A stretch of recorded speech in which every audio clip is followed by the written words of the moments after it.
Hey, happy to be here. Just more Lorcana action with Whispers in the Well. We saw a lot of cool and exciting stuff yesterday, and I expect more of the same today.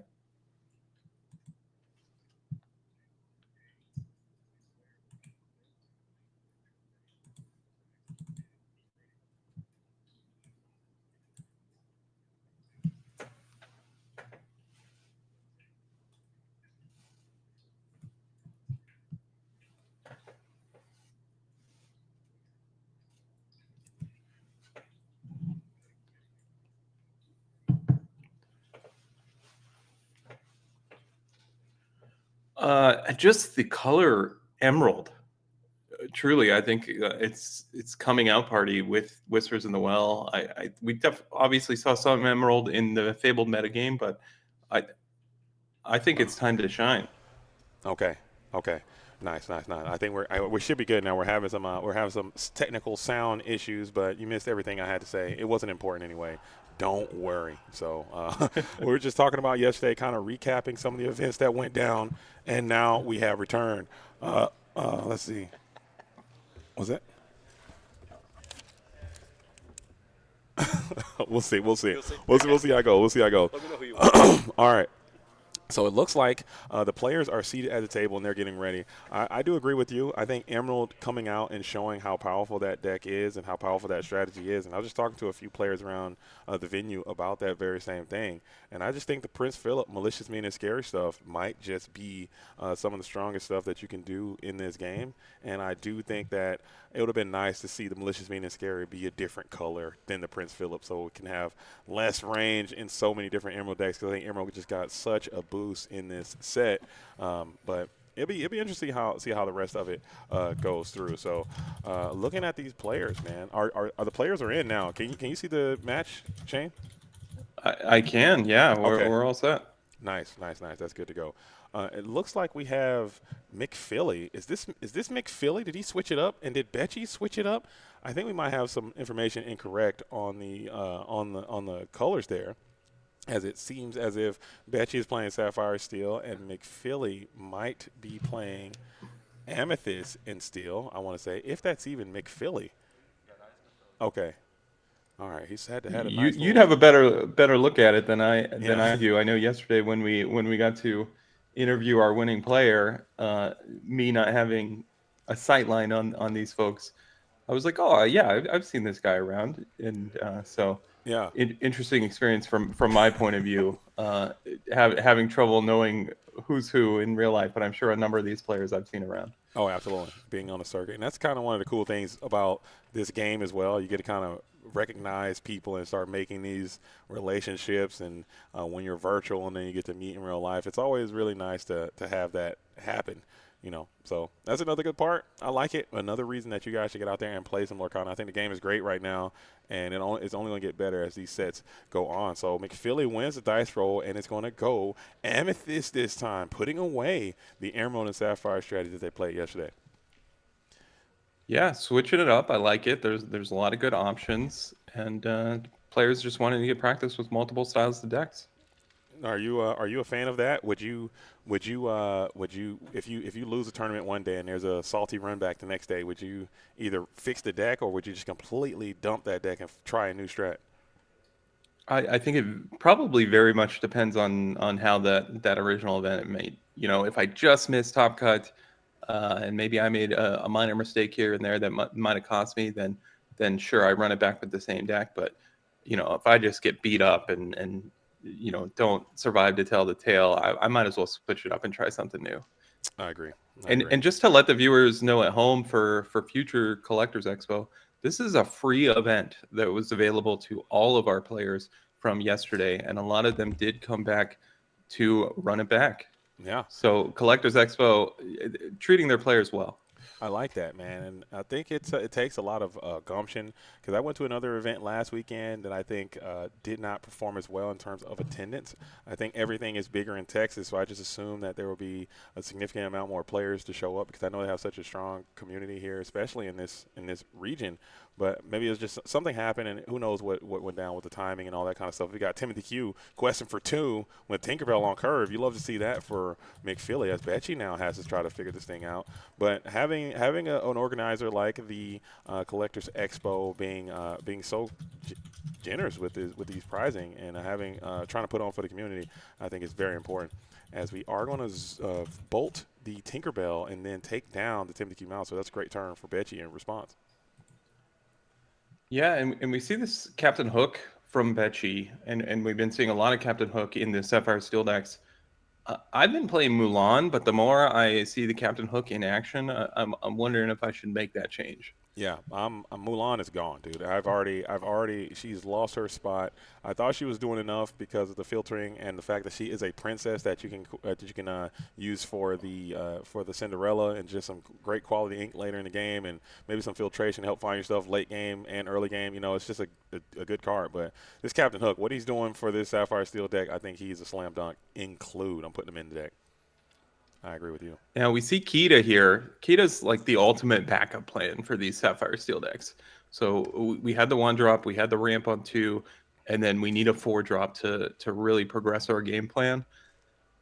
Obviously, everyone's going to choose Cinderella if they have the choice. But let's see what Kita can do here. Meanwhile, that's a big horse. That is a huge horse. Mayor Wind Dancer with the effect of be gigantic. Okay, this thing is a 5/7 quest for 1 coming in at 4 costs. Just really usurping the original power level that we had. I mean, we had Scrooge McDuck, who was one of the stronger things you could do on 4 at an uninkable 4/5/5 quest for 2. This guy's a 4/5/7, and it is just actually an absolute monster of a card. Great include, especially if you play like a card like Elsa or Ursula, something that can force your opponent to exert. And then this thing is just going to be a clean plus more often than not. So it's an incredible card.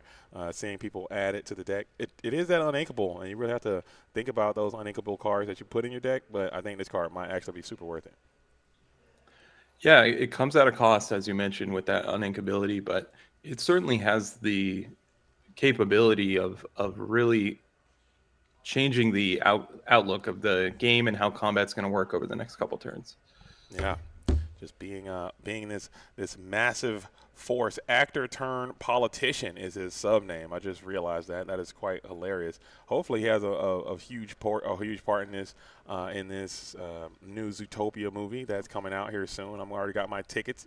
I'm gonna go see it. I'm not gonna ask you, Shane. I know you've never seen Zootopia, so I'm not gonna keep disrespecting you with your Disney trivia. See, but it's definitely worth it. Just because there's a couple movies I haven't seen, I have absolutely seen Zootopia. I played a lot of Popsicle in my day, so I actually knew where that one was from. And I do want to point out we drew the Cinderella, and we can see right here Cinderella, a great singer. I wonder if we drew that the turn after we played that Kita. I would assume. But Kita ended up trading down, but nonetheless, a lot of the board gets cleaned up here. Yeah, this is a nice little sloggy back and forth. I like this matchup. I think this matchup is about as close to a 50-50 these days as you could ever want, and it just sometimes comes down to whoever drew the best or whoever went first. And those matchups can also be quite fun to play in. Those really volatile, swinging matchups from time to time. As Calhoun and also they both play to the board very well, and they must challenge and banish and use card effects to kind of get their characters off. It's these low mid range kind of board control kind of decks. Those are kind of the fun ways that I like to play. As we have the Doc now, who is going to quest in the face of this Tinkerbell. Interesting decision. Maybe trying to make some hits on the Tinkerbell. Yeah, I find this matchup to oftentimes come down to this genie, just because the Sapphire Steel decks traditionally don't have a lot of ways to answer evasive characters. Obviously, there are tools in the format. With things like Jasmine 5, Ink Runner we've seen. We've even seen some Robin Hood that has evasive on your turn. But currently, as it stands, no clean way to answer that genie. Although I will say, he who hurls a thunderbolt, that's a pretty strong way to get rid of a genie. Oh, but yeah, sure. McPhilly offering up these characters with this Tinkerbell and maybe foreseeing that, hey, I don't have a Strength of a Raging Fire, a way to answer this Tinkerbell. I just have to play into it. Yeah, and I think that's just so painful. It looks like Betchy is not going to be able to ink to get to that very important 7 ink turn, as we are going to get a nice little quest in with that Tipo, and I know that's got to be a Hades the Infernal Schemer just waiting in hand, not being able to be deployed to take down this Genie. So taking a slow turn, drawing the Cinderella probably, or drawing the Hades there, not being able to ink, and then continue to accelerate, as there it is. Cinderella now is going to get traded into with Captain Hook. We're trading down this board. And I think that might kind of benefit McPhilly to have a small board in this situation. But I still think the Amethyst player, I think I would like to see McPhilly kind of try to get a massive board, get wide here instead of making these trade downs. As we draw another uninkable card, taking down the Genie. Yeah, there's the Thunderbolt. That is one of the cleanest answers in the deck to that Genie. And as you mentioned, we do believe there's a Hades rotting in Betchy's hand, but without that Inkable, it does come at a cost. And now Dumbo's going to get some value. Yeah, this is a very good Dumbo. Late game Dumbo with an evasive character already dry and active, ready to, especially an evasive dry one quester that is already there is just such a good Dumbo. And now you finally get some ink in the form of Vincenzo. You're top decking, but that Hades was going to be super strong there for you. You'd love to have both of those 7 cost cards in play as you get to another Dumbo right back to back. And you thought you got out of it. You'd love to see another Vincenzo here. Yeah, this is a real tough spot for the Sapphire Steel deck. Just things didn't quite go as smoothly as possible. Something as simple as that one turn where nothing was played really allows McPhilly to take the advantage. Yeah. I'm fairly confident that's where it all fell off the ropes. And as Lexington is going to be on board, and just leaving that Tipo around. There's another Hades off the top, so you are raining your 7 costs. And then Tipo takes down the Diablo, and you get into the Strength of Raging Fire now for McPhilly. So maybe that Hades could be strong enough to help you start to stabilize, as the Lexington and Elsa can clear the Hades and both stay around. So that seems like a pretty quality trade. And then you got back-to-back Strength of Raging Fire here. So you also could take down the Tipo this turn if you want it, but you probably save that strength for something a little bit better. Yeah, I think this is basically what Betchy needed to have a chance in this game, is for McPhilly to draw these Strength of a Raging Fires that can't cleanly handle these Hades, and drawing that second Hades was clutch as well. And he also has that Demon in hand. That Demon looks terrible in this spot. That's the last card you ever want to play. Giving your opponent 3 cards in this situation could just be doomed. So I'd probably have to toss that Scourge of the Wyvern Clan right on into the Inkwell and just never even look at her again in this spot. As we will go ahead and strength Tipo. Just take a little bit of lore off the board. We will go ahead and clear. No, we're questing for 2. I like that quest there a lot as well. Just try to win the game. Yeah, just applying the pressure, recognizing the situation that he does have the lore advantage and needs to keep going. And there is another pretty good evasive character. That's the answer to your Elsa on the next turn. I think it might be beneficial as Betchy's running the numbers. You got 2, 4, 6 on the board. You can go up to 11 and pressure 6, but now you go up to 17. Still kind of far from the Cobra stuff. But we're going to take out that Lexington. Yeah, it's not ideal, but I agree that we need to get all the lore off the board as possible. Mm-hmm. Just because of that implication of the Cobra stuff, and we are going to play her. Wow. Maybe because you need your cards as well, and you're going to give the 3 cards up right here, and that might be a good decision because you got to a dock. And that Demona also is questing for 2. You got to a Doc, you got to a Goliath, and you got to the Cobra. So actually, that was a great Demona there in this spot. You're going to put Betchy in a super cumbersome spot. You're going to have to clear something here as you get to the Martin. Yeah, that's what I was going to say. I think when you have giant Cobras in your deck and you're at 16, I think you can afford to give your opponent 3 cards because they're still on the back foot. They're going to be playing defense the next couple turns, not actually gaining lore individually because they need to challenge.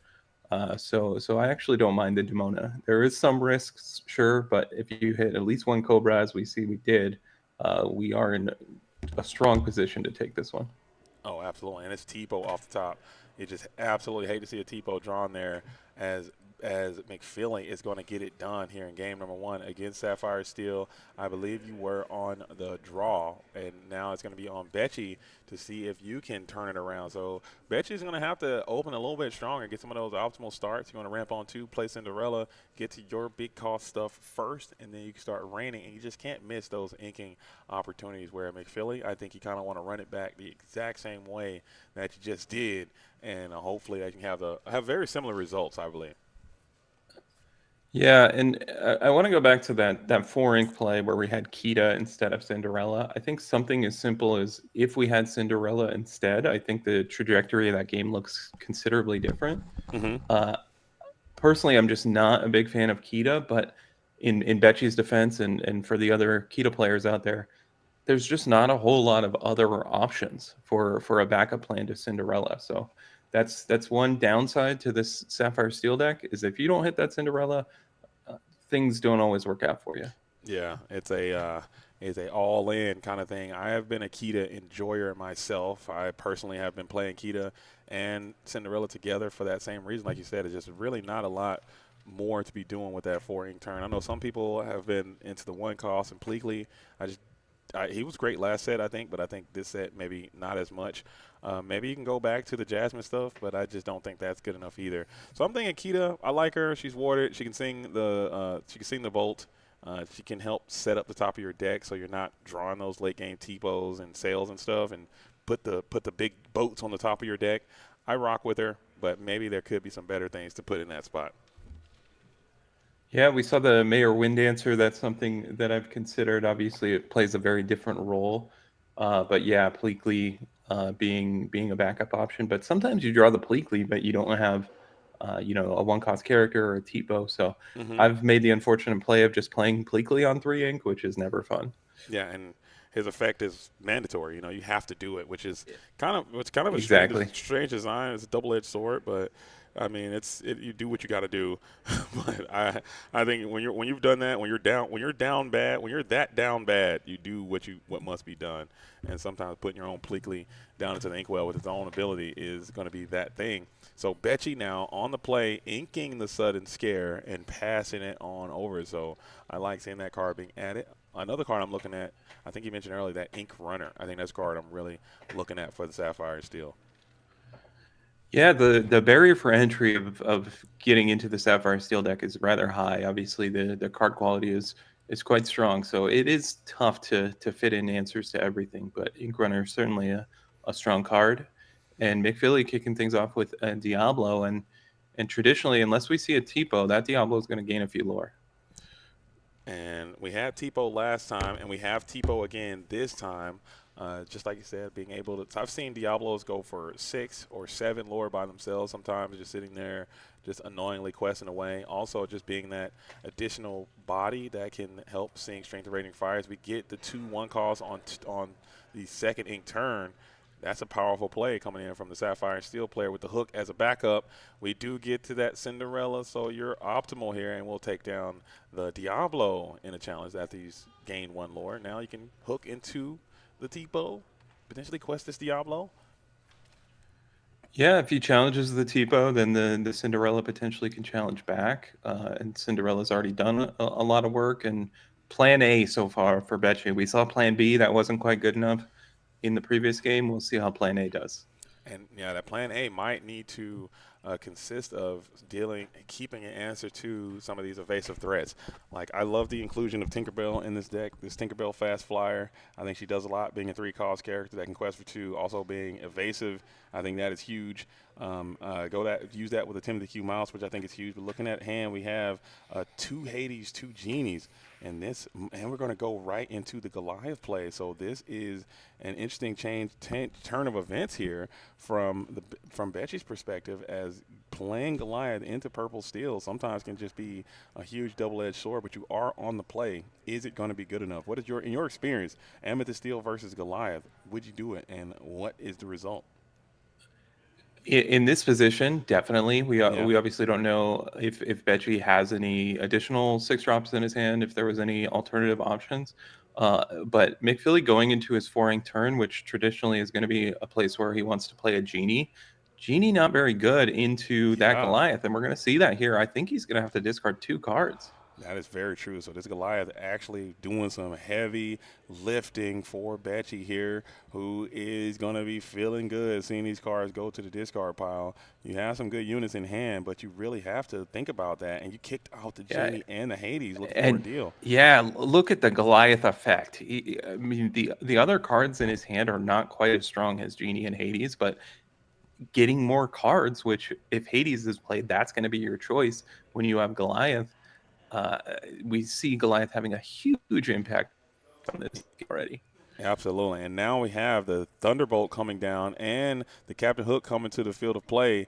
And we're going to be able to get a quest in with our Goliath. And did we ink for turn? Maybe you don't have the ability to ink, and you'll just have to pass there. So maybe you got another 7-cost uninkable card in hand, really selling Hades or Beyond the Horizon coming in from Betchy. As this Goliath still, he might get another discard. How crazy is that? No, he won't get this time because we have the Timothy Q Mouse, we have the Captain Hook, so we can't play.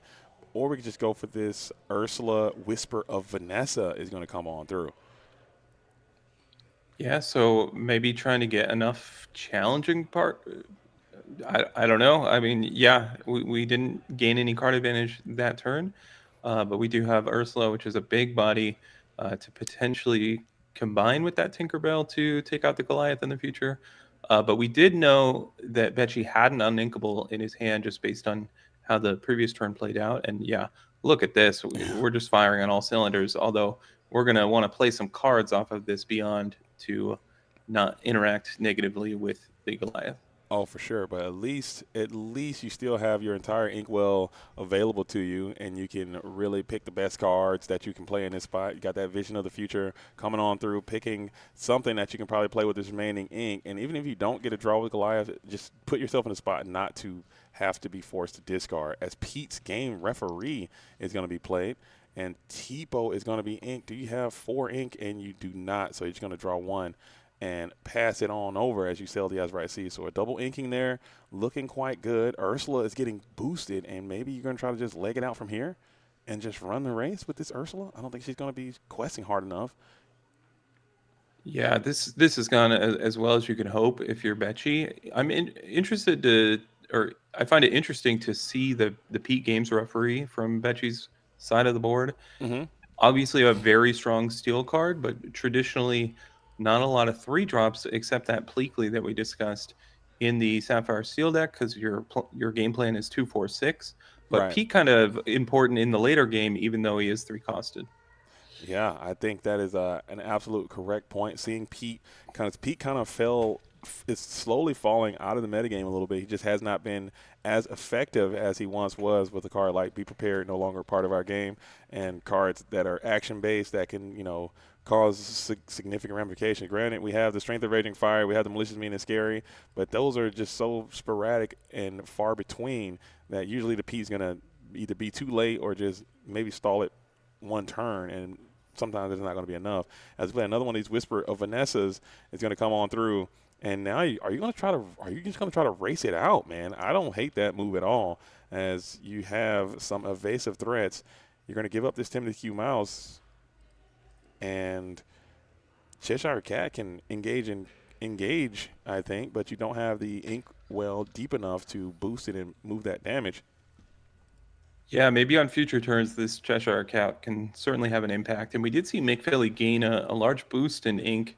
Hades targeting the Ursula the previous turn, which was boosted. So Mm-hmm. if you're just playing the Whispers in the Well format and seeing how some of these new boost cards interact, we'll remember that any card underneath would be counted towards Hades. So he gained 2 ink in that interaction.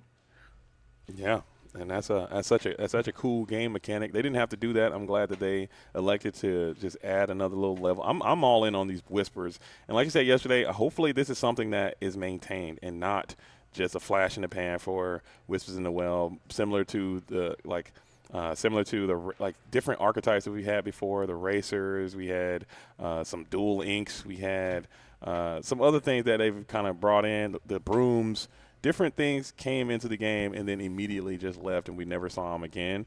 Hopefully, the Whispers don't go down that same road and be a part of it, because I think it's a very cool mechanic, and it adds another layer to this thing. Yeah, even if it's not immediate, we expect Disney.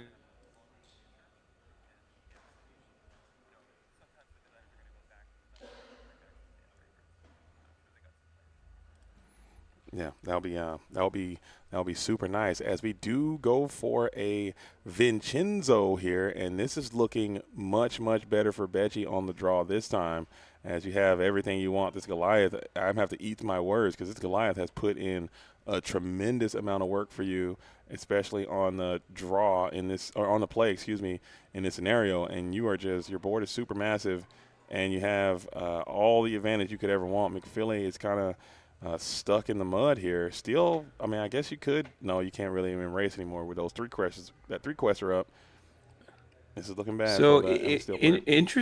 interestingly enough, we do have a Demona in hand, which would guarantee to lock down the Goliath. So that's an interaction you're going to see a lot in this format.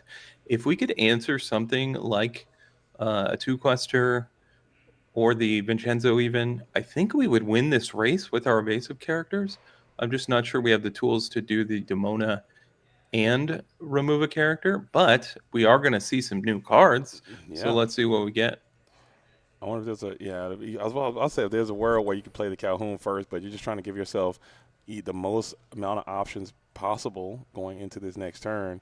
Hook Calhoun, you can still play in the same turn just to get as many characters down, but you need to engage in fisticuffs here because you need 2, 3, 4, 5, 6, 7, 8. So you have to clear at least two things off the board, or at least two lore. Yeah, I think two lore is mandatory. We could double challenge into the Hades potentially, and we did play a Pete, which could be vital. Ooh, I wonder if McPhilly perhaps maybe didn't realize that that Goliath wasn't going to ready, Yeah. but decides to challenge into it anyway. I mean, that Goliath has done so much, so I don't blame him for getting it off the board. Yeah, I would have. I think it would have been nice to keep that Ursula Vanessa around another turn and maybe take something else down. I don't know if you could have even done it. I just don't think he had the ability to get it done either way. But I think that's a valid point. Keeping that Goliath up maybe can help you out a little bit more. As Tinkerbell is going to come on through, Tinkerbell splashing damage to all these glimmers on McPhilly's side. I'm thinking that he's the only one playing Tinkerbell these days. I think Amethyst still can go back to it, especially if you got the small Tinkerbell, maybe just one of, maybe.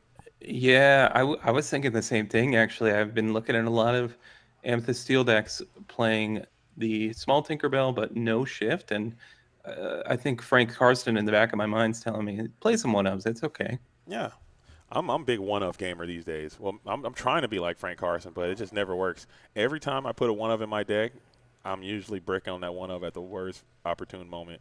That would have been so much nicer to have literally anything else. I don't know. It's just one of those things. Maybe I just remember all the bad things that happened to me. Yeah, that we tend to be our own worst enemies and remember the negativity. But nonetheless, McPhilly, I think he recognized that he needed to be the aggressor and maybe do some unorthodox things to attempt to win that game, but ultimately just falls a little short. Yeah. And that is kind of, in my experience, at least that's what I've noticed so far. That's kind of how this matchup goes. It's very draw. It's very swingy. Um, and I do give the slightest of edges to Amethyst Steel. I think their deck is just a bit more consistent. I'll always favor consistency. I think Amethyst Steel is just the most consistent deck. It does what it's trying to do like every single time. And the thing You're reading my mind. yeah, and the thing that it does is quite good. It reminds me of like I don't know if you played video games when you were growing up. Did you play Super Mario 2? You ever played Super Mario 2? Of course, of course. Nice. The one where they are like you can pick your character. You can pick like Peach and you can pick Toad and you can like go into the world. Yeah, Luigi was overpowered. Yeah, He jumps like 10 feet high. Luigi was insane. Like, but he could jump high, but there's always like trade offs. Like he would jump high, but he had like he couldn't run that fast, or he would like slip on the ice, or he would just like have his heart Yeah, controlled or something like that. Like there's always these. actually, Peach was the most powerful. You just float across the whole level. Yeah, Peach was OP. You can like glide, and Toad had the speed, but he couldn't jump.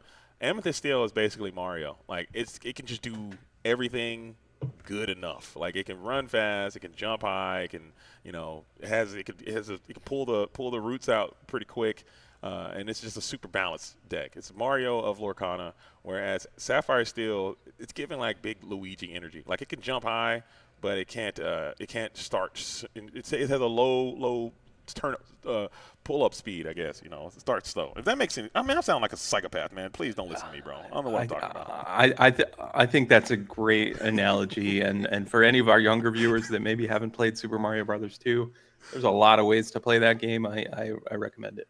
Yeah, get out there and check it out, man. I think that game is dope. I like it a lot. So we got the altar here, and it looks like you're gonna keep the dock in the altar. I've never been punished by that, and McFeely agrees. He's trying to change his luck here. I know for a fact this Illuminator has had a huge streak of bad luck here in the past few months, man. Like it just has not been going well for this player. Just not like anything crazy, but just so many bad things have happened to one person in such a short proximity of time. It's like almost like I don't know. The universe is after him for some reason, but it is what it is, man. So keeping that dock, you for sure would have drew 3 docks in a row, just the way your luck is set up, and that's just how it goes. But I'm checking in on the chat. Joam918, he says, which deck is Wario? Not an option in Super Mario Brothers 2, but maybe in Super Mario Brothers 5. oh, Wario. Let's see. What would be a good Wario deck? Wario, just something that just a stinker, dude. I don't know, man. It's probably Wario's got to be. I th- Is I it? Is think Wario is whale combo. I think it's something that no one necessarily wants to see on the other side of the table, but we're not sure it's that good either. That's what it is. Okay, I concur. I concur. Yellow purple is Wario. I mean, he's yellow purple. He's a yellow purple. His colors are yellow purple. As we got the Timothy Q mouse on 2, the curve is building. You see, you ink the Lexington, so you definitely have the Tinkerbell on 3. And there's really nothing you could do to this Timothy Q mouse on 2. He's getting 2 lore if you play Tinkerbell right behind him, and that is just a guaranteed fact. As that 4 willpower so early on is just so obnoxious. We saw with Daisy Duck for the longest time, and now we see with this Timothy Q mouse. So I expect to see a Tinkerbell fast flyer coming on through, and there she is right on time, and that's 3 lore being added. The race is on. Betsy has look at Betsy's hand though. This thing is ugly. You need some ink there, big time. As you find it, and you have the Cinderella, which is quite nice. Yeah, this is the perfect start for McPhilly, and we do see these Amethyst Steel decks, which was quite an underdog against Sapphire Steel in the previous format. They've managed to get a lot more aggressive with this Timothy Q mouse into Tinkerbell line, into the Genie. So really, just like he drew it up, the 1, 2, 3, 4. We can also see a Strength of a Raging Fire in his hand. You could use it here for the Cinderella, but opting to Quest instead, and I agree with that choice. Yeah, and now Betchy, maybe you can find another princess. You're going to need to keep drawing ink off the top of the deck as your hand is kind of bricked and almost unplayable. You get to the Vision of the Future, which is another card I like, but I'm thinking about cutting Visions as well, man. That card is just super annoying to me, and it comes up in like weird spots like this, and I'm like, what am I going to do with this, man? I'm just going to hold it in my hand and wait. I like to get Visions way, way, way later on in the game when my inkwell is set up, or I'm just going to ink it more often than not, as you are going to put some hits in his Timothy Q mouse. Look how strong this guy is. 2 challenges, and you can't even take down one simple mouse. Actually insane setup there. Yeah, 6 combined ink cost characters unable to take out the 2 cost Timothy Q mouse. So that 4 willpower coming in clutch. And he's free and clear to go for another 2. I mean, I guess you could take that 2 again. Yeah, you're going to go for another 4 here, getting up to 11 already as this deck is just racing to the finish line. Bet you need to make something happen here soon. Going to your 7 ink turn, inking the Headless Horseman, really showing that you might be struggling with some inkability issues. Yeah, I think this is the key turn. You need a removal character. Last turn we kind of took off. We did manage to remove that Genie, but we had to pay full cost. We didn't actually sing it and add something to the board. So Vincenzo, Veggie needed that. That was a great Vincenzo, but I would have loved to see you be able to maintain that Headless Horseman there in that similar scenario because that guy can come through and really help you in this matchup. As it looks like McPhilly is holding on to that Demona again. Double Strength of Raging Fire looking poor in this situation. Maybe there's a world where you can ink down and just play all your cards out of your hand to get to that dock. But who knows how good that is, as it looks like that's the choice McPhilly's going to take. We'll blast the Cinderella. Yeah, this has been an awkward hand for McPhilly towards the end. He had the great start, right? But that dock is going to pay off that we kept in the altar, and let's draw some new cards and a one drop perfect. That was a very decent dock there. You were able to clear your hand and clear some characters and continue to develop your board. Is kind of where you need as you're just trying to get as much lore pressure as possible. There's the Hades the Infernal Schemer, and this Vincenzo is a realistic, real-world clock. With that 8 willpower, it's going to take a lot to get after the Vincenzo. This Giant Cobra, Ghastly Serpent could for sure help, but it's going to be a long way off, and now you got 5 lore being represented. Bet you can really start to turn the tides here quickly as we're questing for another 2, getting up to 14. The race is on, man. You might have to try to leg it out. Yeah, this is a situation where McPhilly is just going to play characters every turn, whatever he draws, and he's going to turn him sideways and hope for the best. Yeah, and that's a very viable strategy with this guaranteed Cobra in hand. So basically, all you need to do is get to 18 and you win as of currently as of right now. As hopefully you're not drawing Tipo in this spot. That's another Tipo. I'm quitting right there, and there is the Kita, looking like a low impact, low value Kita. You're going to take a lore off the board. Hades takes down the Dock Bowl Knight. Yeah, Vincenzo in these situations, obviously, it was key to remove a character when it came into play, but it is not a good challenger. Yeah. And we must be thinking about potentially singing. If we have one card in the hand, maybe a song, or maybe he's doing some math to see if he can actually win a race here. It sounds so terrible, but you could just challenge the Palace Guard to allow for a clean challenge the following turn, but you're obviously giving up a lot of lore in that scenario. But Yeah, those like I 3 lore. said, you kind of have to prioritize getting all the lore off the board as possible in this situation. Yeah, this is a painful decision, especially with us at home, knowing that McPhilly is for sure holding on to the giant Cobra, and pretty much the fate can be sealed as soon as if you get, especially if you slam another 2 questions here, you can't answer it. So Betchy's just running the numbers. He basically got, excuse me, he basically got 2 turns left before he can figure this thing out, and I think that is 5, 7. No, it's just I don't think there's a world where you can win this race. Yeah, I think you fall short. So and it's one of those things you have to make the decision now, right? You can't make it next turn because if you don't challenge this Palace Guard now, well, we're just going to run into the same situation the following turn. Yeah, I think you might be onto something. I think you gotta, if you want a chance, you gotta put 2 damage into the Palace Guard right now, and then you can have your Hades and or you have your Kita maybe take it down next turn, and hopefully you can draw an answer. Because you probably would love to use the Kita's key to the puzzle ability next turn to hopefully set up the top of your deck. Because drawing a Tipo on the following turn after that just seems like a automatic lose scenario. Because you're going to need to be able to remove a ready character that following turn. As Betchy will go ahead and put a damage onto the Palace Guard. And there is that Whisper of Vanessa. We'll go ahead and boost her as well. So another huge threat. And we are going to quest here for 2. So this is a game imminent. You got to do a full board clear right now. Can you do it? Okay, we see develop. We're going to dig a little more. Can't quite tell what Betchy may be choosing from here, but you're absolutely right. He needs to answer this Ursula, and there's not a lot of cards in his deck that can do so. Obviously, Hades is the biggest option. Yeah, that is just unfortunate. And even a card like Headless Horseman, just I don't think he can even play it right now. Simply Yeah, because, we'd be 1 ink short, even if we have an inkable. yeah, so it looks like we got, well, I don't know what the choice was, but it has to be something that can get rid of Ursula Vanessa here and now. The stare down commences. We can go Hades into the Black Heron, Vincenzo finishes off the Palace Guard.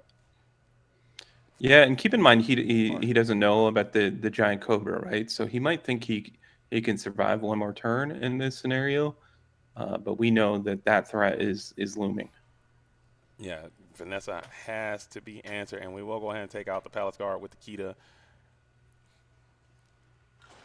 And there is a Black Heron. And now what is this Vincenzo going to do? Do you have an answer to this? I don't think you do, as you're going to go ahead and quest for 7, and the Pete comes down. The silliest Pete in the universe, man. I'm cutting Pete immediately. No chance we're keeping the Pete. And that thing's going to quest for 2, quest for 3, and then the handshake goes out. It was the Zeus. So the Ursula Vanessa winning the game with her unique ability being evasive and questing for 3. Actually insane. And McPhilly's look is starting to change as you win game number 1, taking down Sapphire and Steel. Betchy Falls here on stream. Shout out to both of these players. I know Yeah, these guys very well. congrats to McPhilly, and we see a matchup that I think is going to be very popular overall in this Whispers in the Well format. And credit to Amethyst Steel and just the overall deck building, because I think they made some adjustments to their list to allow them to maybe have a slight advantage in that matchup, like you mentioned. Because, like For I sure. said, in the previous format, things were certainly flipped the other direction. Yeah, and those they've always Amethyst Steel and Sapphire Steel have always kind of been at odds, like and because they play a very similar style, but like one is trying to accelerate the inkwell, one is trying to accelerate the hand, by drawing cards. One is ramping, one is drawing. They're both playing a very similar strategy beyond that, and I like playing that matchup. It's a lot of fun, but like you said, McPhilly has now created like this deck, and it almost had like an aggressive feel to it. Like the Timothy Q Mouse is a very strong card. The Tinkerbell, and then the Ursula, or Whisper of Vanessa, very strong card in this situation. Just that high willpower, being able to quest so hard. And then he had the genies in there. Obviously, it seemed like it was almost aggressive tempo deck, and it seemed quite nice. I like that. Yeah, there's so many threats in the deck that are just must answer for that Sapphire Steel deck, because the Genie's quest for 2, we have so many evasive characters.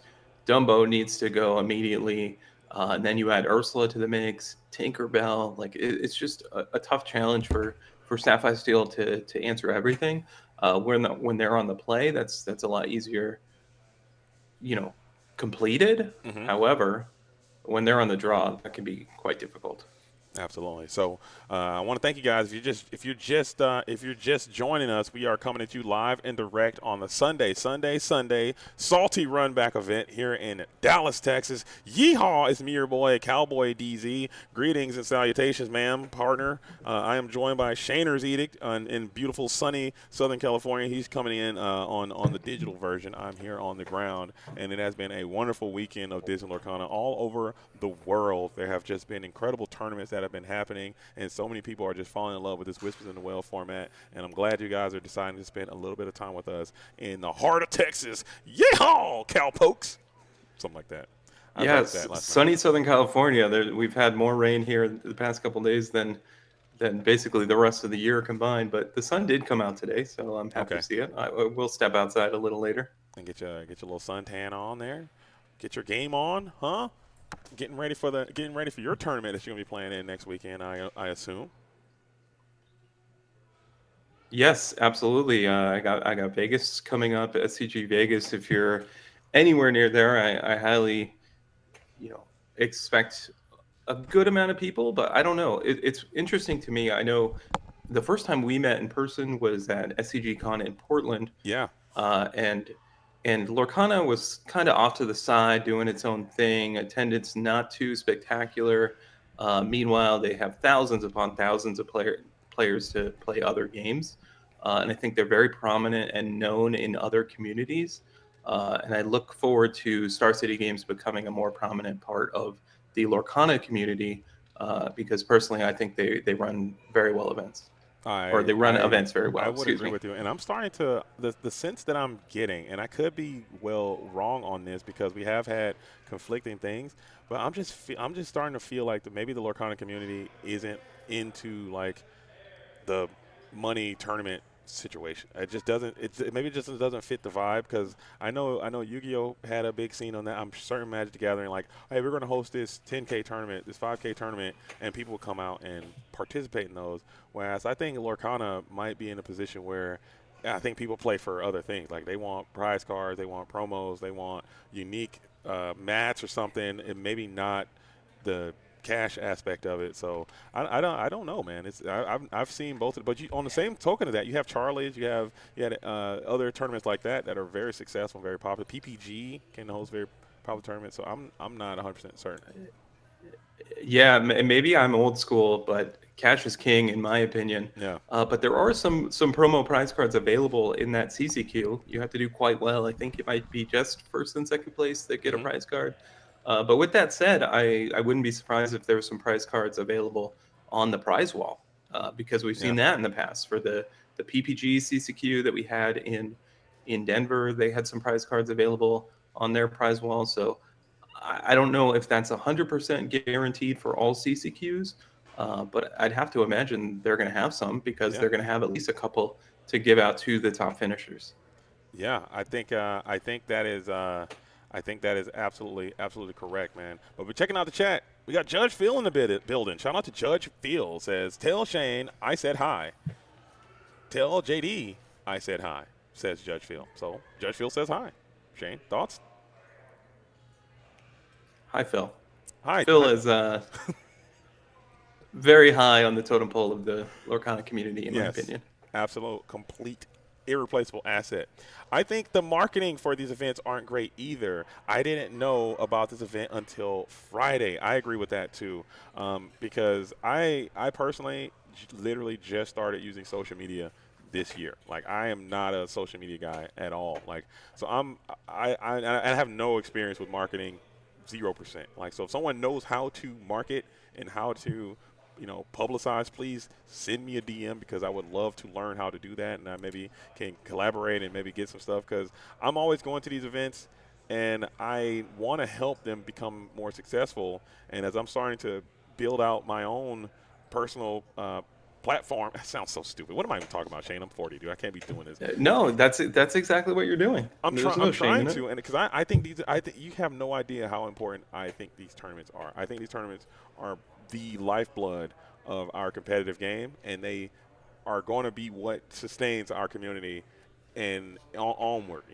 There's always going to be a nice league scene. There's always going to be a social scene. There's always going to be a DLC scene. The highly contested competitive events are always going to be there, but there needs to be something in between the DLC and set championship. There has to be. And these CCQs are great, and these 5Ks are great, and these 10Ks are great. You get a chance to meet the people and go to where they live, and they can defend their base, and it's just a really, really cool thing. And we need to keep that going. And I just because I feel like when these events don't do well, I feel like I'm responsible because I should be doing more as a social media guy, as a content guy. I don't know. I don't have no training at any of this. I'm all just send it and hopefully it works out. But still, I mean, even when a fewer gathered, it's still going to be a good time. But I just would love to see our community be represented, especially these competitive players. 'Cause I know we have people out here that want to compete, and I just want to see it happen. Yeah, I fully agree with you. There are certain tournament organizers that have a little more name recognition than Mm-hmm. others. Um, So Collectors Expo is fairly new. So if you're just joining us, there will be an event in January in Los Angeles. So you're hearing about that right now, months ahead of time. So Yeah. hopefully you can join us in the future. But we're just about to kick off round two. Round number 2, going quick, and check some more comments. There are so many people that are hitting up the comments right now because everything is bigger in Texas. And to see a Texas-sized event like this and not hit like 200, 300 people, I think that is a slap to Texas because everything is bigger in Texas. I mean, this should be the biggest event in the game, but to see like that they weren't represented, and it's just because I think it was just the marketing thing. And like you said, Collectors Expo being so new, and this is their very first time setting foot in Texas. You know, the Anime Impulse and the Collectors Expo and this whole con that is here. First time ever in this region, so it just didn't have that notoriety, that name recognizability, and it's just kind of got lost in the matrix there. But next time, if there is a next time we come back to Dallas, I would like to see maybe more emphasis being put into getting out there and get the community here and being really get a nice representation of what can happen here in Texas. Yeah, fully agree with you. We've seen a number of large Lorcana events in the DFW area. I believe one was in that same building. So we know it's possible. Absolutely. Absolutely. And it's going to be underway. We got Ethan here and Deshiz, two players that I don't think we had a chance to see either of them on stream yesterday, or I don't know what they're playing. So it's going to be a nice little mystery here to find out. Shout out to Matt, who's been picking some heaters all day, so he knows what we're looking for. As is this Amethyst Steel again? Okay, but we saw Bell into a Mulan, a little bit of a different build coming in from Deshiz. Is this the mirror match, or are we back at it with Sapphire Steel again? I can't quite pick up on Ethan's hand, but if you're Amethyst Steel, you just want to curve out in the first couple turns. So Mulan definitely is going to help you mold your hand and allow you to do that. And it is green. Oh no, we got Emerald. Oh wow, Emerald. Uh-oh. Emerald, could this be Emerald and Amethyst? This deck, I think, is going to pick up some serious steam after this weekend. I've been catching up with some of the news and some of the other tournaments happening around the world, and Emerald and Amethyst has been doing very well, performing consistently throughout. As the builds get more solidified, you're going to see some nice developments come through, and there is a powerful two-cost play, or look at that, the Flynn and the Merfolk. Yeah, just it's not too often that the Amethyst Steel deck we saw. Let me back up. We saw in the previous matchup against Sapphire Steel, Amethyst Steel is very much the aggressor in the matchup, even though it does have a lot of one questers on their board. But you can tell immediately if I'm Deshiz, I'm saying, okay, my role in this game is to play defense in these early turns, especially against something like Curse Merfolk. I have to give a shout out to production. I can appreciate that we've played 2 turns of the game and we still don't know what the second color is, but we have at least one up there. Oh, that's good. I like that. Shout out to Pat. Even though Pat needs to go talk to a sleep study analyst or something and get that. I'm pretty certain this Illuminator has sleep apnea. We slept side by side again last night in our hotel room, and I might have slept 10 minutes last night. This Illuminator was blowing the roof off this thing. I'm talking. I thought I was going to have to jump up and do CPR a couple times because it sounded like he was going to make it through there a lot of that time. But it is what it is. Shout out to Pat. Shout out to Sky Doll in the building holding it down. You know, he's still a homie. As we got the Xanatos. Uh-oh, the first. This is a great Xanatos here, too. You're going to be able to hit a Curse Merfolk with the Xanatos. You're going to discard a card anyway. Exactly. I think it's the perfect use of the David Xanatos. And we actually saw, I'm going to be honest, I'm not 100% certain on the name, but in the Inkwell for Deshiz is the 2-cost Gargoyle that allows you to loot and is a 2/4, which is a very unique stat line for a 2-cost. Hudson. Yeah, that card is actually. That's right. Yes. Yeah, that guy is actually not bad either. He does have that Stone by Day ability, so that can come up more often because he's so low cost. But that stat line, that 4 is already nuts, as we talked about with Timothy Miles last round. But having that 4 and the 2 now is just going to be so silly sometimes, as we will have to discard the Mayor Wind Dancer, kind of bricked on ink there. Yeah, unfortunate situation on turn 4, having to play a dock and not getting full value. Meanwhile, a couple turns ago, we got an enchanted here. Yo, is that a Robin Hood? Hold up. Yo, Shane, I thought we knew something there. Never mind. He kept us guessing for 4 turns, and the cat's out of the bag. We have Ruby in the building. Hold up. And it's a beautiful enchanted Robin Hood sharpshooter is out here getting active. And I think you might have to bolt this thing because this bad boy, you cannot allow this thing to quest. It's about to get silly. We're talking Return of Hercules silly. You don't want that to come off the top. What are we talking about? You let him quest. Oh, no, not like this. What is it going to be? Is it Return of Hercules? Please don't hurt. Oh, no, not like this. and it is going to be you came It back, could so be he's doing it anything. again. Oh, Oh my let's go, goodness. Papa. Let's go, Ethan. Let's go, Ethan. Come on, Ethan. Do it to him, Ethan. Let's go. Not the whiff. Is it the whiff though? Not the rare and indigenous So whiff. we know now that Ethan is not playing max rarity because there is an enchanted version of You Came Back. Another one. Oh my god. Yeah, we're doing it. Let's go. You can deck yourself out though. This is a thing that you can do with this deck because notably those cards do not go to the bottom of your deck. They go to the discard pile, and it's going to be a thievery, which is probably going to be a good thing to see if you're the shiz. You love to see that thievery there. You hate to see a return of Hercules in that spot because that could just get actually absolutely experimental there. So cool card, cool turn. You have to clear this Robin Hood immediately. I think you're sending all your units in there. No big deal.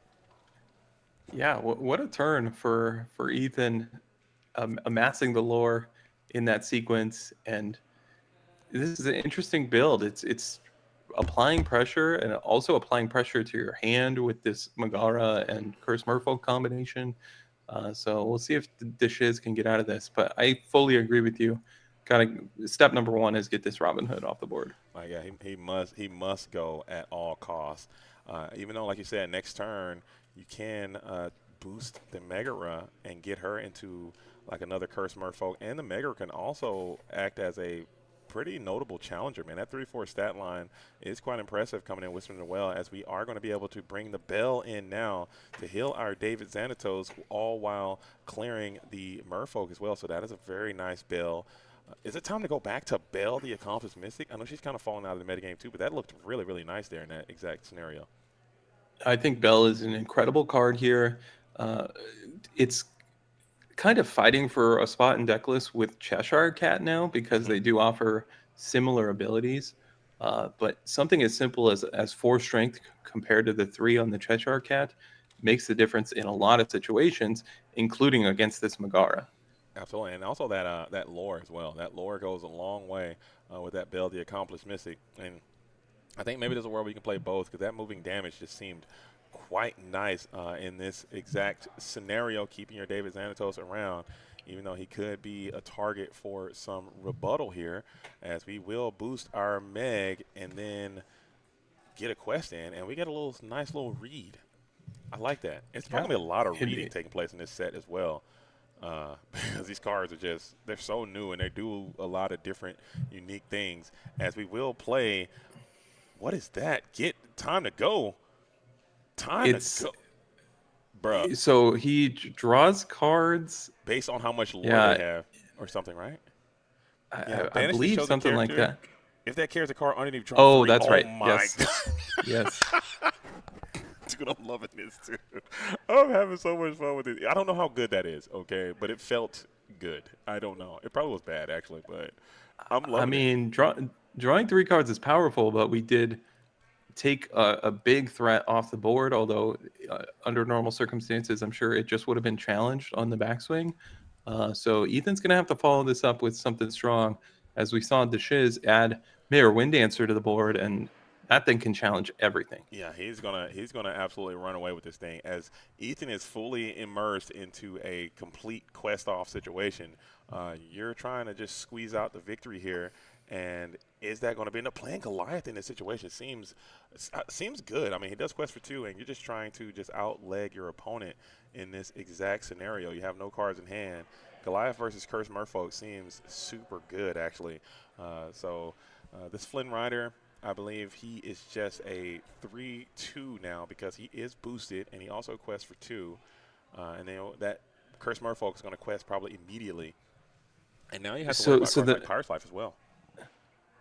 Yeah, Pirate's Life is certainly in consideration because if the Shiz didn't challenge here, I think he would have lethal on the next turn if he just quested with everything. Hmm. However, Pirate's Life does come into play, and quite frankly, I've seen such little of Pirate's Life since the Fabled metagame and the rotation. Uh, I'd be trying to piece together, okay, what can I possibly lose to? We already saw Thievery in the deck as Yeah, well. yeah. So can Ethan piece together cards? I think he's going to have at least one more turn. And there is a thievery. It looks like it's going down into the inkwell. And there is the Maui half shark. It might be a bit too slow here in this scenario, especially if the Shiz has a card like Strength of a Raging Fire. This game could be absolutely over here for the Shiz as 2, 4, 6, 7 lore come back your way. Even a Cobra could kind of help you a little bit, but it won't quite win unless you got double Cobra, which you could have access to. No, you can't. Well, You can't discard Ethan, from both though. Ethan's been holding a couple cards in his hand the past couple turns, and I have to believe they're most likely actions because he would have added a character to the board the previous turn. So I'm thinking if I'm Deshiz, if I pass this turn and this Maui Shark is still on the board, I'm in trouble. Yeah, I'm hoping for a if you do have we got the dock here in hand as we're gonna play what is this 6/6 ink coming on through. It is the Demona. Demona exerts the shark. You don't really have any answers for an evasive character still. And we add a card to Ethan's hand. So I mentioned how threatening the shark was. Well, if he has one more look at an action, that could be the difference as well. Yeah, interesting. Maybe you're just trying to dig for a Strength of Raging Fire with that one draw from that Demona. I think And so. you couldn't get your hand low enough to also have the ink requirement to play the Demona in that spot. So just really gambling on that. And yeah, now you have 3 cards in hand. Goliath won't be able to ready that next turn either. So this was a gamble. Did it pay off? Strength would be pretty much a solid win. You definitely got to clear the Cursed Merfolk for sure. Yeah, 100%. But yeah, I think Dishiz recognizes that this Maui shark is likely to finish the job. Now you do have to make him have it, right? Wait a Okay, minute. He what had Power happened Slap all there? along. Yeah. But we didn't go Well, after yeah, the Cursed I'm not Merfolk. sure what happened on Deshiz's turn because nothing turned sideways at all. But maybe he just recognized it easily could have been that Deshiz asked like, "Hey, if you show me the pirate's life, I'll stop thinking and wasting my Right. brain power here trying to see if I can come up with a victory." Or maybe they just passed and put him on gotta have it because they probably did not want to challenge the Cursed Merfolk and leave some shark food up for Maui to get back another thievery, I guess. True. Could be it Yeah. too. So I don't know, man, but that was cool. We got red green out here. I have not seen red green this whole meta, and they got some. This. Listen, Shane, I'm about to sound like a psychotic here. I need you to just roll with me for just a brief moment, and Let's do it. just don't judge me. But I think this deck can be good, man. I think it can be really good. It's got the Robin Hood. We saw how cool that guy was. We saw the You Came Back stuff. I mean, they can play that blue card. Oh, they can't hear me? How about that? Is that better? They can hear you just a little louder. It sounds like. Okay, how's that? You can go with the shark. You can go with the you can. It feels like I'm pinging. That seems too loud. I want to blow Shane's eardrums out there. Thievery How is about that? is a card we haven't seen a lot of, but Because in combination with some of the other pieces that we saw, particularly the Maui shark, it can add up. yeah, and they can also do the malicious, mean, and scary Prince Philip stuff as well because it's all in Emerald. Which again, I think that was now that I'm thinking about it, I really do think that having malicious, mean, and scary and Prince Philip as the same colors, I think was a huge mistake. I think they should have spread them out. I think malicious, mean, and scary should have been a steel card and it should have been direct removal, 1 damage to all characters, direct damage. So that way you can kind of play around it. But that's my heart for the day. Maybe you'll hear this heart more times coming up in the future. But they can play that. They can play the shark. They can play the Robin Hood we saw. They can play Return of Hercules, which is another cool card. Maleficent Dragon. I don't know, man. Get in the lab and Yeah, cook. yeah. There's certainly a lot of options within this color combination. I would love to live in a world where Maleficent Dragon was more playable than I think it is currently. But this build from Ethan looks to be a little lower to the ground, just trying to curve out in the early turns and then kind of have a combo finish. We saw that in the mid game with the Robin Hood. Yeah, that was cool. So seeing these cursed merfolks, you have the Whisper Megaras in there, you have the Whisper Flynn. You're just trying to boost. Maybe you have some the Blessed Bagpipes in here. The Blessed Bagpipes and cursed merfolk in the same deck just seems I don't know. It seems there's a lot of different going different ways with it. You're blessed and you're cursed. Like, what are you trying to say there? What are you telling me with this deck? I don't know. I mean, I was thinking it from actual gameplay, and I didn't even recognize the name situation there. No, Because if you um, play Merfolk on one and you play Bagpipes on two, well, that's not going to accomplish much. it's not going to get you there. That's not going to get you there. I mean, you can go Flynn on one. You got the maybe you're not playing the blessed bagpipes. I think we spoke about that yesterday. The blessed bagpipes might be hoping and coping there I, with I, the I mean, bagpipes. we talked a little bit about limited yesterday. Even in limited, I wasn't super impressed with the bagpipes. Where I think it has an opportunity to shine in certain decks. But yeah, I hope, as we've talked many times now, I hope there's more whispers in the future. And Yeah, if there is, particularly one drop whispers, that would really boost the bagpipes value. that could be nice. That could be nice. Whenever one of your boosted character location is challenged to gain on the lore, so that piece can start coming up a little bit more. I would like to see that effect. I don't think we saw that effect trigger all the times we saw all the bagpipes as the Captain Hook is going to come on through. So what is the Shiz thinking about? As I'm certain during your training regiment and all the time you played on Voldemort, you never came across this build. So if you're the Shiz, what are some of your decision making processes that you have going into a virtually unknown situation? I talked previously about just knowing your role in the matchup, Hmm. and you can see it here. We don't want to quest with that Captain Hook. We don't want to give Ethan an opportunity to trade up or not even trade in this scenario. We do see the Ursula hit that strength of a raging fire, so Ethan off to a solid start. But yeah, just play defense, prevent as much lore as possible because we know now we have more information that Ethan has these tools towards the end game with the Maui Shark and the Pirate's Life. Yeah, and also the we saw that Robin Hood have some great effect, but this it's very unlikely that you can go Robin Hood, uh, double you came back and just get that mid game lore burst. So I would like to see if Ethan has another way to generate a tremendous amount of lore. 'Cause that was you quested once, you quested again. You quested three times in one turn, so that's a six lore burst in one turn, and then you got there at the end in one final turn. As this Flynn is going to go ahead and take a little opportunity to boost there, turn off not playing to the board, and now you really can't quest it because this Lexington is looking so threatening. But we will trade into the Black Heron. Yeah, and we saw that last game from Ethan too. There was an early trade that surprised me a little bit. I think it was a Flynn Rider into a Mulan. So now the Mayor Wind Dancer, and in combination with this Lexington Captain Hook combo, the Shiz can really handle anything because if it's an evasive character, Lexington can get involved. And otherwise, Mayor Windancer can handle this Robin Hood quite nicely.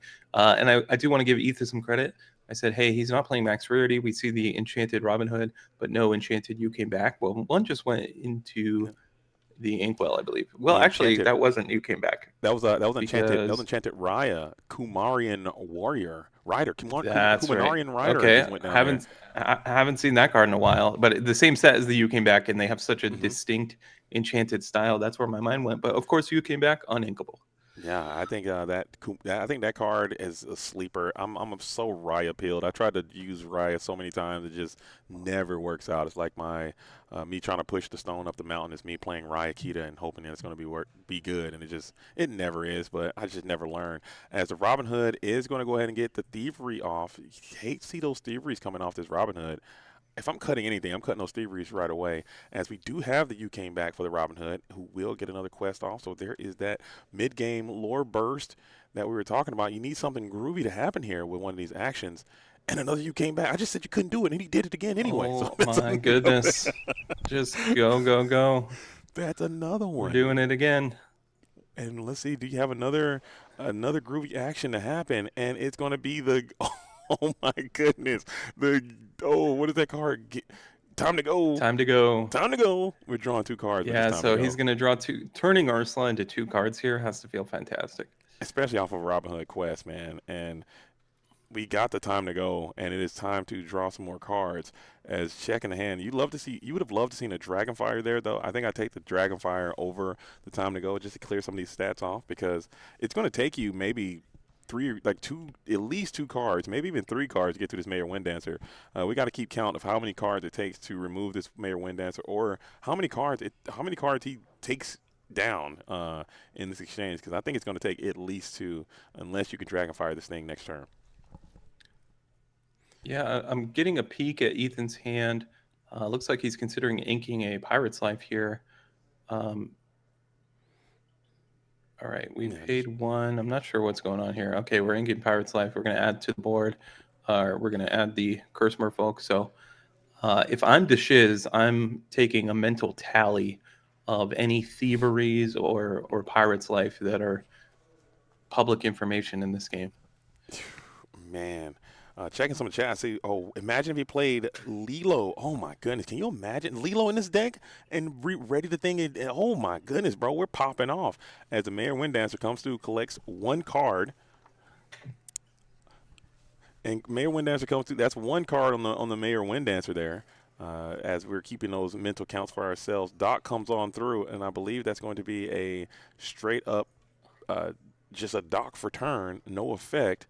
Pass it on over. There is a Lady Tremaine now who is played to the board. You don't have the ink available to boost her right now, but you got to watch out next turn. If we got a Dragonfire next turn, no, you can't even play it because you got to do it from the discard, so you'd already have to have it already set up. And then you have the on my way to Olympus, going to Olympus, headed to Olympus. Olympus is Oh falling. boy. Search for Olympus. What's the name of the card, dude? It's Next Stop Olympus. There it is. Credit to Pat. He pulled that one up quickly. Next Stop Olympus. Something Olympus. I'm sorry. I need to learn these cards. I need to get back into the lab. I am learning them. Next Stop Olympus. And what this card does, ready chosen character, they can't quest for this turn. Next time they challenge another character this turn, gain a lore. So just keeping your Flynn Rider around after questing, but the Demona is going to exert everyone. You're going to give your opponent no cards because they already have so many cards in hand, and that was actually a perfect quintessential Demona. You'll be able to get rid of this entire board, including that very threatening Lady Tremaine here. Yeah, I think being able to answer the Tremaine is absolutely clutch because that was going to be quite a troublesome character if it managed to be on the board the following turn.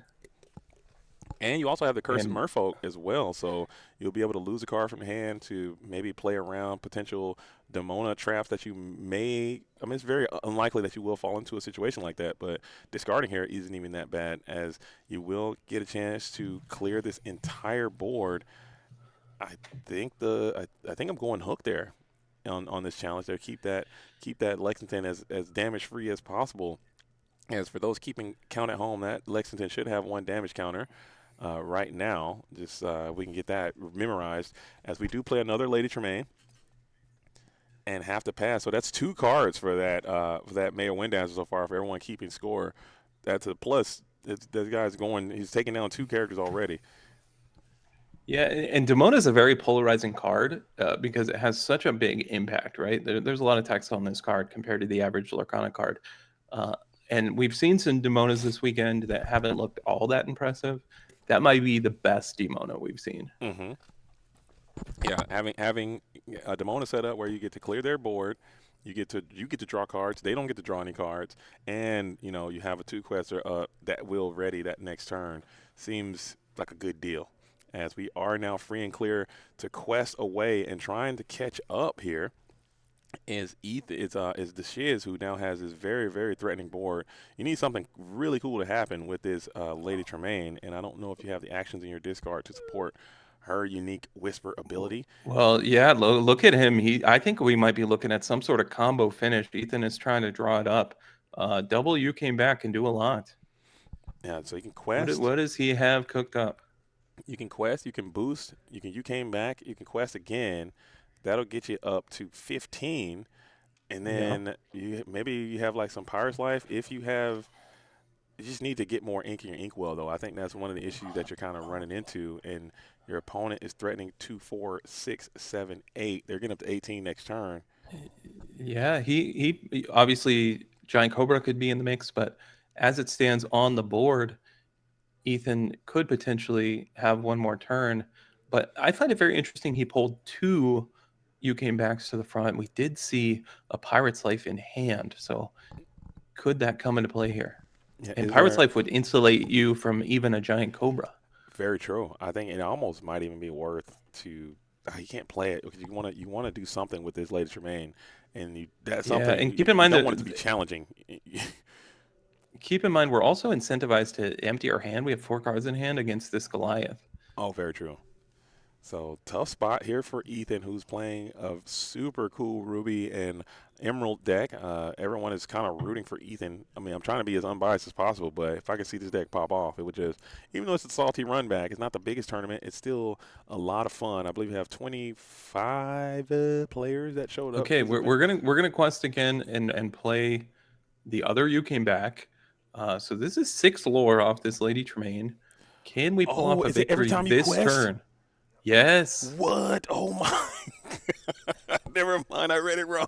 That's actually super good. I read it wrong. My Yeah, that's bad. that's why that's why he pulled 2 to the front. He recognized that I'm gonna be able to do this multiple times. And it's Okay, there's the game. The game is thievery. over. Yeah, yeah. So we went 6, 7, 8. I'm gonna trust that that math's correct. I thought we were a little short even with the thievery, Maybe but our board is nonetheless, our board might be a little. Wait a minute. Hold up. Wait. I feel like Chris Tucker in Rush Hour 2 when he's getting congrats to kicked by the Ethan. dudes. What just happened? Like somebody explain to me what just happened, okay? Because first I thought Tremaine was a once per turn kind of thing. What just happened? Okay?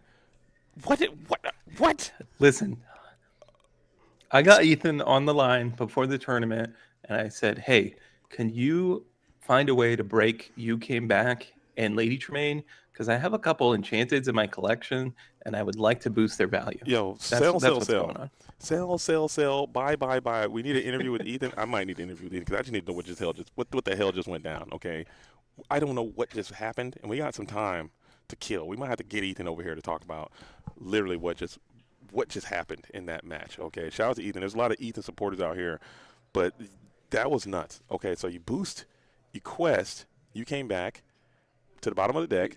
So let's Boost back quest up. is two. What did he start lore wise? At least on our screen, what information did we have? Okay, I It think was I think I 10, think right? maybe some of our information was wrong because I believe we had him at 11. Okay, We had him at 11. 11. You're right. Okay, so we boosted quest for two. That gives us 13. You came back, sent to the bottom of the deck, played, quest, go to 15. You came back again, played, quest, go to 17, Thievery, quest, thievery. I think 18. 18. Maybe we were short. Maybe we were short. I Maybe it was mean, just something. maybe we might need the explanation from the man himself. Yeah. Well, we got time. I mean, we got if he doesn't want to take a break and wants to come by and just really explain what just happened. I think we got double thumbs up. So we're gonna see if we can get Ethan to come by. Shout out to Ethan. And I love to meet new players and see what's happening here. So let's find another chair for Ethan if we can. I'll move all my garbage out of the way. And we'll see if we can get this Illuminator to come by and just talk about that because that was actually insane what just happened. And this is definitely something that I think needs to be spoken about. Shout out to Yeah. Regardless of the finish of that game, it might have just been negotiated with the players that he could finish it off with the Pirate's Life. Unclear, but yo. nonetheless, very very cool stuff, and we get to hear it from the man himself. Okay, here we go. We're being joined right now. If you just don't mind putting that on, let me turn you up here so people can hear you. All right, we got Mr. Christmas himself. Christmas came early. Chris, We steal lore. We don't get. you still okay? Krampus, and you just have to speak into the mic there. Just get a little bit closer. But Ethan, really quick, man, I gotta say, and people are kind of blowing up in the chat because everyone loves your deck and loves how you played it and how you brought that thing to a very very cool finish here at the end of that round. Really taking it out to the Amethyst Steel player. But talk to what? Just really just fast forward to the very end. What happened, man? So we sat there and we were drawing a bunch of unequals, and I had 2 Tremaines in hand, and I looked at my discard pile. I saw 2 You Came Backs, and I was like, okay, we can get there.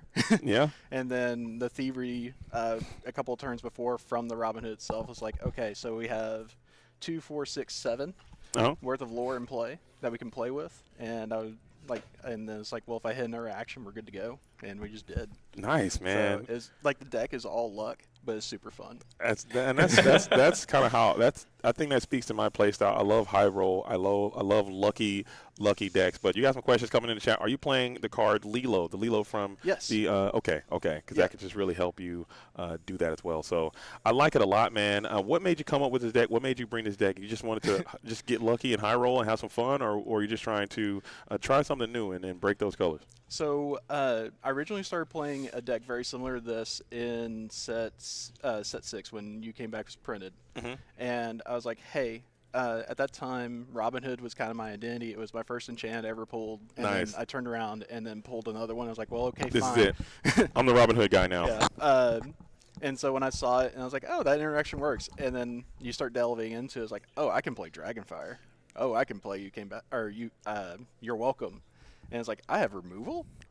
Nice. Okay. So I took that to a couple set champs, had like a amazing amount of fun with it, and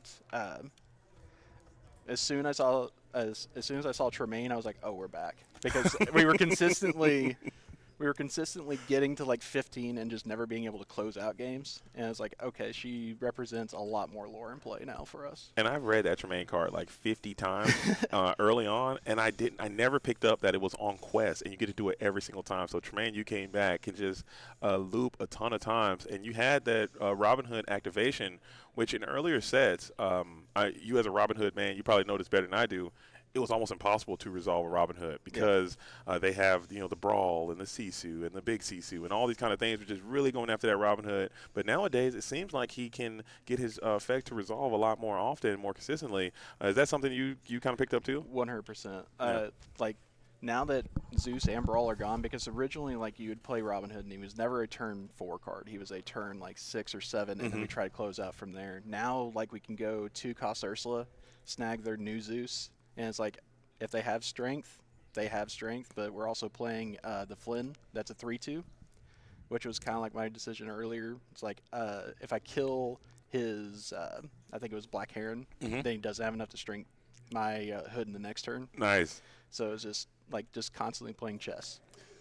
That's awesome, man. I love that so much, dude. And are you playing a card like Return of Hercules? Did you try that stuff, or you just cut all that? You felt too I inconsistent? did not play Return of Hercules, because what it turned out being was like, oh yeah, I played Maleficent Dragon. Dang it, they played Hades. Oh, okay. Yeah, that makes sense. Hey, That makes- I just want to jump in here. Oh, We sorry, did see Shane. some other new cards other than the Lady Tremaine. How did those come into the mix? We saw Next Stop Olympus, and the card, I'm sorry, the name is escaping me, that draws 2 cards. You banish a character, draws 3 if it's boosted. What were you thinking when you saw those cards initially? So the reason they're added is because a lot of times it's like I'll quest out, and a lot of our stuff is 0/1s or like 1/2, and so it's like very easy just for like them to challenge back. And like the reasoning was, well, it's hittable off Robin Hood, and if we hit it and sack our previous character and get more bodies in play, getting them unexerted, it also gives us an extra chance at Freelo. So it was a lot of Absolutely. So that's like its major decision of the deck, and just being able to draw 3 and get 2 more bodies in play potentially is just super powerful. And did you play this in the event yesterday? No. We Okay. Today I told him like I'm just gonna bring fun stuff, and yesterday I thought I brought a deck that was good. It did not turn out to be good. Yeah. But See, that was a mistake. Yeah, man. it seemed like a lot of people switched it up today. You should have brought this deck yesterday, man. Yeah. You probably would have had at least a better time playing. But I absolutely love the deck, man. And the chat was popping off. Shout out to Delicious D&D out there, really rooting you on, saying they're so proud of you. I'm sure you probably know who that is. I man. know who that is. Okay. But the deck is rock solid. I don't want you to share too many of your secrets, just in case some of your opponents out there will start to learn more about your strat. But we just had to come in and hear from you. You heard straight from the Robin Hood's mouth, man, and coming out and putting on a great show. We really appreciate that. But we'll let you go, man, so you can take a break and get some water and hydrate and get prepared for the next round. And we're going to have that thing going. But before we let you go, any shout outs you want to say, or any other illuminating information that you're willing to expose for for your deck or for yourself, or where you coming from, by the way? So I'm from around Fort Smith, Arkansas, by my Oklahoma side. So Oh, nice. I'm a Sharps homie. Let's go, So Sharp. Let's go. We out here. exactly. We travel in packs. I know. Initial shouts is like all my locals. Sup, we did it. You guys aren't the only ones that have to deal with this now. And hashtag in Hood We Trust. Started. Hood stock going up. Buy. Now you came back to get them now because it's gonna be good. That was really, really cool to see. Yeah. I was not prepared for that. Cause even if you like get them into your discard somehow, and then just Tremaine off later. Yeah. That'll give you a 6 easy, 8 easy. Yep. Jeez, seems nice, man. 12 lore is average. 12 lore is average. Yeah. There's like so at locals there was a turn where I had 18 From a Tremaine. from a Tremaine. Wow. Well, Hood and Tremaine. Hood and Tremaine together. Because okay. I couldn't kill them both. And it was like, okay. You need to work Baloo in there, man. Figure out how to get that Whisper Baloo in there, man. Oh, and you're gonna be on your way. That's just another way to win. Yeah. The Lilo, the Baloo, you came back. Hey, it's cooking. We're cooking here. This is good. Either man, it was so nice to meet you, man, and thank you so much for sharing that. Because now you got me super inspired and motivated. I'm hopping into the lab as soon as I get home. I can't wait. I'm excited. Awesome. All right, Thanks, brother. sir. You take care, man. You do. And wow, dude. Whew, man, oh man, I'm still Good sweating stuff. over here. Thanks for dropping by, Ethan. We appreciate it. All right, dude, man. Dude, 0 to 18. Wow, you came back. Thoughts? I think and we might have to. It is a set 5 card, so we might not have to deal with that for too long. But it's a lot of uninkables though, so you are basically gambling though, Shane. Yeah, he did say you have to get lucky with this deck, and we saw it. Sometimes luck is on your side. Yeah. Maybe you can play stuff like maybe some Bobby Zimmerowski's or the new Scrooge to kind of help set up your discard too with it. The new Scrooge is very interesting. Yeah, I'm not sure if that's in the mix, but yeah, more uninkables. A lot of uninkables. Just 50,000 uninkables, man. I don't know. My mind is racing, dude. I think there's some cool stuff that you can do with that.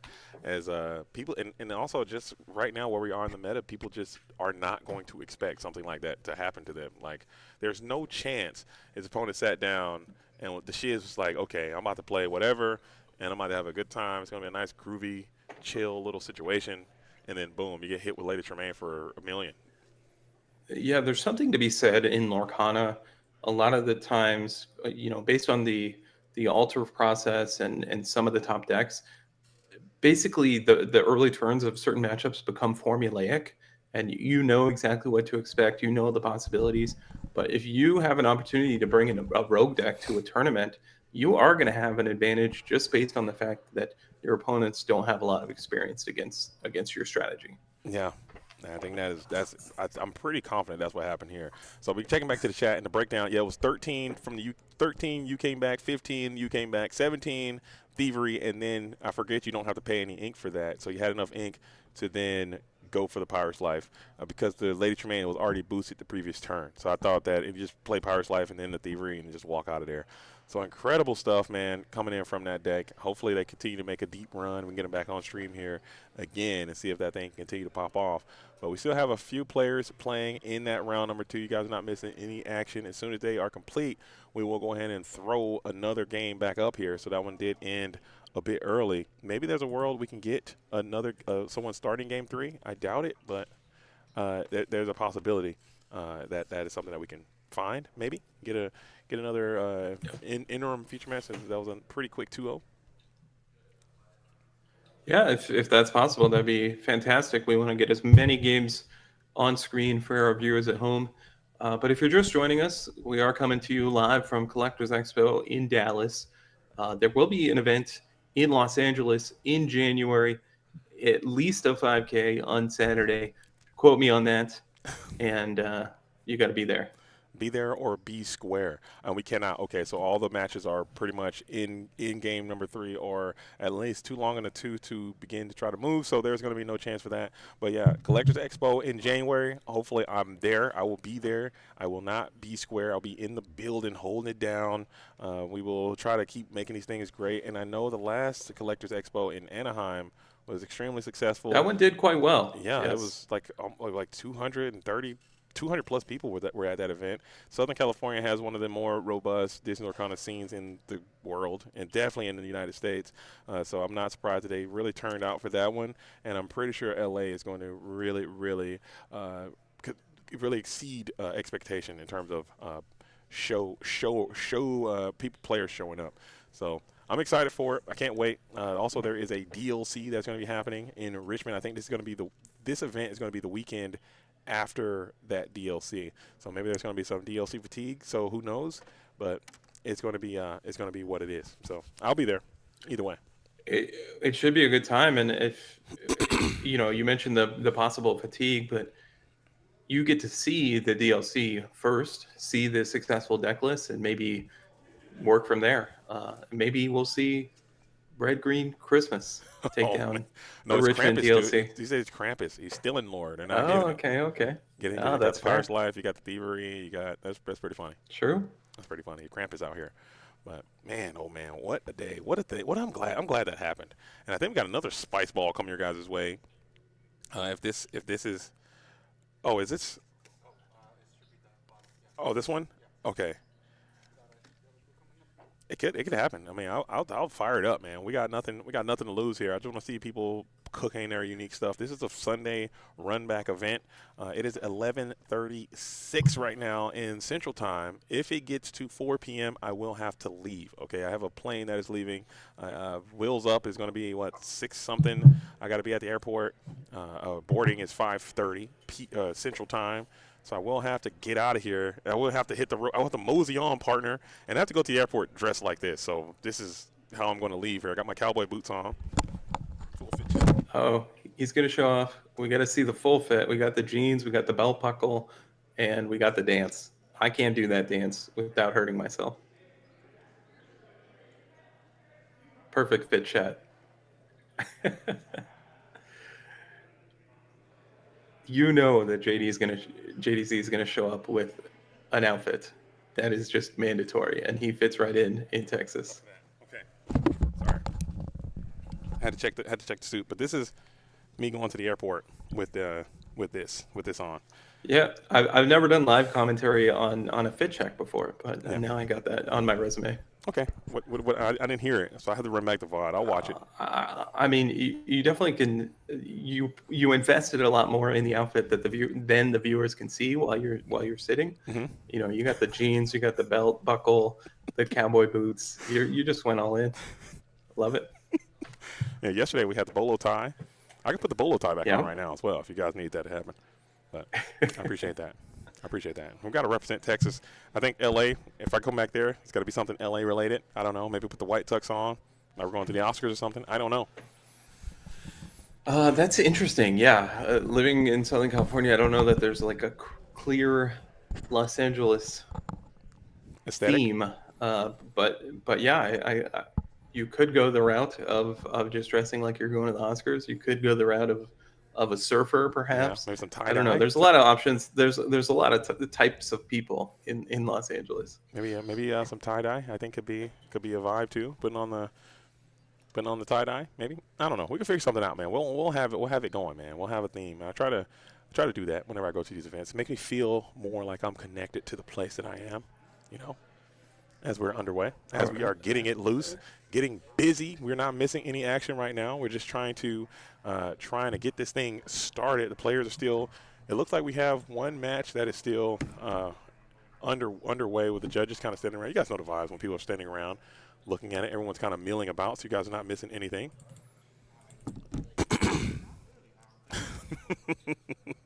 No, Macho Bounce. So, okay, delete it. No, I'm kidding.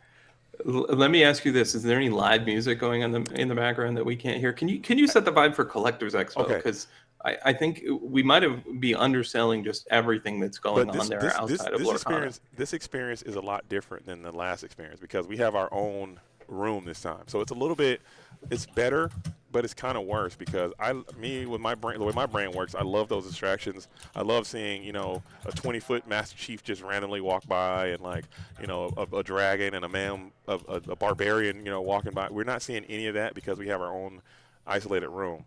And yesterday they had the concerts going, they had the music because you can, and everyone who joined has a ticket to go see that as well. So between rounds, you can see people going over and just seeing some of the vendor booths that they have available over there at the Collectors Expo and the Anime Impulse. But if you go to the next room over, that's when they have the big stage, and they got the K-pop the K-pop bands are doing their thing over there. You got like all the vendor booths because it's a huge anime convention as well. With the Lorcana is the not even the second. The Lorcana is like the side piece of this whole thing that is happening here at the Very Collectors much. Expo and the Anime Impulse and the K-pop. What is it called? K-pop. I'm saying K-pop Anime Impulse, Impulse Universe, K-Play Fest is what it is, and there's a Sneaker Expo. It's all kind of stuff is happening over there, and we're just like the side mission over here. Yeah, So and I want to add one thing to that because I've had experiences in the past where there's a big Lorcana event or a trading card game event in an expo like that, and you have to pay individually for an expo badge and then sign up for the tournament and pay that cost, and that can add up quite a bit. But in this scenario, your badge to Collectors Expo is included with your entry fee, so there's really no downside. You get a whole convention to experience outside of the tournament that's essentially added on for free. yeah, it's just like I said, it's literally just like everyone who signed up for the expo could have theoretically come and played in this tournament if they wanted to. And I think as a marketing person as a non-marketer, I don't know how to be a marketer, but I think there is a great opportunity to try to coerce some other players to say, hey, this tournament, I mean, if you want to just come and play, you could just come and play and see what happens. And maybe that's a good way to get new Lorcana players. Just like have them walk in and like maybe have some decks set up or something, and you give them the cards and teach them the rules and just let them join in and try to play in the tournament. Maybe that could be something that we could work towards and try to like get some cross pollination there because nerds are going to be nerds, man. I mean, no matter what what your specific nerddom is. Like I am a nerd. I like other things that other nerds might enjoy. So maybe they might like things that I enjoy, and that's it. So I don't know. I think it's cool. It's a cool vibe, man. It's a cool experience. I love what they're doing here. And like I was talking to Nigel about it yesterday, man, I just really enjoy his tenacity. I enjoy his motivation. I enjoy everything that the Collectors Expo is trying. I want to just be a part of their future because I think it's just so bright. And what they're trying to do for the game, I think is just amazing. So anything I can do to help Nigel or help the whole Collectors Expo team, I'm willing to do that. And I know you're all in as well. Yes, 100%. And to your point with the learn to play, I think that can go a long way where maybe you don't pick up a player that day who wants to join a tournament Yeah. for a game they just learned. But as we know, there's going to be future Collectors Expos down the road, and it's important to get as many people in the ecosystem as possible. Yeah. It's just have like I don't know what that cost would look like or how logistically you can set that up, but just having that and that might be something that if I'm Disney or if I'm Ravensburger or if I'm somebody who is like trying to help like grow the game as like some kind of ambassador, I'd see an opportunity there. I'm like, wow, there are so many people that are here, and there's a tournament that is here. How can I get in on this to help them accelerate this because this is just a great opportunity. It's just there are so many people that are in that. You have that convention center yesterday was packed. Like those tables were full. There's so many people happening over there, and this is here. Like how can you get those people into this? And there has to be at least some type of overlap of players of people that I firmly believe and I know that there are a significant amount of people who are I call them latent and incipient Lorcana players that would play if they knew that this game was accessible and that it even existed. There are people who don't even know Lorcana even is a thing. Like You're really putting me to the test here. I think I need to look up dictionary.com yeah, for incipient. check it out, man. I might be wrong. That is not a word I've ever used in a sentence. Let's Google it. Let's see what incipient means because I might be wrong. All right. I don't know. I latent and incipient, dude. Incipient, dude. Here we go.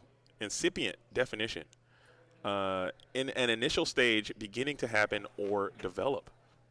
I Maybe? think that fits. Yeah, there's like those very Close like, enough. They're like little budlings, dude. They're like a little people. That's what I think. They're like, I don't know. Maybe Like a tadpole. They're out there, man. They're potential. They have potential to be potential players. But Here we go. So we're not missing anything. We have now. Oh, the judges are really circling this table. I be under so much pressure. These judges gotta knock it off, dude. When I'm in time, I need you guys to back up, dude. I need you to give me some. Now they're all over there, and they're just staring me down. I start throwing, dude. I'd be so nervous. I just start punting right away. Hate to see it. There's something in the chat that you might not understand the reference to. Mr. Blue Jam says we are the new Cedric Phillips and Patrick Sullivan duo. Uh-oh. Those two are considered to be the best broadcast team in Magic the Gathering. So while I don't think we're quite there yet, quite the compliment. And I just want you to be aware of that because I'm sure you might see that comment and have no idea what it means.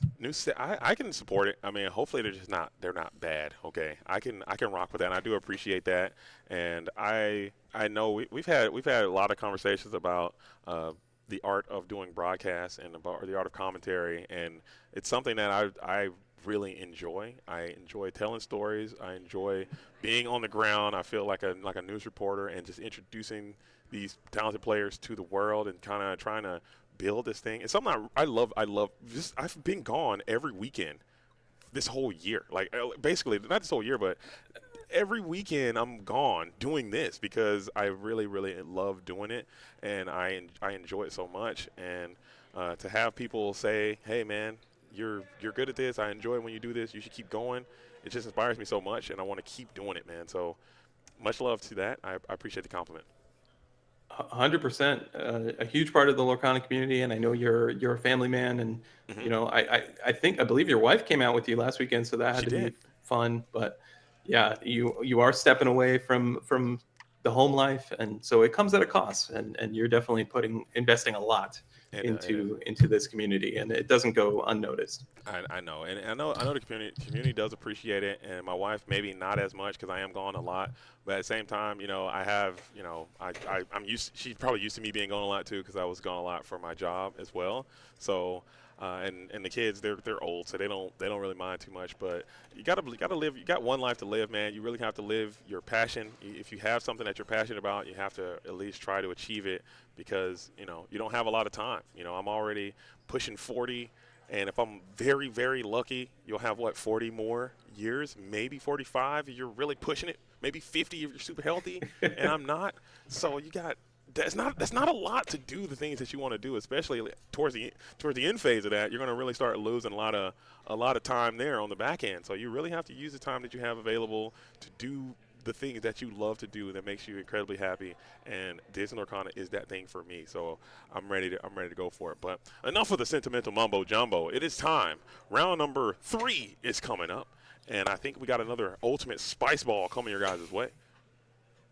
Yeah, so if you're just joining us, we're just playing 5 rounds of Swiss today. We're going into round 3, so we got a couple more to go, but we are trying to get interesting and exciting decks on camera for you. We did see Ruby Emerald take it down in the previous round. And a decisive 2-0 fashion too. Like it wasn't close. It was an absolute blowout there. Maybe Pete might be time. Okay, I don't know if people gonna be doing that.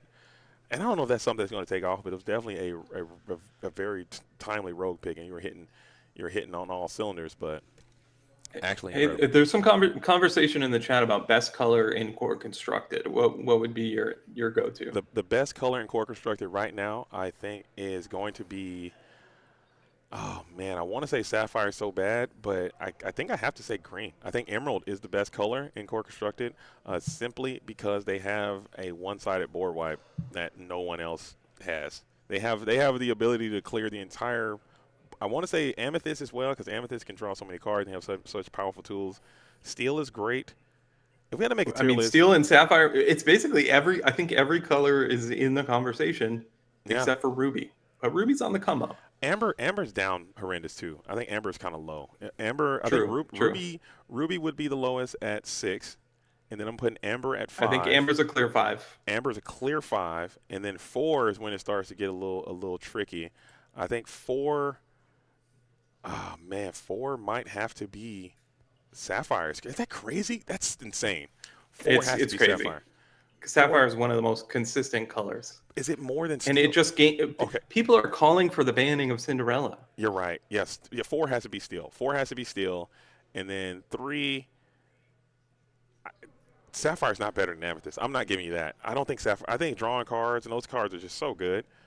Those cards are so good. I don't know. Maybe Amethyst is kind of just Amethyst is high rolling I it. They don't have that much. They have a lot, but they don't have that much. Amethyst actually might be number 4. Wait, we need to back up. They don't have that much, but they have a lot. They have, wait, Can hold you up. You know what I expand mean? on Like that? they, Because they're I super, think they they're have super, a lot. They're super top heavy. They have a lot of top heavy stuff. They don't have a lot of deep hits. They got like a lot of they got like a lot of top chart 100 singles. You know what I'm saying? They don't have a deep catalog of hits. Okay. I gotta push back with you on that one. I think they got plenty of Card for tools. card. Okay, what card in? If I send Sail the Azure Sea, what would you say as Amethyst? Like what's comparable? Like they're not even comparable. Like a power level of card. Like if I say Sail the Azure Sea is like, if I give Okay, you, I would say you say what? you have Sail. I would say Genie. With the Genie is fill. incredible. Genie's a good match. What if I go Tipo, dude? We're talking hits, dude. And then I got Cinderella coming right behind him, and then, I mean, what do we have after Cinderella? We got Sail, Tipo, Cinderella. We got Vision of the Future. I send Vision of the Future. What are you saying? I send Develop Your Brain. What are you saying? You know, I send. I think Bell Accomplished Mystic, Hades. I send Hades the Infernal Schemer. Dumbo, Where are you going? Elsa, Yeah, the you got Fifth hits. Spirit. Oh, you got hits. You got hits. Cheshire Cat. You got Diablo. Yeah. Millicent Scout dude. You got hits. Okay, they got hits over there. Amethyst might be better. Diablo is a nice role player. It does have some flaws. We've seen the Woodchuck's guidebook show up since the release of set 10. Mm-hmm.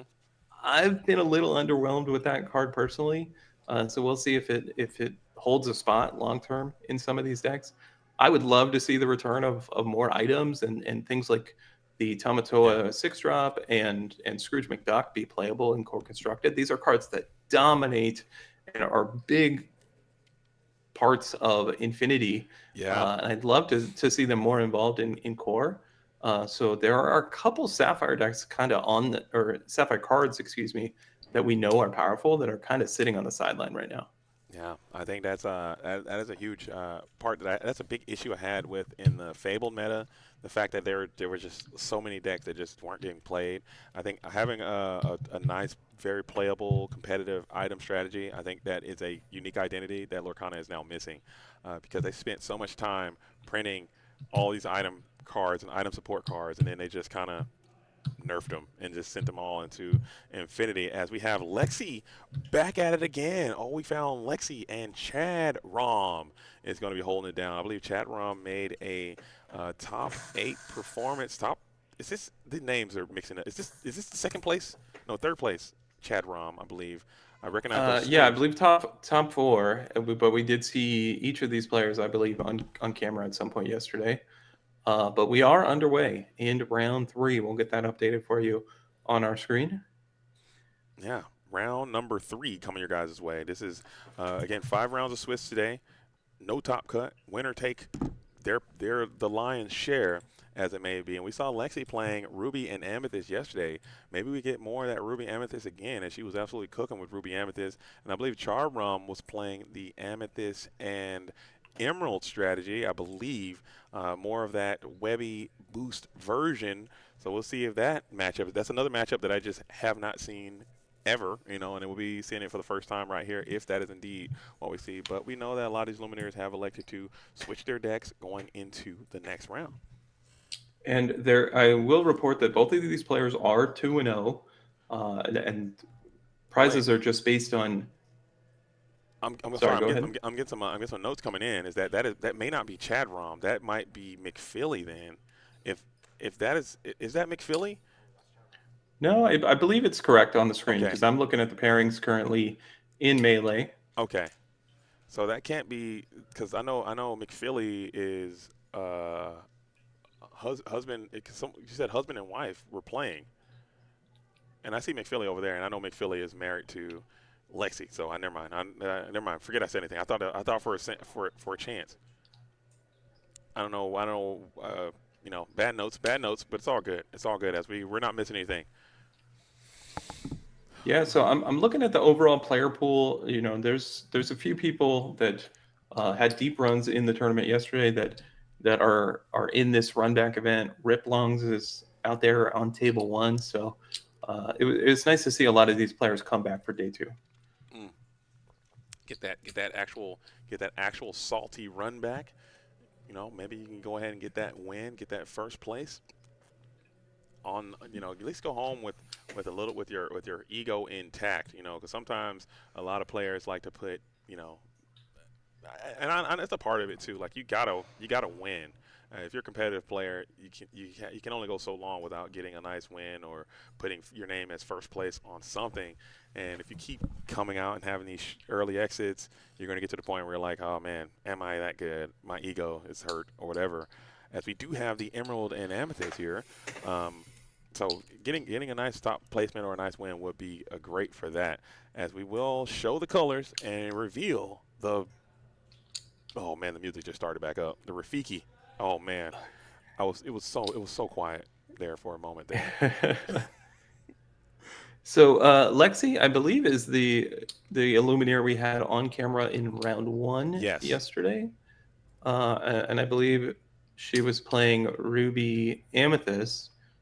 We do have Blurple on the screen, so I'm curious to see. I can't quite tell if she switched decks, but it looks like it might be the same to me. It is definitely Ruby Amethyst on there. We have Sapphire Amethyst on the screen for production reasons. We're going to get that updated to Ruby Amethyst, and just like that, the power of magic, Disney is with us, and there it is. Ruby Amethyst is going to be the colors that she's playing. We have that new Iago. I know you talked highly about that card. You're a big fan. I think it's kind of growing on me now, especially with these Webby implications. It's another way to kind of go one for one with Webby.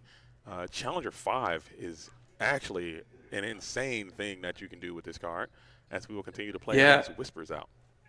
I think it's just a good card to have in as an option, right? But we see.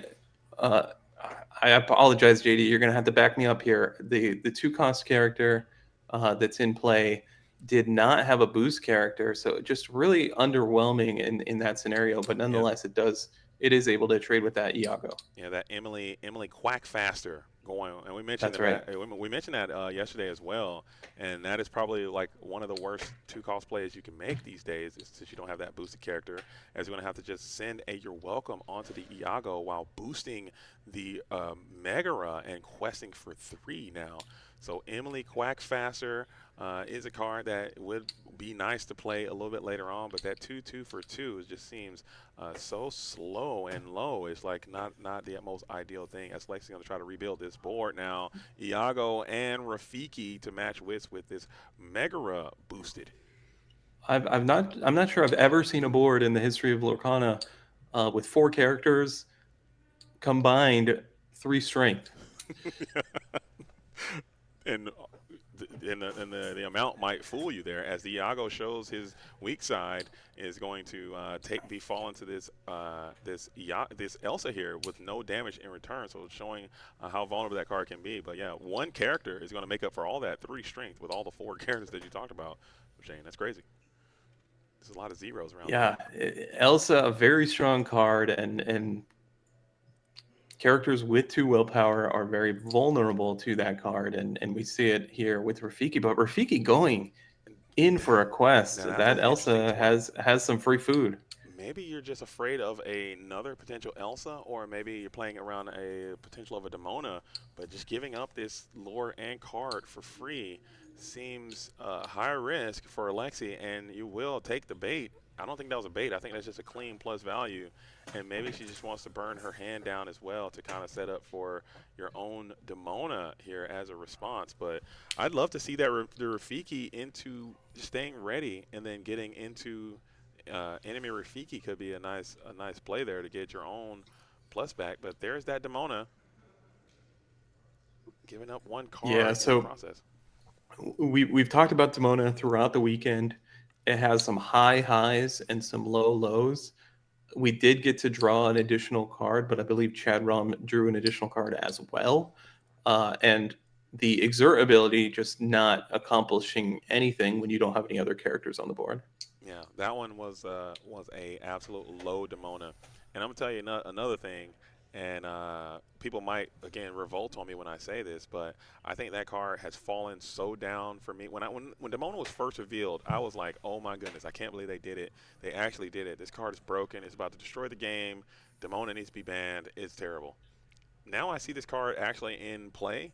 It is more often than not this card is looking bad than it is looking good. It's just so volatile there. I'm not a big fan of what she's doing. Maybe she needs a more of a dedicated strategy. I think you need to do something with that exertability.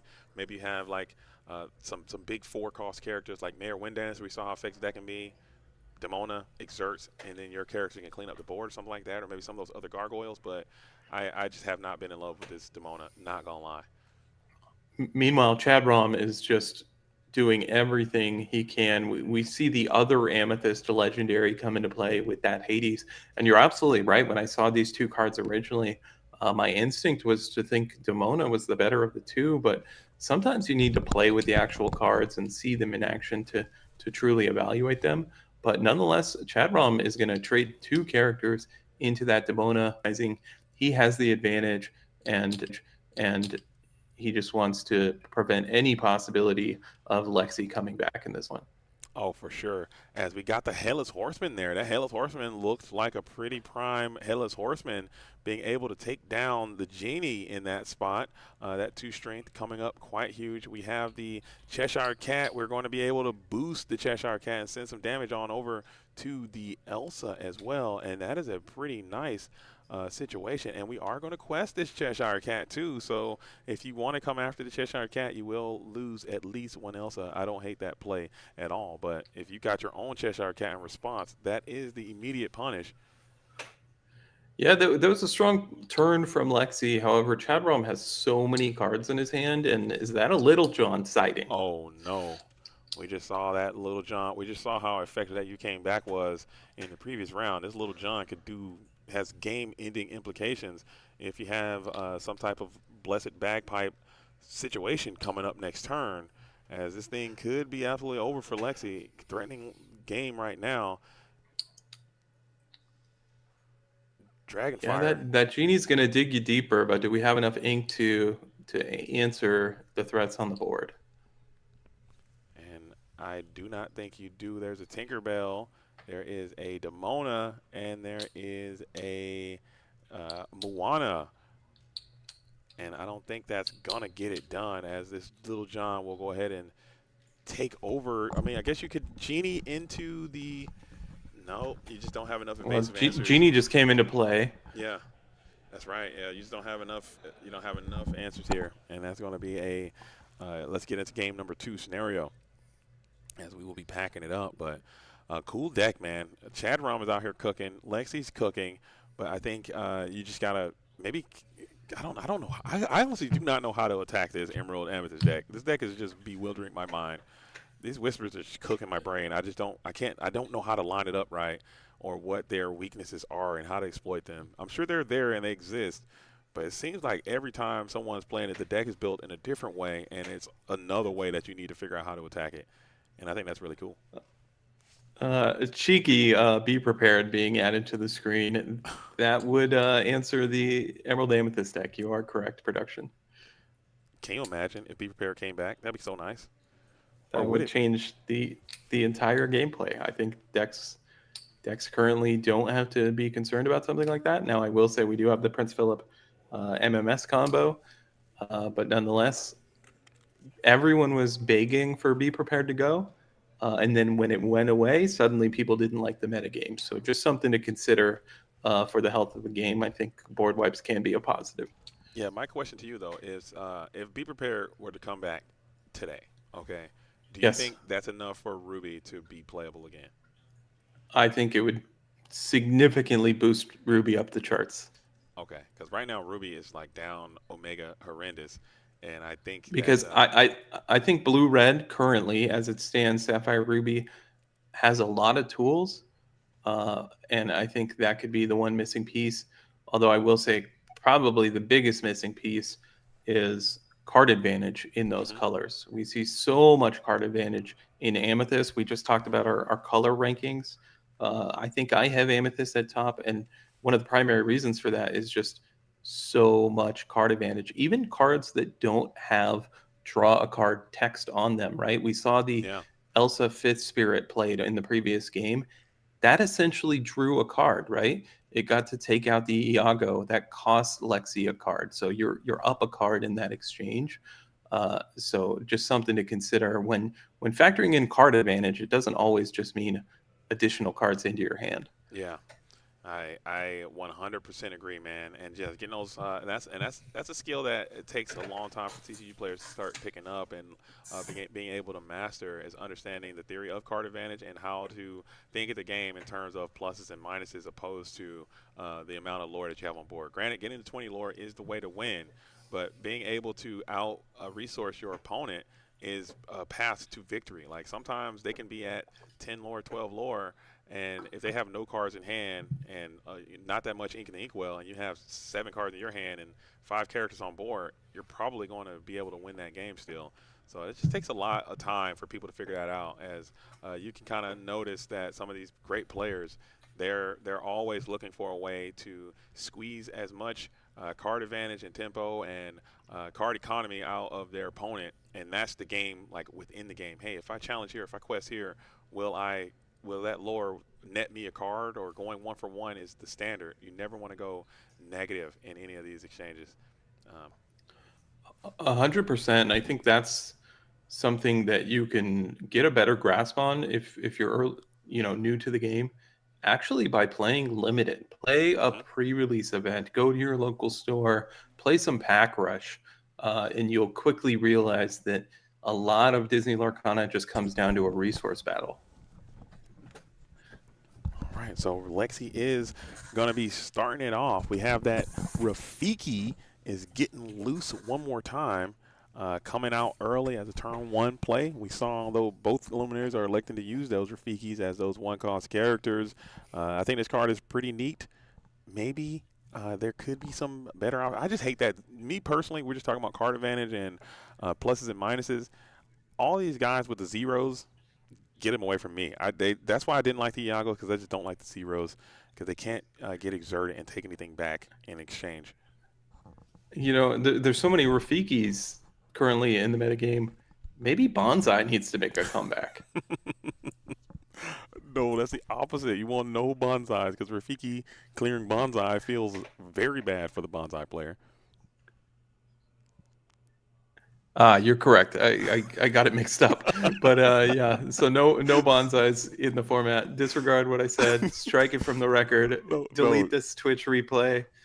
no. Have you ever My seen? apologies. I've had the I've never seen it. I've I've done it. never I've seen it. done it myself. Like my opponent had bonsai, I had Rafiki. They quested the bonsai, and Rafiki just clears the bonsai, and they're just, hey man, Rafiki's gone. I'm like, actually, no, it's not. He's gonna stick around for a while, as we will Ursula Deceiver, just trying to gain some information. I don't think Lexi has any songs in his deck at all, let Yeah. So alone.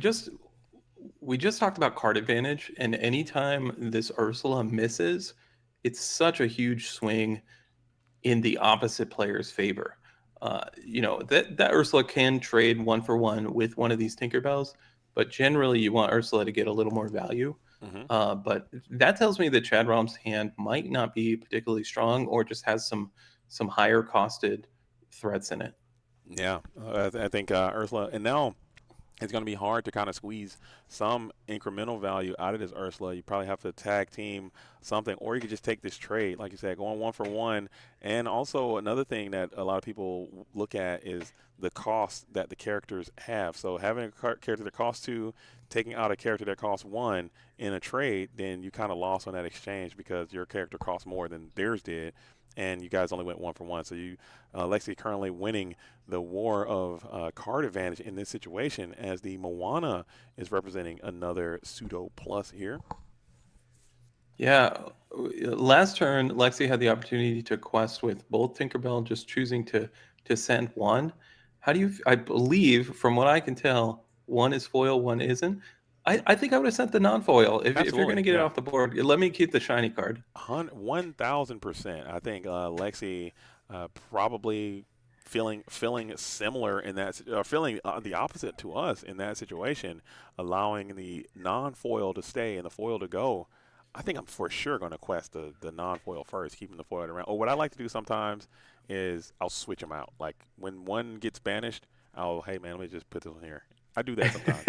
Have you ever done that? You don't do that? I do that all the time. I probably should stop. I don't. Generally, if I'm gonna have a foil in my card, it's all the copies in my deck or Yeah. zero. But yeah, I get it. I get Yeah. it. You Or know, if you have like an you put enchanted those cards version in your deck for a reason. and you have the one enchanted and the other is not enchanted, and the enchanted one gets banished, I'll switch to the other one if I play the next one.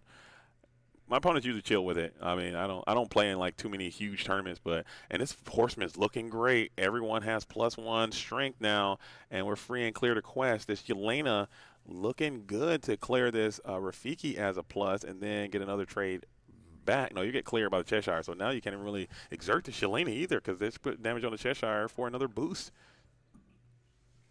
Yeah, so we see the Rafiki go in there, and yeah, you have to understand the ramifications. It's when you challenge this Rafiki, what's going to happen on the other side because it looks free, right? The Yelena isn't going to take any damage. There's no damage for the Cheshire Cat. However, you can potentially add 2 damage to the Cheshire Cat when you challenge the Yelena. So uh, I'm not saying it would be correct or incorrect to challenge this Rafiki, but it definitely puts Chad Realm to the test to really think it through. And yes, the chat room is thinking about that very thing. You have 3 decisions every turn. You can quest, challenge, or nothing, and you're electing to choose challenge here. And let's see if that's going to be a swift and immediate punish. As if you wanted, you could send, and we will go ahead and send the Moana into the Yelena, and now we can boost. And there it is. So the immediate instant punish. But maybe that's a setup for you. Maybe you have your own Cheshire Cat available to kind of send that damage back on over to Lexi in this spot. And that's the game. The game goes on. Yeah, and Cheshire Cat here from Chad Realm would be quite strong because there are two willpower characters on the other side in that Horseman and Iago. So both those cards pretty vulnerable, but have their places in the metagame. Headless Horseman is a card that I think single-handedly has brought Ruby back into the conversation as playable in this format. And we see Alpha Fist there. Well, that can handle 2 willpower characters. Easily, and also keeping that damage and also being evasive. But you do have another evasive clapback in this Moana, so if you do put some damage, I think you might have to send some hits after the Cheshire Cat, as painful as it may be. But we will go after this Iago, getting some plus here, but is it going to be good enough? Thinking, and it is going to be that Webby, and now Webby is going to base boost the Genie and take. I like that play a lot. That's a good play. Yeah, I don't hate that I like it too. You know, you put Webby in your deck ideally to play it on turn 1, shift on turn 2. But I like these 1-drops. We've seen a lot of the shift 2 Floodborns only really have options on 1 ink 2/2 vanilla characters. I think having the option of this Webby that actually has impact on the board if played later in the game, I think is a big deal, and I think it's an improvement in the design. And we've seen this previously with Jasmine as well, where sometimes the resist 1-drop Jasmine could come into play later in the game and have an impact still. Absolutely, I agree with that, Mike. I like that as a game decision, and also I do like that decision and getting immediately rewarded by taking that Moana down, and now you go into a Dumbo that next turn that's not able to exert the Moana to draw a card, and then you got the Bell as a follow up, so Bell is going to be here and take down the Dumbo as well, and then the Webby can go on a little cheeky quest if you want it. So phenomenal turn from Chad, and I think now Chad Rom has officially turned the corner, and Lexi is now stunned on the back foot. JDZ, I just want to let you know, I know you got the mixer there. Some people are having some trouble hearing you again. So oh man, what am I? That's probably something I'm doing. Man, let me thank you for letting me know that out there in TV land. Let me see if I can crank this thing up. They said that they're hearing maybe a turn check. We have this mic. It definitely got louder to me, so you should be okay now. All right, I'll just make sure I talk a bit closer to the mic. I just don't want to be yelling in your ear because it sounds super duper loud to me. And I know it probably sounds super loud to you, but maybe it's something going on with the stream world. But thank you guys out there for giving us that real-time feedback. We're going to try to listen to you guys as much as we can and get this production underway as Elsa is now free and clear to either get after this Cheshire Cat or you can go after the Headless Horseman. Bell also free and clear to do the same. And there it is. So, boom. A nice clean plus value. And then Bell representing another plus here on the Cheshire Cat. You got to clear him here. Yeah, all this. Whoa, look at that. Mother Knows Best singing on the bell itself and then coming back down for that effect immediately. That's really good play. And now you can play the bell, and now we can send damage over to that Dumbo, just keeping Lexi off of resources. And now you are also resistant to a Cheshire Catting as well, because you can boost and send some of that damage.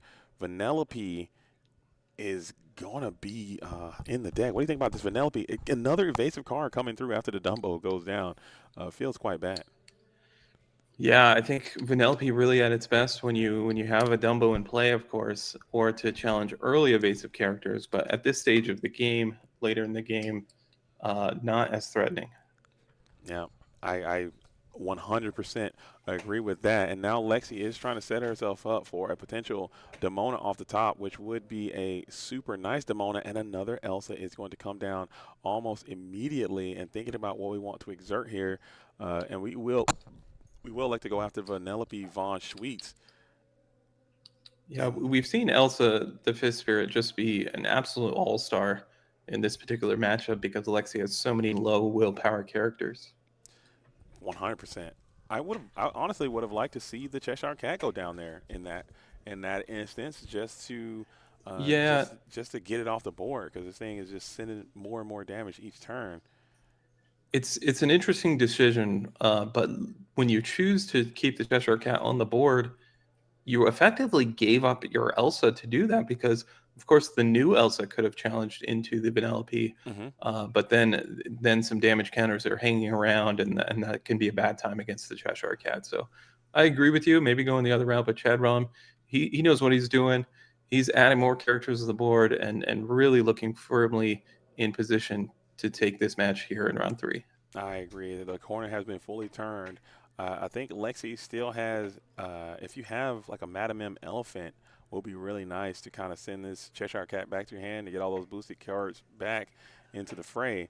You'd hate to draw, I think she's trapped at 5 ink.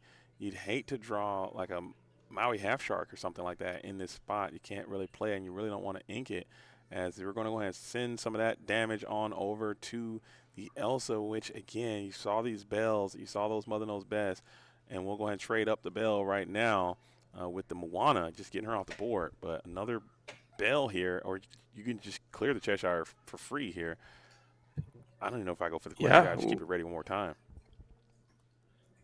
Yeah, so Chad Rom getting a rebate, if you will, on the decision to answer the Cheshire Cat. Let's see what he decides to do. And Genie's going on for a quest. The Meg just clears the Cheshire Cat finally, just doing 3 damage. Oh, no, just 3 damage, actually. And then the Go-Go. Oh, my goodness. The Go-Go looking phenomenal there, gaining some additional lore with that Go-Go for 3. And then we can boost the Meg, and then the Elsa just takes down the Cheshire Cat for goodwill, losing a ton of units there. You love to see. If you draw Madam M Elephant here, I'm scooping immediately.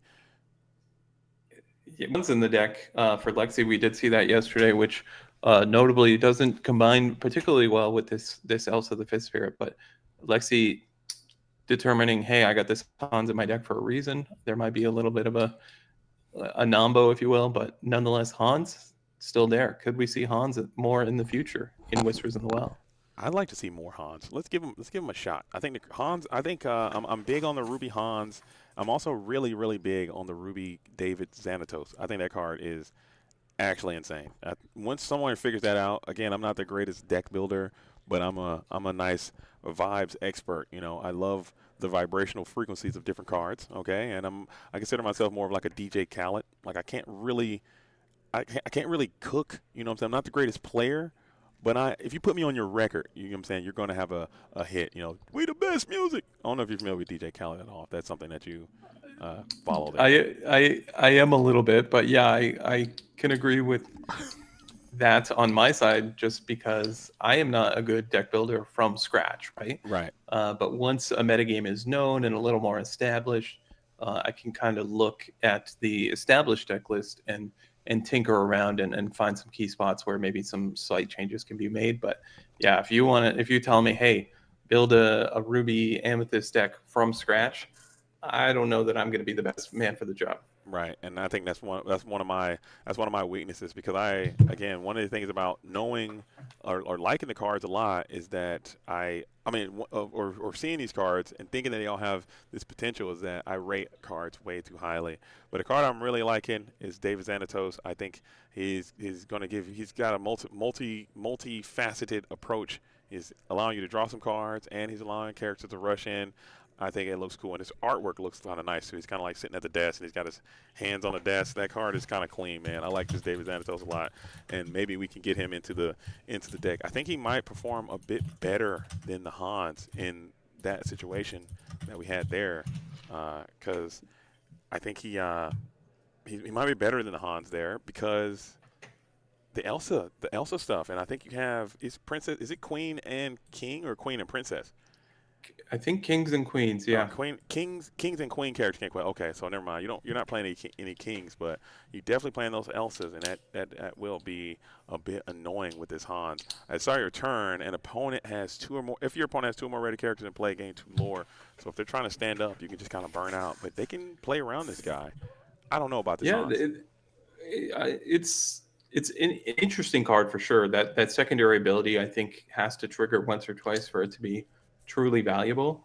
If you were to combine this card with something like a Maui Half Shark that tends to freeze the board, then you're really going to be cooking with some extra lore. Yeah, and they're playing that, and you also have Demona as well, so that's going to like force some exertion too. And they're going to ready, and then they got to stay ready. I don't know. I gotta look into it, man. I think that Ruby Amethyst, obviously, they have a multitude of different ways that they can play their decks as well. I'm looking at the Goliath. I want to try the Gargoyle stuff. I'm all in on the Gargoyle, like a pure Gargoyle deck. I think can be really nice because I was talking to Bobby McHugh. Shout out to Bobby McHugh. Shout out to Lorebot, by the way. Bobby McHugh and Lorebot, we were talking about that, and he put me on that the new item, the Grimorum Arcatorum or Grimorum Arcorum, the Demona item. It will, Grimorum Arcorum. Shout out to Pat. He's cooking over there on the card puller. Basically, I thought that this would only be like if you exert multiple characters a turn. I thought it would just be a 1. You gain 1 lore because they all got exerted at the same time. I learned that every character that gets exerted gains a lore there. Yeah, that can add up quite quickly. That can go quick, man. That can go super quick, and your Demonas get a rush. So if you go with this one and then all Demona, I'm sorry, Lexi. GG's, as Lexi's walking by, head hung in shame, but you shall rise again, like the phoenix from your ashes. As I think this card is really, really fun, man. It seems neat. It seems cool. I want to play this. I want to play a full-on Amethyst and Ruby burn Gargoyle strat, dude. We can pull it off. I think the time has come. I'm not sure the time has come, but I like your enthusiasm. The time has come, all right?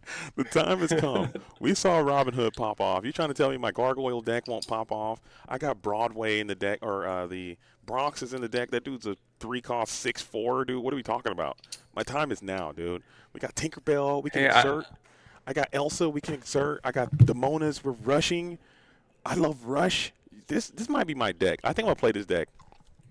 Believe it. We're gonna cook. You cooked it up. You cooked it up. I think you got 60 cards ready to go. I got it. I am taking a peek at the event in Melee. I don't know if there's any possibility. I think there's about 19 minutes left of getting one of those tables game 3. It would be cool if possible, but I see some Illumineers are moving towards the feature match table. So I would love to see it. Pat's working right now, so we're going to get those over there. We're going to get another bonus game for you guys here in a round number 3 bonus match. As I see some feet moving over to the table, and they are sitting down. Yeah, they're about perfect. to get busy for game number 3.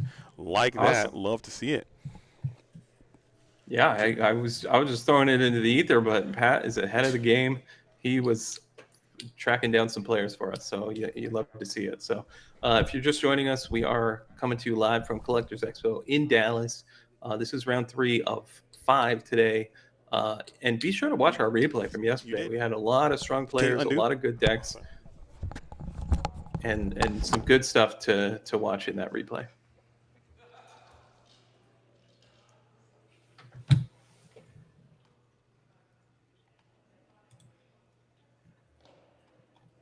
All right, so we'll get it sorted. We're coming into a game 3 with some new players.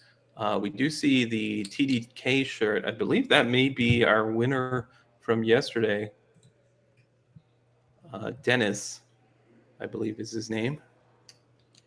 But we'll have to wait and see for confirmation on that. Or Fetty, as many Lorcana players known from many names.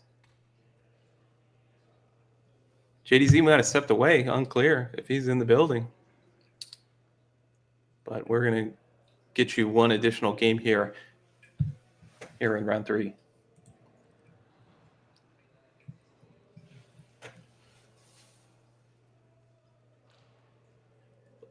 Looks like Emerald, Amethyst on the right side of your screen. And trying to pick up the opposite side. I think I saw You're Welcome. Believe that might be a Prince Philip, so it could be Sapphire Emerald, but didn't quite pick up that secondary color. And we're sending 7, and that tells me right away that we are playing Sapphire, because that's the most common deck that will alter 7, and that's something you can pick up on if you're playing, just trying to get an idea of what your opponent's up to. Keep in mind that the player who is on the play is supposed to choose how many cards they are altering first, and maybe it's not a high percentage of the time, but maybe you will adjust your alter decisions based on how many cards they send away. So just something to keep in mind. If I was playing opposite of somebody who sent 7 cards, I would go ahead and assume they were playing Sapphire.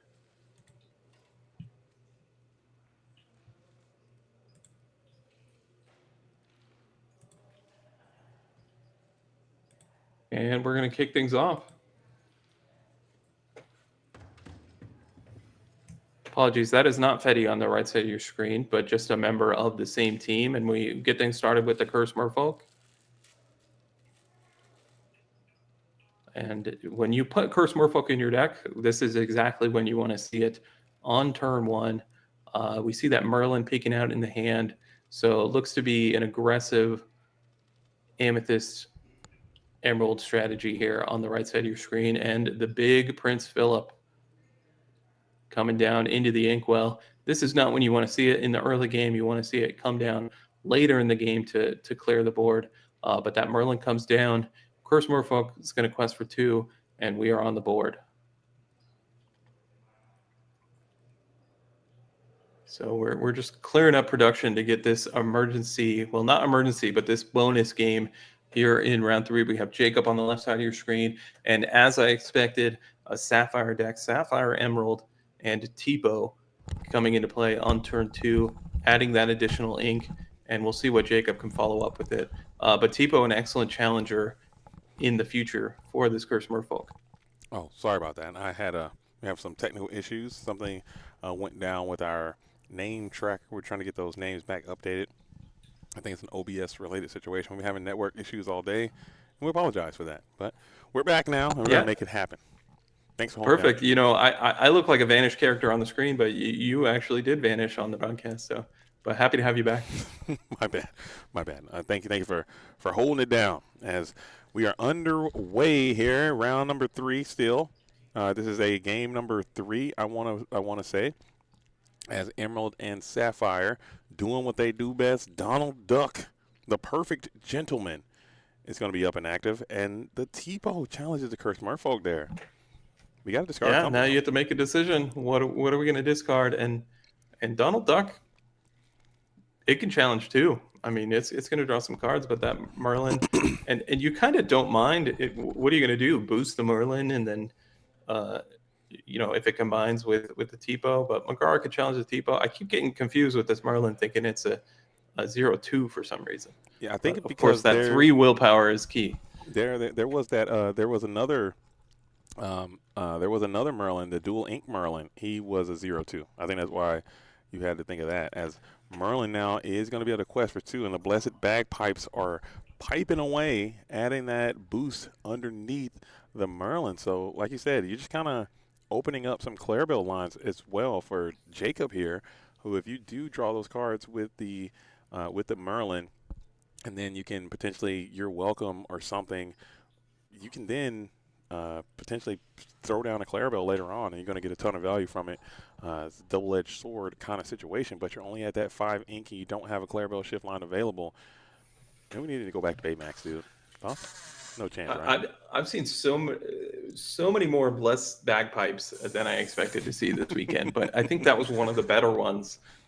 We've kind of been down on Blessed Bagpipes overall, but I don't think it's at its best on turn 2 a lot of the time on a Flynn Rider, when you can just invest that ink otherwise into the boost. But later in the game, you can see it allows for an opportunity for boost on both characters, and I kind of like it.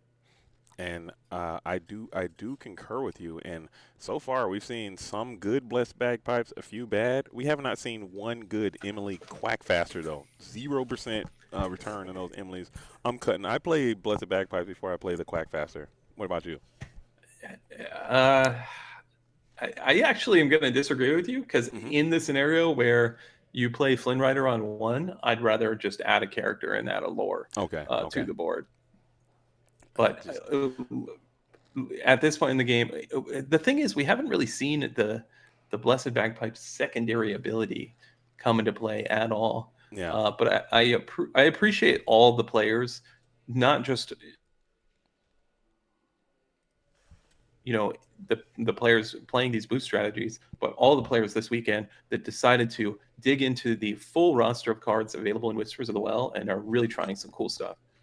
Yeah, digging deep into the bulk bin and pulling out a Blessed Bagpipe. That when I saw that card, I was like, this card's not going to get played. Okay, maybe some Spice Lord is going to figure it out, but we've seen this be like it's been in multiple decks that we've seen on stream multiple times this weekend.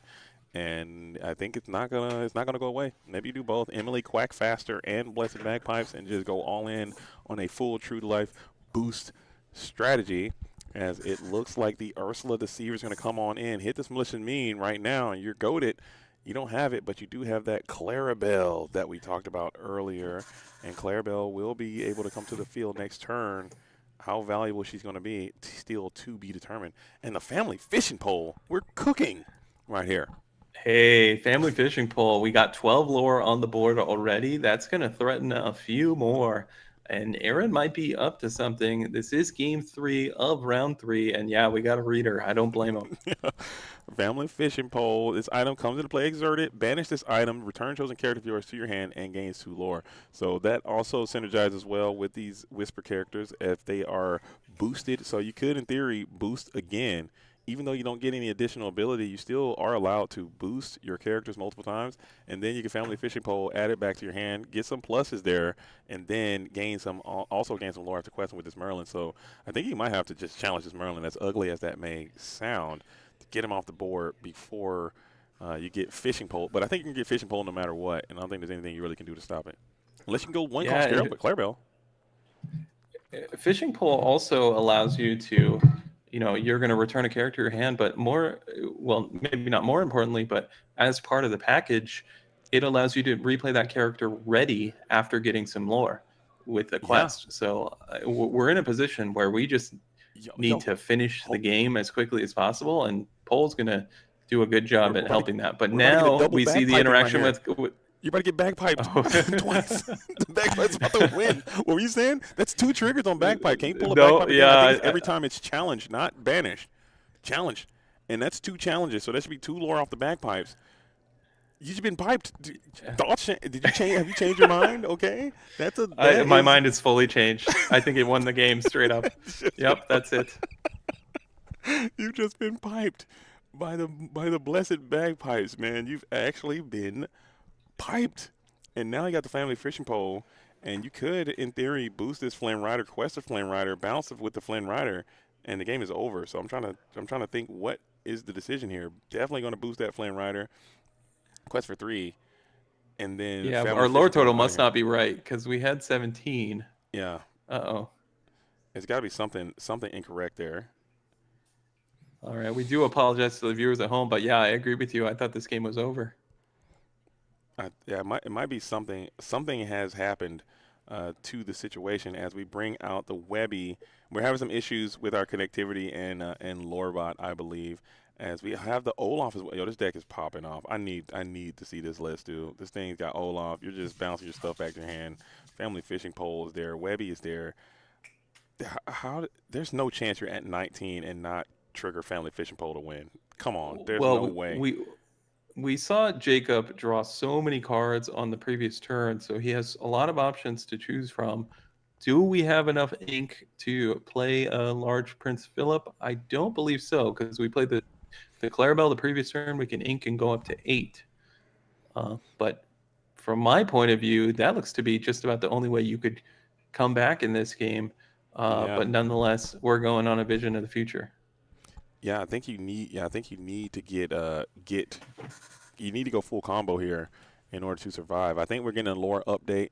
I do apologize. He's at 17 now, so that makes a lot more sense why you couldn't pipe off or couldn't Family Fishing Pole off. But if I show up to a tournament, run back or otherwise, and I'm getting absolutely sautéed by Family Fishing Pole and Blessed Bagpipes, I might have to take a break from the game for a while and just like go back and recalibrate. So I just spent $60 each on these Cinderellas to play my Emerald Sapphire deck. I got my Enchanted Clarabelle here. My deck is looking great. I'm feeling good. And my opponent is clapping me up with Blessed Bagpipes. I'm out of here. I'm going somewhere else. I can't deal with that personally. But imagine how you'd feel on the other side of the table if you're the one piping people. You're right. And I believe that's Jake the Snake. I want to say, is that Jacob T? That's Jake. This is Jake the Snake coming in from Sharp Gaming last week. He played the Spice in the Infinity tournament. I want to say I did meet this Lumineer. Super cool dude, man. But no one deserves to get piped live here on TV. I think, and piped and poled, man. You can just play with the pole and hit with the pipe, dude. You hate to see it, man. And we're gonna throw the fist bump up. We're gonna get into a game. That's it. The game is over. I think that was the game number 3. Well, that was game 3. Yeah, It's a wrap. it was too much. Hey, I want to add one thing at the end there. That Webby, just we know that Webby's at its strongest when it's shifted on turn 2, of course. Mm-hmm. But just the ward keyword is so strong in that position, right? We're at 17 lore, we have the fishing pole, and we have a warded character. So that just limits Jacob's opportunities to come back in the game by so much. Yeah. So that is it was just a lot of pressure. I really did enjoy seeing that deck. I want to see more of the Family Fishing Pole, the Blessed Bagpipes, the boost. I'm all in. It's so many decks that I'm just all in on. I'm still all in on Gargoyles first. I think we gotta make that happen. Ruby Amethyst Gargoyles is gonna be the next one I try, and then I'm gonna switch over to Amethyst Emerald Boost Pole. Oh my goodness, man, it's just too much. Wait a minute. Yeah, I thought we had another game going. So the players are just getting up out of here. We are quick. That was the last round of. Oh. That was the last game of round 3. Oh, we're into round firing 4. away. Nice. Just like that. Nice, and it looks like we have the lore bot has returned. This is not round 4. Perfect. Oh, my bad. They can't see it. Okay. Shout out to Pat, man. He's working super hard over here. Keep it going, Pat. Lock in. Pat's locked in. Okay, but yeah, it was incredible. We will have round 4 in the very near future. We see round 4 is going to be coming soon. So we're just working on the stream to get that all back right. Checking back out to the chat. Stewie says you got to play Spooky Sight. You got to draw Spooky Sight, and you got to have Spooky Sight in your hand. And even in that situation, I don't think Spooky Sight can help you against Webby, because Webby Vanderquack is a 4-cost character. So Spooky Sight is not even a clean answer to the Webby. There's not a lot you can do. You got to go full combo, Malicious Mean and Scary into the Prince Philip to get the Webby off the board in that situation, because Webby and the Family Fishing Pole is just a secured game. Like, it's a warded character with 4 willpower and Quest for 2. It's just a super, like you said, super late game closer as well. Yeah, I'm taking a peek at the standings. We're going into round 4. We have 3 undefeated players remaining. Rip Lungs up top, 3-0. I'm just going to take a guess. I haven't looked at deck list, but I don't think he switched decks overnight, I don't think right? he did. And then we have Top Deck King 45 and that was pretty awesome. Chardrom, who we've seen on stream, also 3-0. But I see. It looks Rip like Lungs, presumably well known for Blue Steel. It looks like Rip Lungs may have been pared down and is now playing against Becci, which is super funny. I seen him over there close to the top table. We saw Becci earlier losing in the earlier rounds, but it seems like they are now playing against each other here at the top tables. We're waiting on our feature match to roll through, but that is so funny because I know for a fact that they drove here together 8 hours to be at this tournament together, and now 8 hours? They drove from. Listen, I knew Texas was huge. I did not know Texas was that big. They drove because say things are big in Texas. They're in Texas. They came from Texas, and they drove 8 hours still in Texas to come here.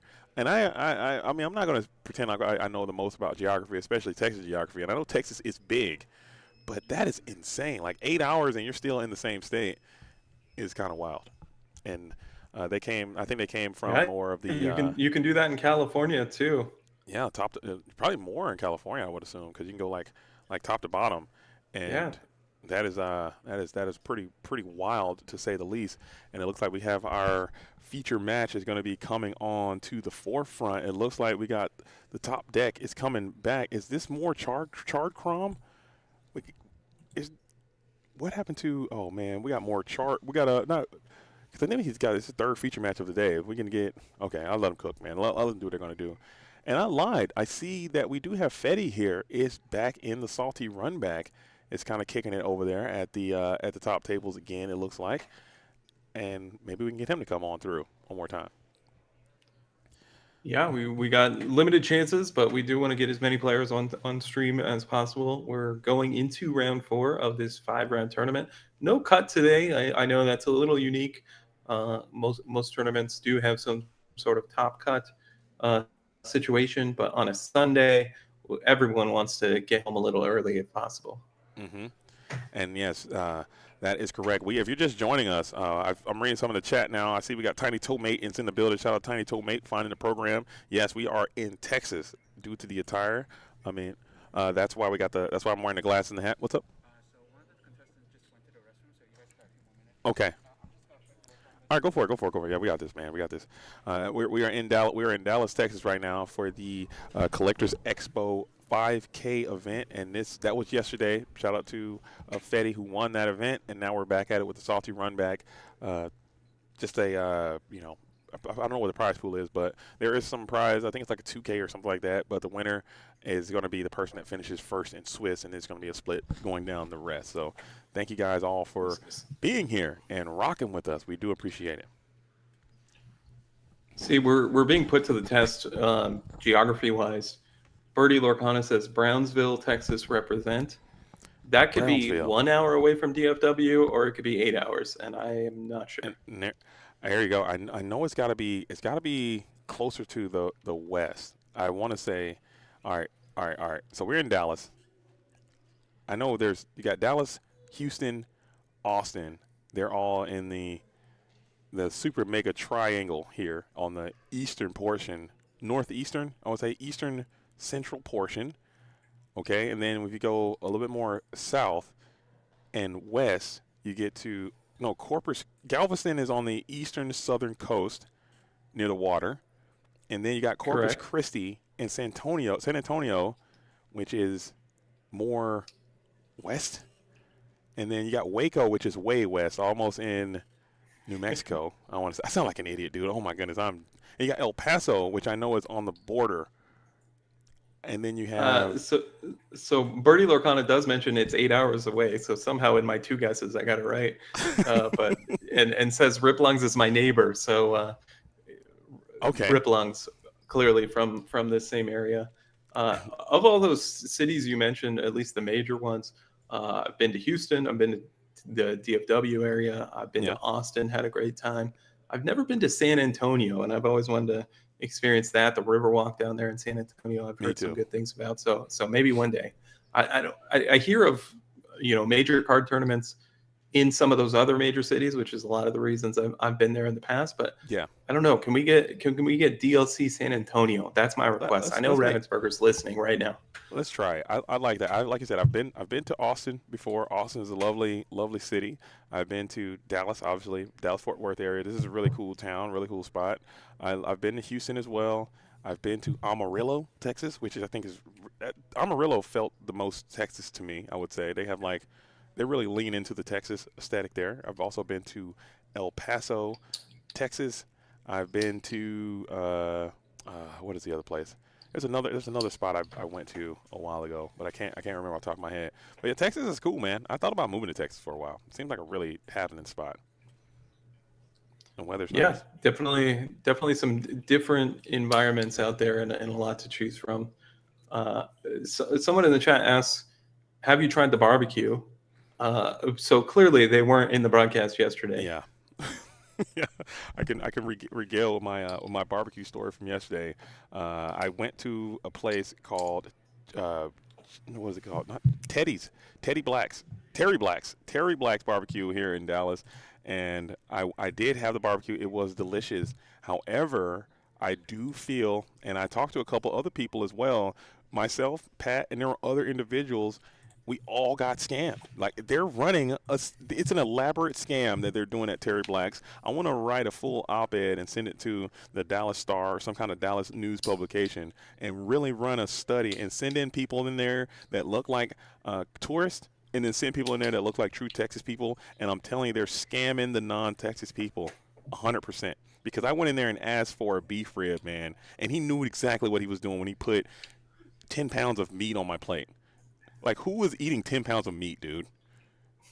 And he thought it was you? He thought it was me. I just said, hey, man, can I get a beef rib? He's like, cool. And he doesn't give you, like, any kind of warning or anything. Like, hey, man, you know this is, like, 25 pounds of meat, right? And it costs about that much. Nothing. He's just like, okay, boom.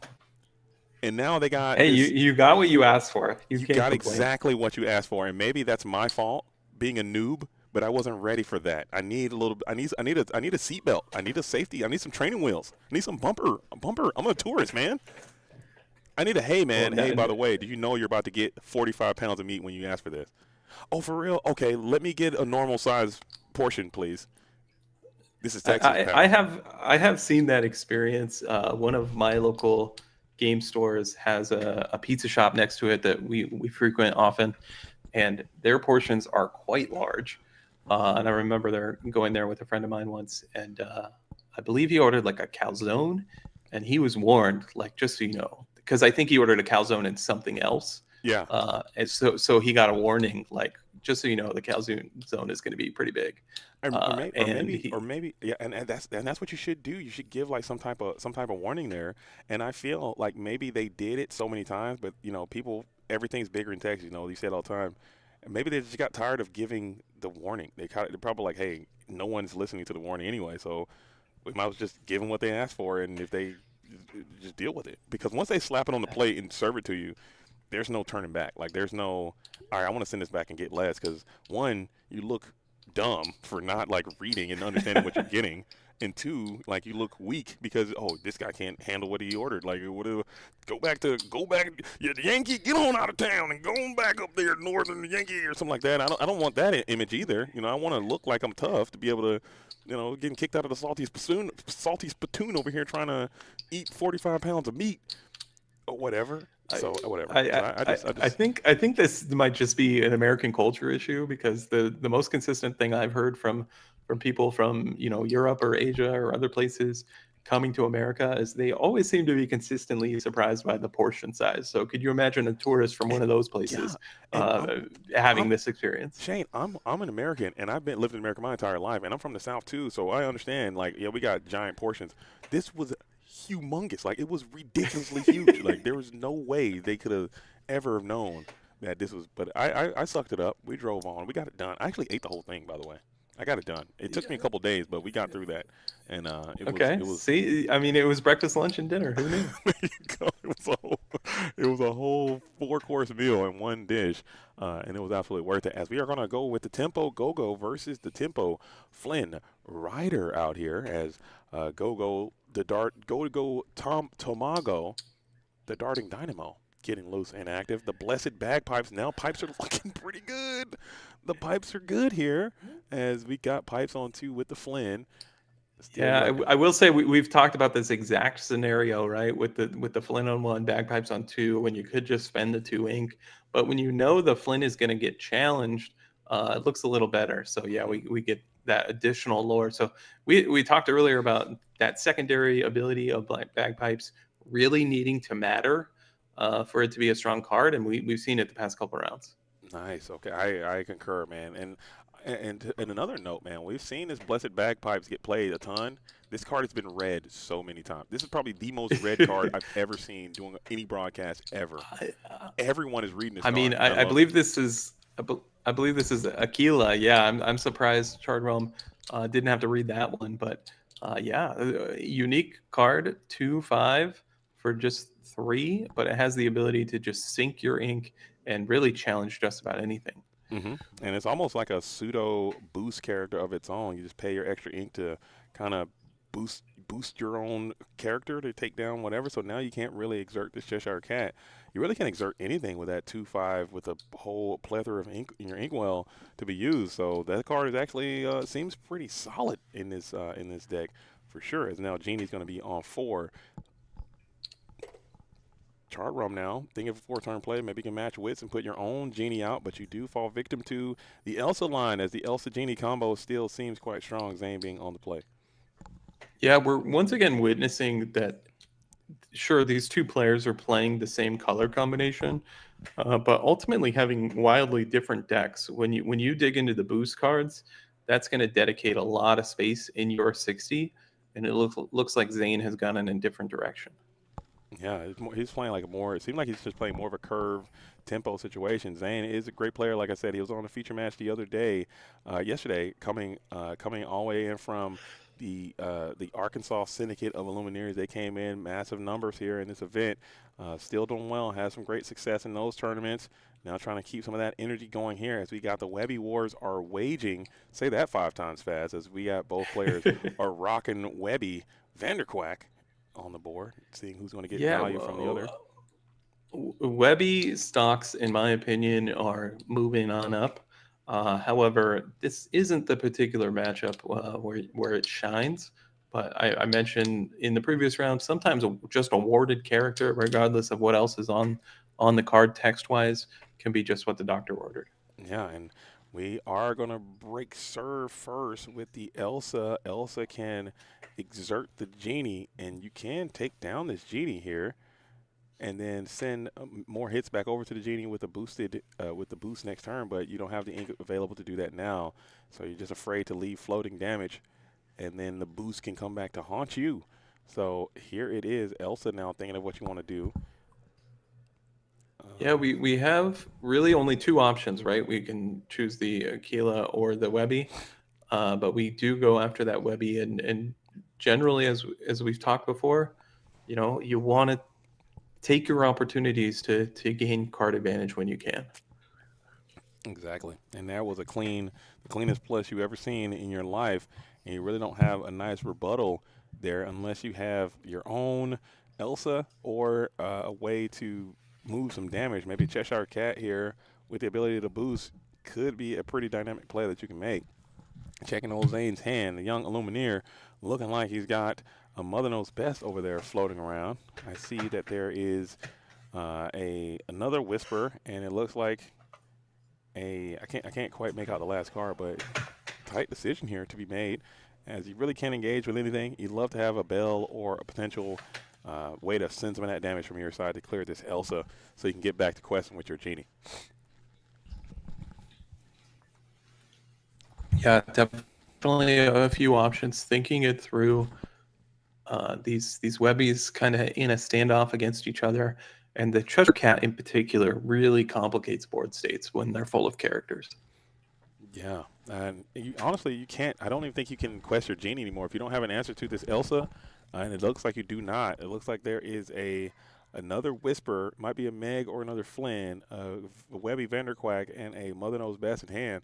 So as it currently stands right now, unless you can't really even exert anything right now, because that Cheshire Cat is proving to be such a threat. And I think I'm leaning more towards your camp, man. I'm leaning towards this Cheshire Cat being actually insane, as we are going to sing the Mother Knows Best here and send possibly the Cheshire Cat back to hand. Sending the Elsa back to hand is a tempo play, and it will require you to reset up the Elsa again, but it also takes that damage off. Interesting. Yeah, it will cost Chartrom essentially his full turn's worth of ink to redeploy that Elsa, and there's a lot of willpower on the other side of the board. So I don't believe he has enough to Elsa and then use the boost ability from the Cheshire Cat. So yeah, I don't mind that Mother Knows Best there.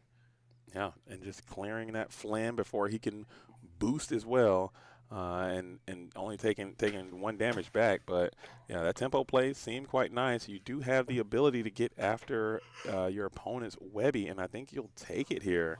And now this Aquila is free and clear to consume. Maybe this Cheshire Cat just to get that problematic character off the board. Ursula Deceiver is going to miss, and we're double dipped Elsa up. Well, Right it turns out when you Mother Knows Best and Elsa, well, Chardron was going to play an Elsa that turn anyway. Yeah, it was gonna come on down, but we had to clear it, and the Webby Vanderquack cleans up the Cheshire Cat. That's a very problematic situation. And then the Aquila is going to take down the Webby, and this is looking really, really great for Zane in this scenario. You know for a fact that you're probably going to end up losing your Genie or your Webby this next turn, as Elsa has returned. Yeah, so Elsa able to take out the Genie and can't be challenged back thanks to that evasive ability. So we know he has a third Elsa in hand. So while Zane has the lore advantage here, well, Cheshire Cat could change things. This is a huge Cheshire Cat able to potentially remove one of those Elsas.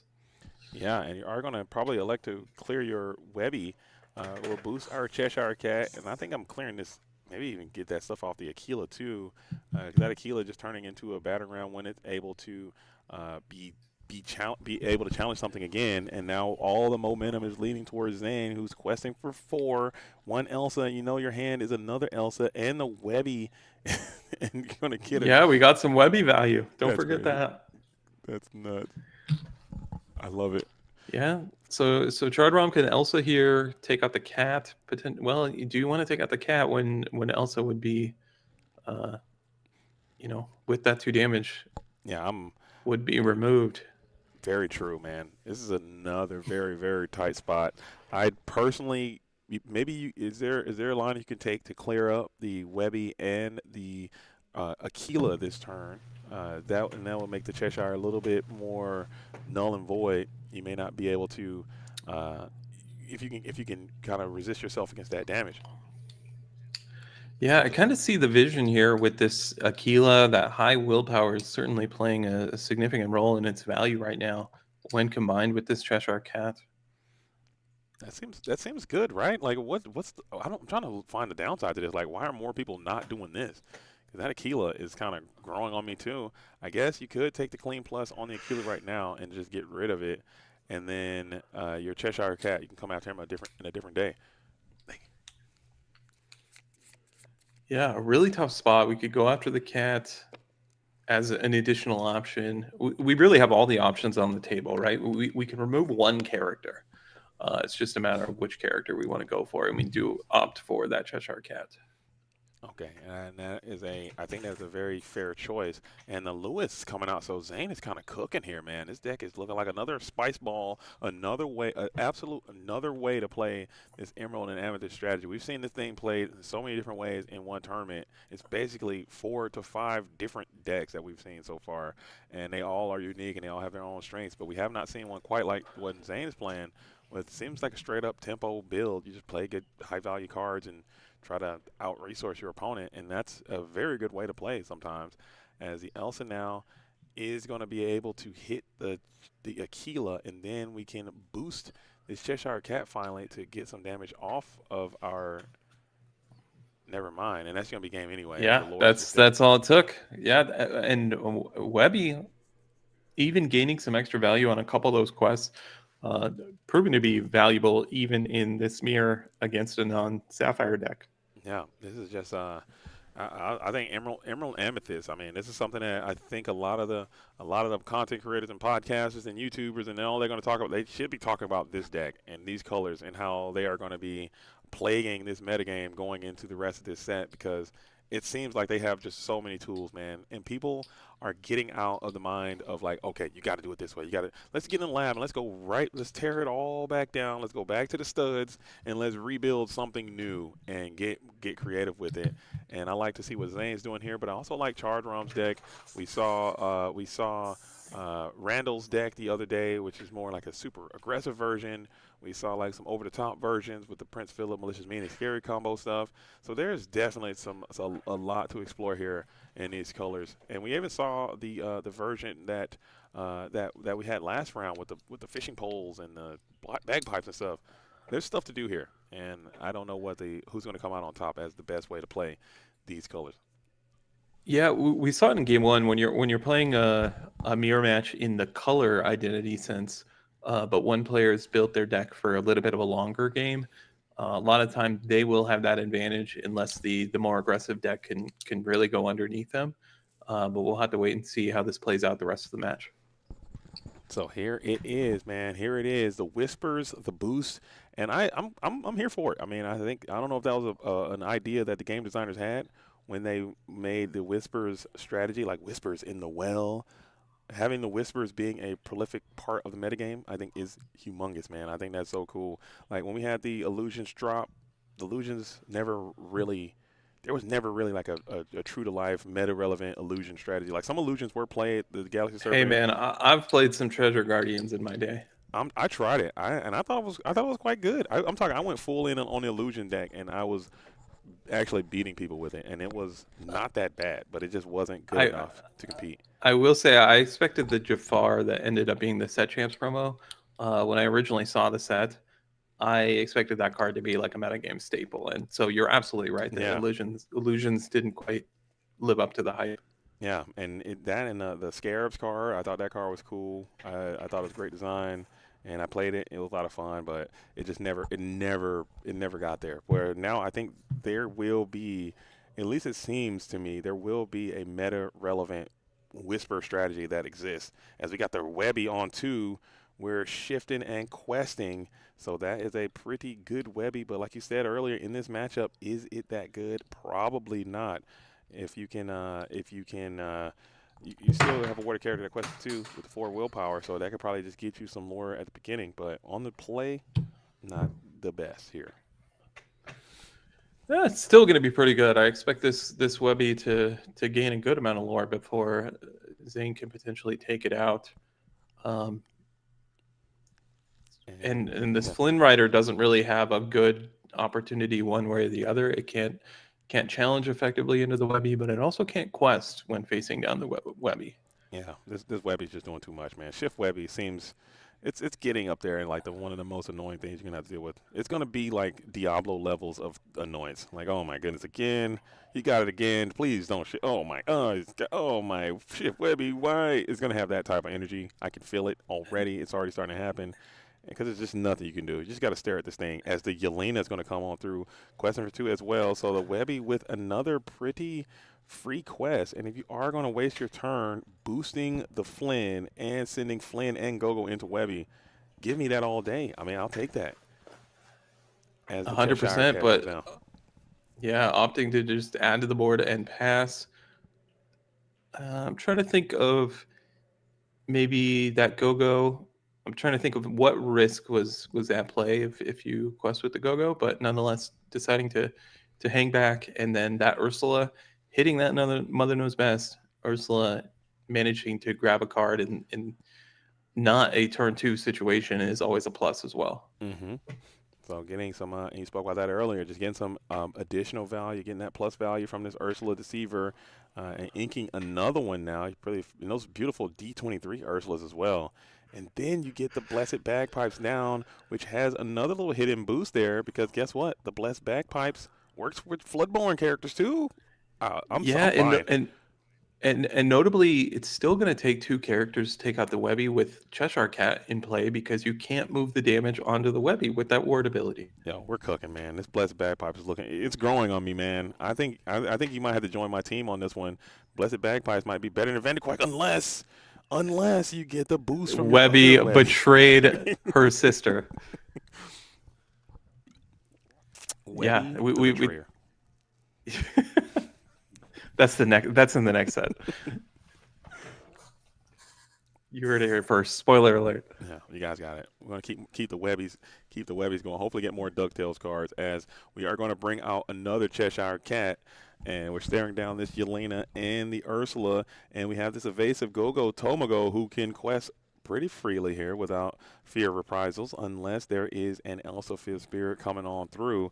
But I think you might have some more patent pending targets you need to get through before you worry about that Gogo Tomago here in this situation. So going in, Zane now up a game. Chargeron, I'm trying to force a game number 3. I'm trying to hope that we get a game number 3. We've had a lot of decisive 2-0s already again on this stream, just like yesterday. One thing of note, I think Chardram has an additional lore thanks to the bagpipes. I'm not sure that's something that could be missable, but hey, I'm not a judge. Yeah, I don't think he can. I believe the players caught it, but we're having some issues with the iPad again, so we're kind of keeping score mobily. Oh, So there we go. We'll toss it up there, and maybe that's going to be good enough. But if the players should be keeping their own score and they have what's agreed upon is correct, as we are going to send the Elsa into just lining up how you want these challenges to go. I think getting the go-go off might be a good thing to do as well, because I just hate seeing those go-go's. Maybe there's a way, maybe you got your own Mother Knows Best, or you have your own family fishing pole or something, getting that go-go back to hand. I'd hate to see it, so just clear it when you can. I'm not sure what happened with that Elsa. I thought we were okay. That makes sense to me. So yeah, get that Cheshire Cat off the board. I think that's priority number 1. And then step 2, get Flynn off the board. But hiding up top of the screen, now we have a little bit more narrow board, and we have the second Cheshire Cat that's going to be able to put in some work. Yeah, and now we are going to be able to base boost that Cheshire Cat, and then the Go-Go and the Webby now free and clear the quest up to getting 2 lore down. You don't have that, and you don't have another evasive threat. And I also believe that Chargerom is in top deck mode, is a place that you very rarely, if ever, want to be, especially when your opponent still has cards in their hand. You want to make sure that that is happening around a similar time. And we were talking about card advantage earlier, and even though Chargerom is up in lore, this position looks very favorable for Zane, as he was on the draw now, fully engaged in turning the corner and trying to force this thing on into victory. Fortunate for Chargerom, there's not even 2 quests on the board, and you only have 1 card in hand. If you can get that card set up, and I don't know what other ways you have to draw more cards in this deck. Yeah, that's one thing that these Emerald and Amethyst decks are going to struggle against, or struggle with, excuse me, is coming back. I mean, we can see from this position that Charderom is well behind. And what tools do you have available in your deck to make a comeback? I don't think Ursula is one of them. Sure, you get a card in this situation, but you really need to be challenging and removing characters from the board. For sure. I think he hated to see that Ursula coming down there. Even though you didn't have the Malicious, Mean, and Scary, you saw your fate is tied to that Clarabelle, and you have 1 card in your hand that you have been holding on to for a few turns. You can't really do anything with, and you'll just have to pass there. So Ursula doing what you paid it, and the shift Webby off the top. You hate to see it, as we're going to quest all these glimmers, getting them moving, and this is just so much lore pressure coming on through. That's 5, 6, 7. We're inking the Clarabelle for the vibes there. And now we have a Genie, so that is a little bit of card draw to kind of help you out. But man, oh man, you are down Omega there from Chargerom, and I'm loving Zane's deck. This one seems the most tempo, I would say, and just clean and cut across the board. No, not a lot of missing movement there. Not a lot of the this and the that. Okay, I'm a big fan of this and that, but sometimes I like to keep it just blocking and tackling, man, like my coach used to say. Yeah, I liked Chardrom's start. And once again, I mean, we've talked more about bagpipes than I ever imagined this weekend, but we saw that played on turn 3, and yes, it got a trigger, but that's all it's done. And is that worth a card to gain one more? We've seen Yeah, Thievery played today. At least that does a little more just for that one ink. So just something to consider. It seems like Char Rom's deck is very streamlined in what it wants to do. But if it doesn't draw the cards in the right order, something like this can happen. absolutely. I agree with you 100%. So now I'm jumping off the bandwagon of the Blessed Bagpipes. I'm going back into just straight up good cards, do good things, and play them to the board and let them work for you. And just get back to the fundamentals, man. No more trick plays, no more, deep bombs. Just 3 yards in a cloud of dust, man. Up the middle, run the ball, block and tackle, dude, and that's it. And not this deck seems like it's designed to do just that. As now Char Rom here needs a miracle in this spot. I don't think a card exists in this format. You don't have 9 ink, so you're fully you're super away from the combo, and you have a awarded 4 strength, 4 willpower character on board, which will take your entire board to get through. This game might be over. Yeah, I think we're just about done here, and yeah, we see the hand extended in that moment. But we talked about it at the open of the show. What surprised us, what impressed us yesterday? I said the color emerald, and we're seeing a lot of emerald representation. Yeah, and that's why I had emerald as my number one color in the format right now, because it's just it's being played the most. It's being played the most. Emerald and sapphire are way high up. Amethyst is also being played at quite a significant clip as well. So I can see your point as amethyst being the number one color. But Emerald is just moving high up, man. They have a lot of the counterplay stuff, the malicious mean the scary stuff, the Webby. We saw how effective Webby can be. We've seen how effective some of these new whispers can be. It's just a mess, man. I think the meta is cool. I think these cards are cool, and I love these players coming out and absolutely cooking in this thing. So maybe since we got another quick and decisive 2-0, potentially we can find another match going into round number 3, as that was the 4th round of Swiss. So I believe we have one more round of Swiss, and I still have time before I have to reluctantly depart, because I have a flight that I have to catch to get back home and do my thing. But it's been a really, really wonderful time here in Texas. I'm so glad that you guys are joining us here for the Collectors Expo 5K down in Dallas, and I'm with Shane as well. It's always nice to share some commentary space with you as well, even though you're in beautiful California and not here in the heart of the heartland, down in the heart of Texas, something like that. Howdy. Yeah, I don't know that I would have appreciated the beef rib quite like you did. So Yeah. maybe it's for the best. It's But probably for the best. yeah, next time in LA, hopefully we can be together. Let's do it. Let's do it. We'll go to a nice, I don't know, get some what's some good California food? Maybe some I always like to have, like, I don't know, what's some good California cuisine. I remember last time we were there, what did we had? I think we had Mexican food. It was good. Oh, we went to that Italian restaurant. Italian What restaurant. did you That's think what it was, of that's that what it was. place? Yeah, that wasn't bad. I enjoyed it last Yeah, time we were there. I thought it was pretty good. It was a unique little spot with some good aesthetics. It had Yeah. clearly been around for a while. I kind of like the old restaurant vibes. I feel And like everything is kind of cookie cutter these days when you go to a restaurant.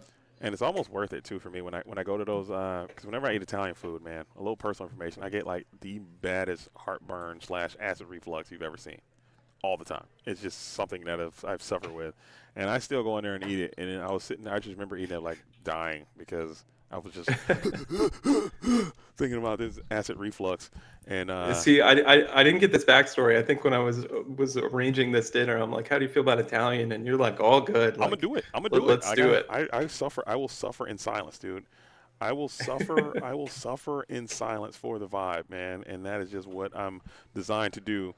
As it looks like we do have some Illuminaires that are going to be selected to come on in and play this all-important game number 3. And it looks like we might have another Ethan sighting here coming on through. I'm not sure how he's been performing in this tournament, but if you guys missed out, we saw that there was some Ruby and Emerald Robin Hood stank in this event. It looks like that stank is moving back up to the feature match table right now. So hopefully he pops off again. Hopefully his opponent doesn't mind me rooting against them. But I need them to just be a victim on this one and just let it happen to them, man. Yeah, you love to see it, the unique build. We did get a chance to see Ethan earlier. I'm taking a peek at the standings and some of the results from this round. You mentioned Riplung's getting paired down. He did win his round, so he is 4-0. And well, actually, I'm noticing that. Yeah, so I believe Top Deck King 45. It's always a little tricky because the names in Melee can be different than what we see on screen. Previously, we saw Zane. I believe Zane is Top Deck King 45, so we have 2 undefeated players remaining in Riplogs and Nice. Zane after round 4. Very But round cool. 4 isn't complete. We got more action coming in just a moment. And this is just an additional bonus feature match. We're going to thank you guys all for being here. And shout out to that Mo Kid. That is Mo Shamblin is in the building. Guns up. I don't have my soundboard I fire off. Wow, those decks look awfully familiar. Mo, I wish you could have been here, man, out here cooking with Emerald and Amethyst, one of the thought leaders of the Emerald Amethyst community. It's got to be really proud to see those colors being represented super well. But we got a blast from the past. We got Sapphire Amethyst. And is it crazy to say that I'm super nostalgic here almost for some Sapphire Amethyst? How nuts is that to even say there, Shane? This metagame can change quite quickly with so many new cards added in Whispers in the Well, and we do see the Blurple strategy kind of dip down in the overall tier list, but I think it's a little better than people are giving it credit for. It still has a very deep card pool and strong possibilities. Meanwhile, if you're just joining us and didn't get an opportunity to see Ethan earlier on the stream, you're in for a treat. Oh my goodness! And Lucas's dad is having some Lucas's bricking situation there. That's 3 genies and no ramp. What? Who did you hate? Who did you like? Who cursed you, man? You got no ramp on 2, and you got 3 genies in your hand. What a disgusting display of Liz Lorcana prowess there. You're gonna have to take 2 full turns off, and that is just absolutely brutal incarnate. As maybe in that situation, this might be a time to not play the Basil, as we will hit the Hercules Olympus. Man, Next stop, Olympus, I next stop believe. Olympus. There it is. I keep want to say looking for Olympus for some reason, or Olympus is. I want to call it Olympus Has Fallen because of that film there with the guy. And we find the ramp a little bit. Was that ramp a little bit late, but still better than nothing? I think, yeah, I think it vastly improves Lucas's dad, excuse me, his chances of winning this game because you want to get to that 4 ink total to get to these genies. Yeah. So what happened here? I think so. He inked off the T-bow. I think maybe he passed the turn, realizing he hadn't inked. I'm not quite sure. Maybe we're trying to back it up here. Yeah, I think he inked once, ink once, ink twice, pass, ink on 3rd turn, play the Tipo, send 1, and now you will be able to ink for turn. It is going to be that magical maneuvers that's going to pass back on over. So you are a little late. You're a little bit behind the power curve, but I think in those situations, and it takes me a long time to get this done, especially when I'm on the draw, which I believe Lucas's dad was. Keeping those 1-cost characters in hand when you're having those ink crises, I think it takes a lot of discipline. But I think that Basil might have been better served as ink in this situation, just to really give yourself a chance. Because you got to know it's Elsa. I thought it was another genie. It's time to get up out of here. If that was the case. I do want to take an opportunity to talk about this Next Stop Olympus card. Mm-hmm. This is one of these cards that has a lot of upside when combined with things like Maui Shark and Robin Hood. However, we saw the downside of it, where sure it was used for 2 ink on turn 2, but it kind of takes us back to the bagpipes conversation. Like there's a lot of upside to some of these cards, but their floors can be pretty low at times as well. Yeah, I will concur with that one. I like that a lot, but with this play, I would have loved to see that Elsa come in and get some support with this Basil and just clear this Megara. I think that would have been a really nice use of your ink and cards. But electing to take a down tempo turn and just draw a card with this genie to set up some type of threat, I think is the play that Lucas's dad elected to go with here in this spot. You still have those cursed merfolk up who are just gaining some incremental lore. And maybe you're thinking about taking that challenge here. Just get those merfolk off the board right now. And then you have the opportunity to boot. And you could throw out an inkable card. Interesting. Yeah, and you're thinking, hey, Sale didn't show up on time for me. I don't really need it anymore. But yeah, we are going to need to get to 5 if we want to play that Elsa. Yeah, I think that could have been the moment right there, just inking that cell as right C, and then Elsa and Basil support can take down this Megara before you can boost it, because now that's going to potentially equal another car here if this Megara gets boosted and also still questing for 2. So I think that would have been a pretty significant threat, because it's basically another curse Merfolk, but just better, that you could have uh, prevented a little bit. And we're going to play. Man, they really be testing your boy out here, man. I don't know what this is, dude. What are we I looking at believe here? it's Raw, RAA, I Ka. That was think. the new Oh, Ka. My apologies. Yes. Or it might Uh, be Rob, man. I'm trying to figure this thing out. These guys got to get out of the bulk bin, dude. They're really testing my knowledge here, and I don't appreciate it. So it's just a 3-2 quester with Ward, another one of those closers out in the game. yeah, and we saw earlier every point of lore matters for Ethan. So yeah, that Megara is sticking on the board, and then now we have a warded character that we're not going to be able to choose with something like the Elsa Fifth Spirit. We're electing to draw a card with that genie, and considering what our ink options are here, we do see a Hades in hand for Lucas's dad, so he does want to continue taking every opportunity to ink. But yeah, Um, we are going to have to discard now. and I think that we are going to have to discard with that Mega. Is that a you can or must? Because we're thinking of Uh, what I part. s- I assume it's mandatory. Yeah, Okay, yeah, we're going ahead and choosing that and we are that going to bell, dis and then Sorry. I'm just thinking about that Elsa. I was thinking maybe they're keeping that Elsa around. Maybe they've done some scouting and understand that Robin Hood is definitely an option, and you may be trying to save an answer for it. But now you do discard the Bell and ink the Elsa, who is your clean answer to the Robin Hood. Now you no longer have an answer to that Robin Hood. So if Robin Hood comes down here, you could be in trouble, and it's not. It's that Lady Tremaine, which you have to take a well, we side know Lady with. Tremaine has a lot of potential as well. Yeah, with those you came back. You'd hate to see you came back come down to this spot. We got next stop Olympus again here to ready the car to keep it protected and insulated. So we are cooking And here from it's Ethan. so we saw the next top Olympus at its downside. We saw a strong use of it there because it was free thanks to the 5 strength of the Lady Tremaine. So it's essentially a free 2 lore if you really think about it. Yeah, just a free little quest, and now you are essentially you came back from a huge lore burst here on this next turn. So you got to really prepare yourself for that, and you don't have the ability to take this character down, because that Elsa would have been so lovely to have, as you really want this Dumbo. Let's see what we draw with this Dumbo on the genie. Game 1, draw 1. It's another uninkable Hades. You hate to see it. As we will ink that Basil now, we will use the Dumbo ability again. And you get to that Hades, looking for a deal. So maybe that could be the one that helps So propel you there. Lucas's dad is in prime position if he gets another turn, and I know this might sound crazy, but I'm not sure that's a guarantee. When you combine things like Next Top Olympus, Lady Tremaine, we've seen things like You Came Back in Ethan's deck. He's talked about lore bursts that he's capable of. We're playing the lottery a little bit. What are we coming up triple sevens? But with no Robin Hood access at this point, you need to have some of those you came back plays to burst off, and you can still boost this Lady Tremaine. Looking at your discard, you only have the next stop Olympus uh, available to you. Beautiful and enchanted next stop Olympus, I might add.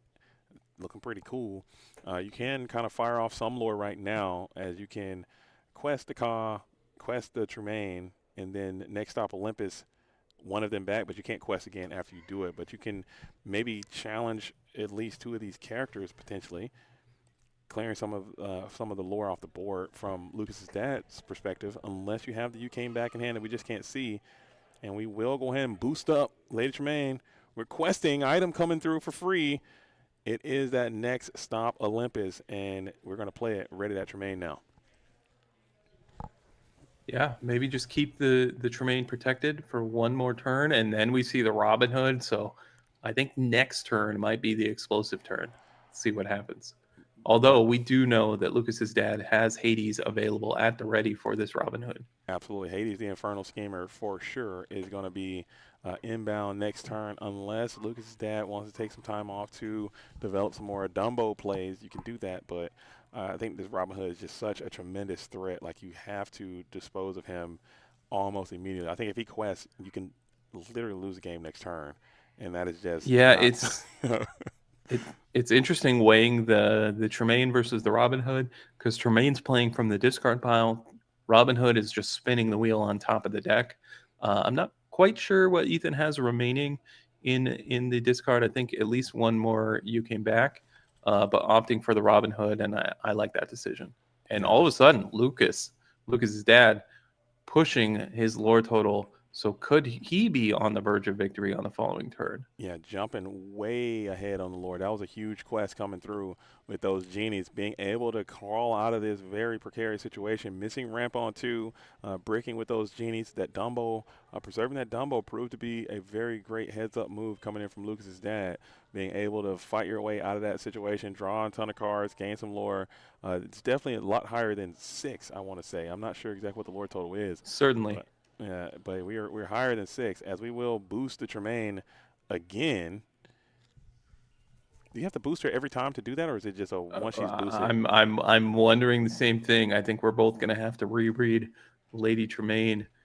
Does it trigger twice if there's 2 cards underneath it, or I'm not quite sure. Whenever this character quests, if you put a character under her this turn, you may play an action. Oh, this turn. Okay. Yeah, so you have you got to do it each turn. Yeah, some of the whisper characters are a once per turn, and some of them are once per boost. And there it is, as you could not get your combo rolling. The Hades was too strong on the Robin Hood. You need to get the Robin Hood. I think that's a priority piece of the component, as Ethan will go down, and Lucas's dad is going to take it home, keeping Sapphire and Amethyst alive. Blurple is not dead, okay? Blurple is around, and here it is. Excuse me. Oh, my goodness. I'm so sorry. Here it is. We are going to be going into the last round of Swiss today. Do you have access to the brackets, man? We could talk about who is going to be the #1 seed. We're going to play the top match. Whoever's the highest ranking match right now is probably the match we're going to be seeing here. Yeah, I think it should be Rip Lungs and Top Deck King, but we're still finalizing the round 4 standings. I don't know if Ethan and Lorcana's dad was the final game of the round, but well, it looks like I think it might have been the one match that hasn't been reported yet, so they'll get that done in just a few seconds, and then we'll be underway in round 5. Quick little 5-round jaunt today. JDZ's gonna get home, get to the airport plenty early, I know, maybe man. find some more barbecue. You got time. Whew. Oh, man, I just had a sudden chill when you said that, man. I think I'm about to be off of barbecue for a while. Every time I hear barbecue, I'm thinking of the pain that's going to come my way, because it's so. And again, I'm gonna keep talking about this beef rib, because literally, okay. The weekend before, okay, your boys I've been on a journey here after, like, I went DLC, we went CCQ in Tacoma, we went to the event at Sharp Gaming, we went here. So I was in Sharp Gaming last weekend, okay, and Sharp Gaming is in Arkansas, which is very close to Texas. Arkansas also has really good barbecue. I love barbecue. I'm at Sharp Gaming, I'm in Arkansas. Let's go get barbecue. Okay, I'm at the barbecue spot. It's not Terry Black's, but it's definitely a pretty decent, notable barbecue place. I said, hey, man, let me get a beef rib.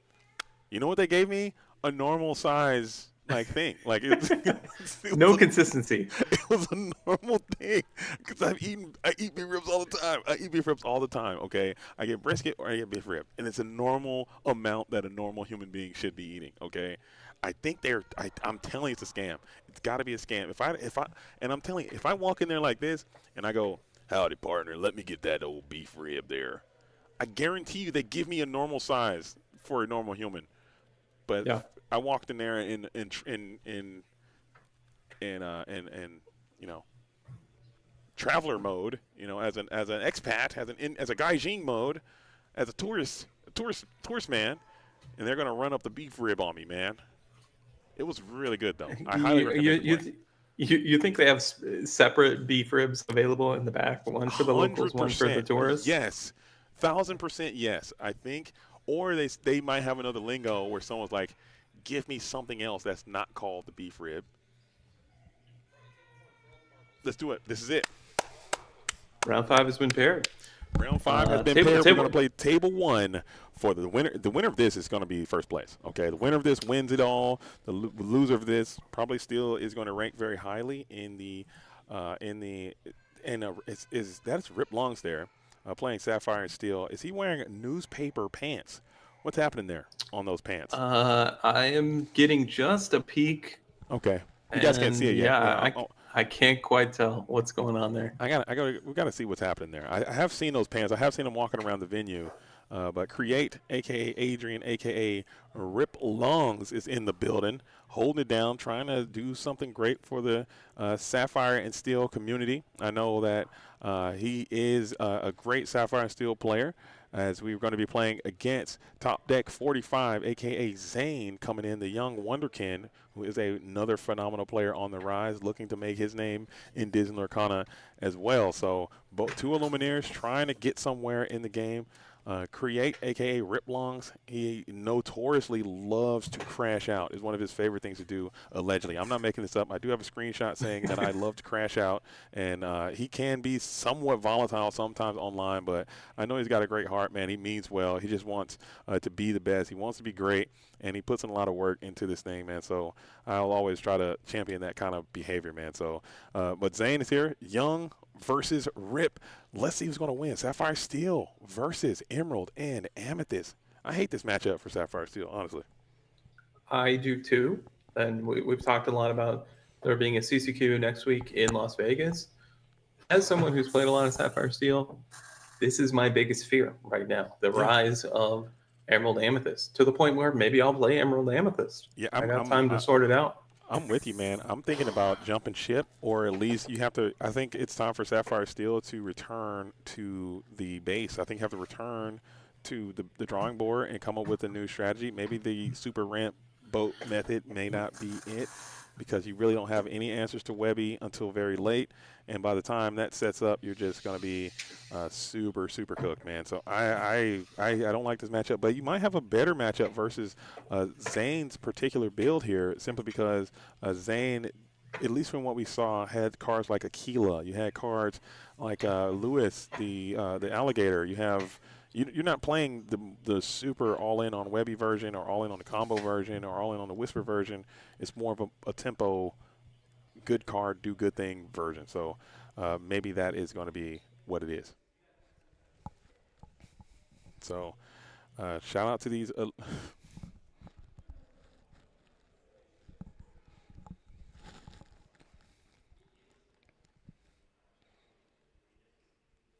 As both of these Illuminaires are electing to use the app there in the middle of the screen. Hopefully that's, I don't know if that's a hindrance or a help. It might be a help. I don't know that that's a benefit for the viewers at home. It's a little tough to pick up. You want to see if they can get, if we can get production to just, can they just move the camera, move the phone like down to the side, because it is kind of obscuring the vision there. It might be hurting. We'll keep the score updated as best we can on the screen for you guys. So, and they can keep it, they can use it, but just so it's just not on the camera, so both of them can see it there, if that's what they agreed to keep the score. But personally, I think pen and pad. Let's get that pen and pad out and be able to use it that way. I think that will be a better way to keep that score. What about you? Are you pen and pad gang, or are you going to keep that score on your phone? 100% pen and pad. Yeah. I always. Anytime I go to locals, there's a lore counter that a lot of people use. Yeah. And I'm always the oddball, still using pen and paper. Yeah. I mean, if you're playing at locals, maybe you can get away with the lore counter, but and I always tell people go with the pen and pad. Like, pen and pad is OP, unmatched, for a couple of reasons. One, the most important one, if there's ever a discrepancy and like, hey, I thought you had this, I thought you had that, which does come up.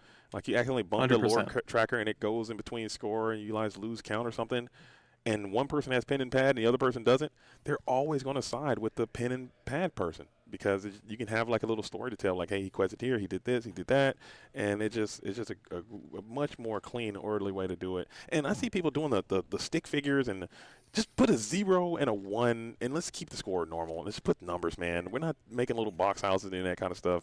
It just adds more confusion. Yeah, no tally markers. I've played some ICL this season. and gotten to use the lore bot. But even in ICL, I've still tried to keep track on pen and paper simultaneously because there has been one or two instances I click a couple times on Lorebot and I'm like, wait a second, did I click the right number? What did I start with? Exactly. So nice to have a backup plan. Oh, 100%, 100%. As we will go ahead and get our brain developed here on one, and we will start with Flynn Rider on one. A nice quality one cost turn as we will take another sale of the Azurite Sea, getting ramp on two, super important. You got to kind of start as fast as you can against this deck because it seems like the longer it goes, we got Demona is in the deck, double Cheshire Cat, double Lewis, the Endearing Alligator, and we're going to hit another develop our brain.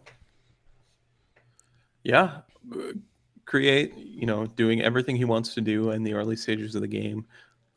Doesn't see a Webby on the other side of the board, despite it being an Emerald deck. So really going according to plan. Flynn Rider investing that extra ink, getting that 2 lore. But meanwhile, of course, when you develop twice and sail the Azurite Sea, you know that Cinderella's coming. Oh, 100%. Cinderella comes right on time. But you have a pretty good answer to the Cinderella in the form of the Lewis, the Endearing Alligator, going to be able to give her a little bit of Reckless, although she is going to do a bit more damage. Actually, no, she won't because she's going to have to challenge Can, this turn. can we find a song? That's the. Yeah. Oh, okay. Yeah, we had to challenge. Okay, that's right. Yeah, we just inked for turn. I thought we were maybe triggering the Cinderella there. My bad. No. But yeah, we're on the up and up, and that Namari, she gets big real fast. And she's actually quite huge. And the Webby is going to come on through right now. Not shifted, still a very big threat as the Namari actually is going to cycle through the Thunderbolt, maybe looking for some ink to send that Lewis down to the inkwell and keep questing here with the Namari. Now it's time to turn the corner. I believe not turn the corner, or at least keep accelerating a bit as now the Hades looking for a deal, probably going after the Hades, and we're going to just give up 2 cards almost immediately. You're hoping for a Goliath next turn, I would say, if you are create here. Yeah, Goliath, a key part to the matchup. I do actually wonder what he chose with Hades. I might have chosen Namari there, but nonetheless, he's going to get 2 cards probably regardless. Mm-hmm. That's And then here's a key turn for create. These Sapphire decks just have so much of a top end, and there you go, another Hades. Yeah, and we are kind of getting everything you want here with this Sapphire and Steel deck. And Zane has to be super careful with these double singers set up, ready to sing at Beyond Horizon. Your hand is quite saturated with some very good units, as we are going to think about going for the Malicious Mean right now. No, that's the Demona. Demona. Yeah, the 4-cost Demona, first time we've seen her this weekend, I believe. Yeah, I like that card too. It's going to go in my gargoyle deck that I'm going to be making here in short order. I'm already the gears are already turning. Grimorum Arcatorum into Demona. GG. See you never, dude. Game's over. I win. All right, and we are going to keep questing these glimmers right now, trying to prepare ourselves mentally for the Malicious Mean and Scary combo. I'll be interested to see if Rip Longs is going to commit any more characters to the board, and we will not. We'll just pass on 8 ink there, trying to prepare or insulate yourself from a Prince Philip Malicious Mean and Scary. And we're going to go Genie here to draw. Maybe you don't have the combo. You inked the Malicious Mean and Scary earlier. Certainly you would have another one, but you don't have the Prince Philip to go along with it. Yeah, even though we might not necessarily have the combo right now, just threatening the combo changes the remainder of the game. So we'll have to see how it plays out. But this Emerald Amethyst deck, can play in so many different directions, and this Demona, excuse me, can take out the Hades and live to tell the tale. And we will go ahead and boost this Cheshire Cat, put some more damage, and then the Malicious Mean and Scary being saying by the Prince Philip to just go ahead and clear it. You didn't get a full board clear, but you definitely did a lot of damage over on Create's side of the field. So you love to see some more energy be added to this board in some form, but while retaining an answer to a shifted Prince Philip. Maybe you can clear the Prince Philip here. Yeah, this Demona proven to be hugely valuable, right? Like you can't even challenge back into it. Now it's threatening the second Hades, and it would still remain thanks to the Cheshire Cat moving some of the damage. So that Demona looking quite strong here. why do people not play this Demona? Like, why is that card not more involved in the metagame? I think it's really strong. I know. I don't know. The card's insane. Well, I think the main problem is look at how many strong Amethyst 4 drops there are to True. choose from. Yeah. So it's just tough to find room for everything. And there is the go-go for Oh, 5. That baby. is brutal, brutal, brutal.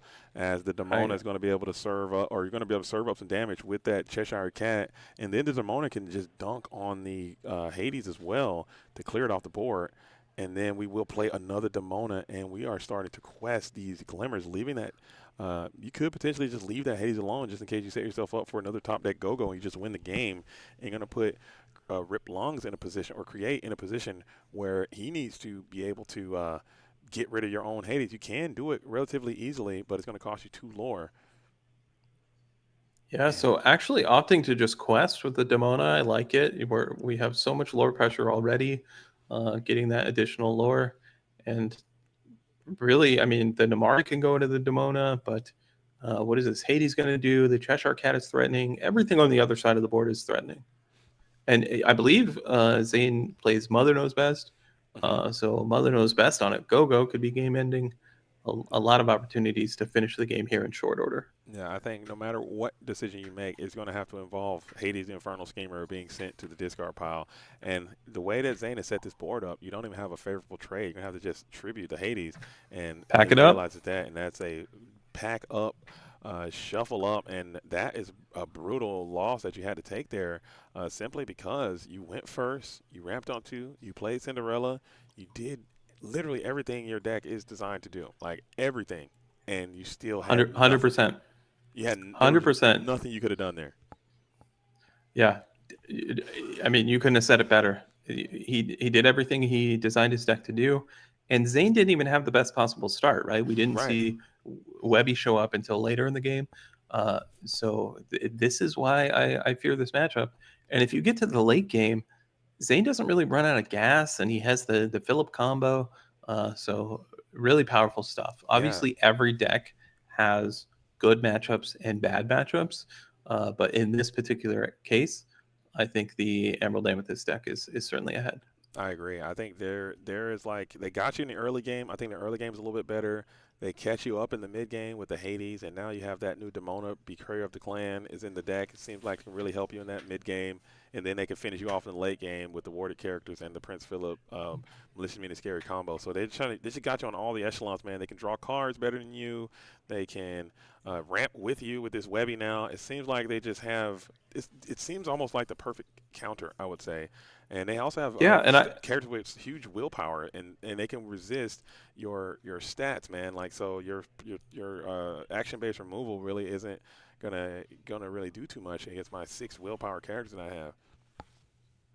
Yeah, credit to the design team recognizing that, hey, we're going to print a super powerful card. Like they knew how strong Cinderella has the potential to be, but in this same exact set, printing a card that is the perfect counter to it. So when people talk about, potentially banning something like Cinderella, I think that is very, very unnecessary at this point, because we see that despite the fact that Create was able to ramp and do his thing in the early turns, there are opportunities to counter that strategy. Yeah. And it was just put on full display in that previous round, and also taking nothing away from Zane. I think he added some cards in there that was some great tools in that position of the Lewis the Endearing Alligator. Showed great effect onto the Cinderella. Maybe they've, like you said, if you'd have got to one of those Thunderbolts there to be able to clear a character and keep that Cinderella around, and then Namari can help accelerate you a little bit more. That could have been a good way, as we are going to sell the Azurite Sea again. So exact carbon copy open to what we did in the previous round, as this time we will ink that 7-cost Vincenzo here and not play to develop your brain. So we've kind of gotten off of the course now. Let's see if we can follow that up with a Boost Flynn quest for 2. Easiest quest in my life before I pass back on over to Rip. Yeah, meanwhile, the Kita, so we don't see Cinderella this time. Kita is kind of plan B on this 4-ink turn for Sapphire decks. Meanwhile, Prince Philip has an opportunity. Either one of those characters can take out the Kita, but the Kita is going to get some value. Yeah. And hopefully that value is going to involve like stacking the top of your deck. I definitely don't want to see this Kita challenging into this Flynn Rider. We are not even going to use the Kita at all. We're just going to let the Kita sit here and just maintain as a warded singer, hoping for a better target as this 4/6 Demona. This card seems amazing against Sapphire Steel. I don't understand why people are not on this Demona Betrayal of the Clan more. And the more I see this card come to the board, it just seems better and better. The thing has Challenger too, man. So that's a 4/6/6 essentially. And we are going to go for a Beyond the Horizon here on both the Lumineers. And you're going to hit a ton of stuff. You have full combo there. And that was a great Beyond Horizon there. Yeah, yeah. When that Kita did nothing the previous turn, I figured that was the only possibility. There definitely had to be a Beyond the Horizon there. But now both your characters are vulnerable, and this Demona can put in work. Yeah, Demona can then you get like just can't be Cheshire Cat. Oh my goodness, and it is of course a Cheshire Cat, which is the very last thing that you would ever want to see. But you do have some insulation here. That Tinkerbell will protect you a little bit as we are going to go ahead and hit the Jasmine, and the Demona taking down the Jasmine is just so insanely huge, man. And you were able to boost or use your and we got the Mother Knows Best on the Tinkerbell. Goodness gracious, man, everything is just coming your way. And you can redeploy that Tinkerbell and actually clear the Prince Philip. How good is that? Yeah, but you're putting more damage on characters with Cheshire Cat in play, which will give it an opportunity to do its thing, perhaps over the course of multiple turns. Create doing everything he can, but we'll have to see how this plays out. Yeah, And this, yeah, you're absolutely right. That Demona having the opportunity when combined with the Cheshire Cat to take out the Jasmine. Jasmine traditionally a very difficult card to get rid of, but not this time. Yeah, we can't challenge with that Tinkerbell. It just got there. Yeah, we're gonna send the Kita into the Demona just to get her off the board. I think you kind of had to do it. I know that's not the most idealistic situation. And now the Hades is back on your case again, looking for another deal. It looks like that Tinkerbell's looking nice to me. You mind sending it to the bottom of your deck, or give me 2 cards? Which one do you want to do there, Val? That's kind of what he looks like he's saying there. That's exactly what he's saying. I think you nailed it. We already talked yesterday about how you have a future as a voice actor. So what do you think there? Tinkerbell's looking quite nice. Headed to the bottom of your deck, or here's the deal now. Give me 2 cards. Just 2 cards, Bill. Just a quick 2 cards for it. Okay. Thanks for the 2 cards, buddy. And then they just get rid of Tinkerbell anyway. You hate to see it. yeah. So what does Create need to do to turn this thing around? I wouldn't say Zane is heavily favored from this position, but it's looking pretty good. And we're going on a quest with the Flynn Rider, which is a little surprising when facing down that Tinkerbell. Yeah, I think he's trying to coerce some damage to be floated. So if you were to challenge that Flynn, that's 3 damage, and then you can splash onto nothing. You won't be able to clear anything. So I think Zane set that one up nice, and then the Cheshire Cat's going to take out the Tinkerbell next turn. So it's just like that makes sense. Cheshire Cat is just four willpower, and Cheshire Cat is just shutting us down over here. And I'm looking at this as a Sapphire Steel player, and I'm trying to figure out the answers, and I just don't think we got them. I just don't think this is not looking great at all. Like every echelon of the game is just unfavorable. And Riplongs is trying with all his might to try to figure out a way to even the playing field a little bit, but Zane is just kind of having his whole way as we are going to Mother Knows Best with the Clarabelle. Come on, man. Come on, man. This deck attacks from so many different angles. Yeah. And you can't play defensively against all of them. You can't. There's really not a lot you can do as you are checking the discard now, seeing how many actions you have available. Maybe preparing yourself for the potential of a Headless Horseman coming your way, seeing how effective that could be. It's very unlikely with that amount of actions in your discard that you're going to get the 6 required. But maybe Zane could lose a ton here. I think Headless Horseman could be huge on this next turn, even if you have the Hades. I think I'd still go Headless Horseman over the Hades and hope for the best. And there's the Hades, the Infernal Schemer, who is going to be scheming and dreaming, sending that Clarabelle down to the Inkwell. Hopefully you do have an answer to this Prince Philip combo, which could be inbound next turn. How much ink is that? 1, 2, 3, 4, 5, 6, 7, 8, I want to say. Yeah, and so much card advantage from Zane over the past couple turns. We saw the Hades draw 2 cards, and then the Clarabelle effectively drew 4 cards, I believe. Yeah. So Zane is not running out of cards anytime soon. This is actually insane. As the Namari will come on through, Cheshire Cat there looking gruesome and grim, Oh and there boy. it is. Oh boy. We know what's coming. Is it? No, I think it's gonna boost. Okay, And we're then, just moving that damage. I got you. whew, and that is Oh terrible. Oh boy. my Oh. gosh, man, not like this, dude. Oh my gosh, man. Oh It's just no, nasty at not this the point. song hit Oh, too. Oh my that one jump, gosh. that 9th ramp you added to your deck, get it out of there. Oh man, we need Goliath or something, dude. Oh, not like this, dude. Goodness gracious. The Madam Elephant is also incredibly strong in this matchup as well. So I've seen this some people is question the elephant. It looked pretty good there, but Goliath, best possible in this spot. Pete combined with Goliath, that's going to allow Zane to that's have actually some huge. limited options on unloading his hand. We'll see what he can do here, but he does have a lot of ink to play with. Yeah, Pete Goliath is actually quite huge. As we will go ahead and put some damage onto that Madam M Elephant. Cheshire Cat is back at it again, who's been absolutely torturing Rip Long's entire life here. These Cheshire Cats are going insane in this match. Oh my goodness. I'm fully invested in Camp Shane, as Cheshire Cat is one of the best cards. But you are in a great spot. This Goliath will get some value for you. I don't know. I'm wondering if we can get to 2 cards at least. Obviously, the Goliath drew you 2 cards on your side, but I'm not sure Zane's going to have to discard. Well, we played a Hades. Did we just choose to do? Yeah, there's no Can deal. you choose to do nothing? Can you do that? I think you can. I think you can. You're going to go Hades, no deal. This is deal or no deal. I guess you could have. Okay. Well, one thing I'll say, if that's the case, I don't think there's any downside to doing it because sure you would have to draw 2 and discard 2, but you see 2 additional cards. For sure, I would have made that deal, and maybe you'd have found the next piece that you needed, as the Goliath is going to quest for 2. So Rip Long is just fighting tooth and nail with everything that you got to try to claw back into this thing, and I think you have just enough momentum with this Goliath to turn that corner, man, and hope. You just need to avoid full combo right here, and you can make it. It looks like you don't have it either, so you're going to go for another genie. The wish has been fulfilled.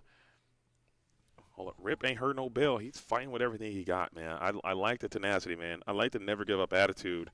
And Rip is going, and you're welcome, is going to clear that Goliath again with another Clarabelle. You have, Oh boy.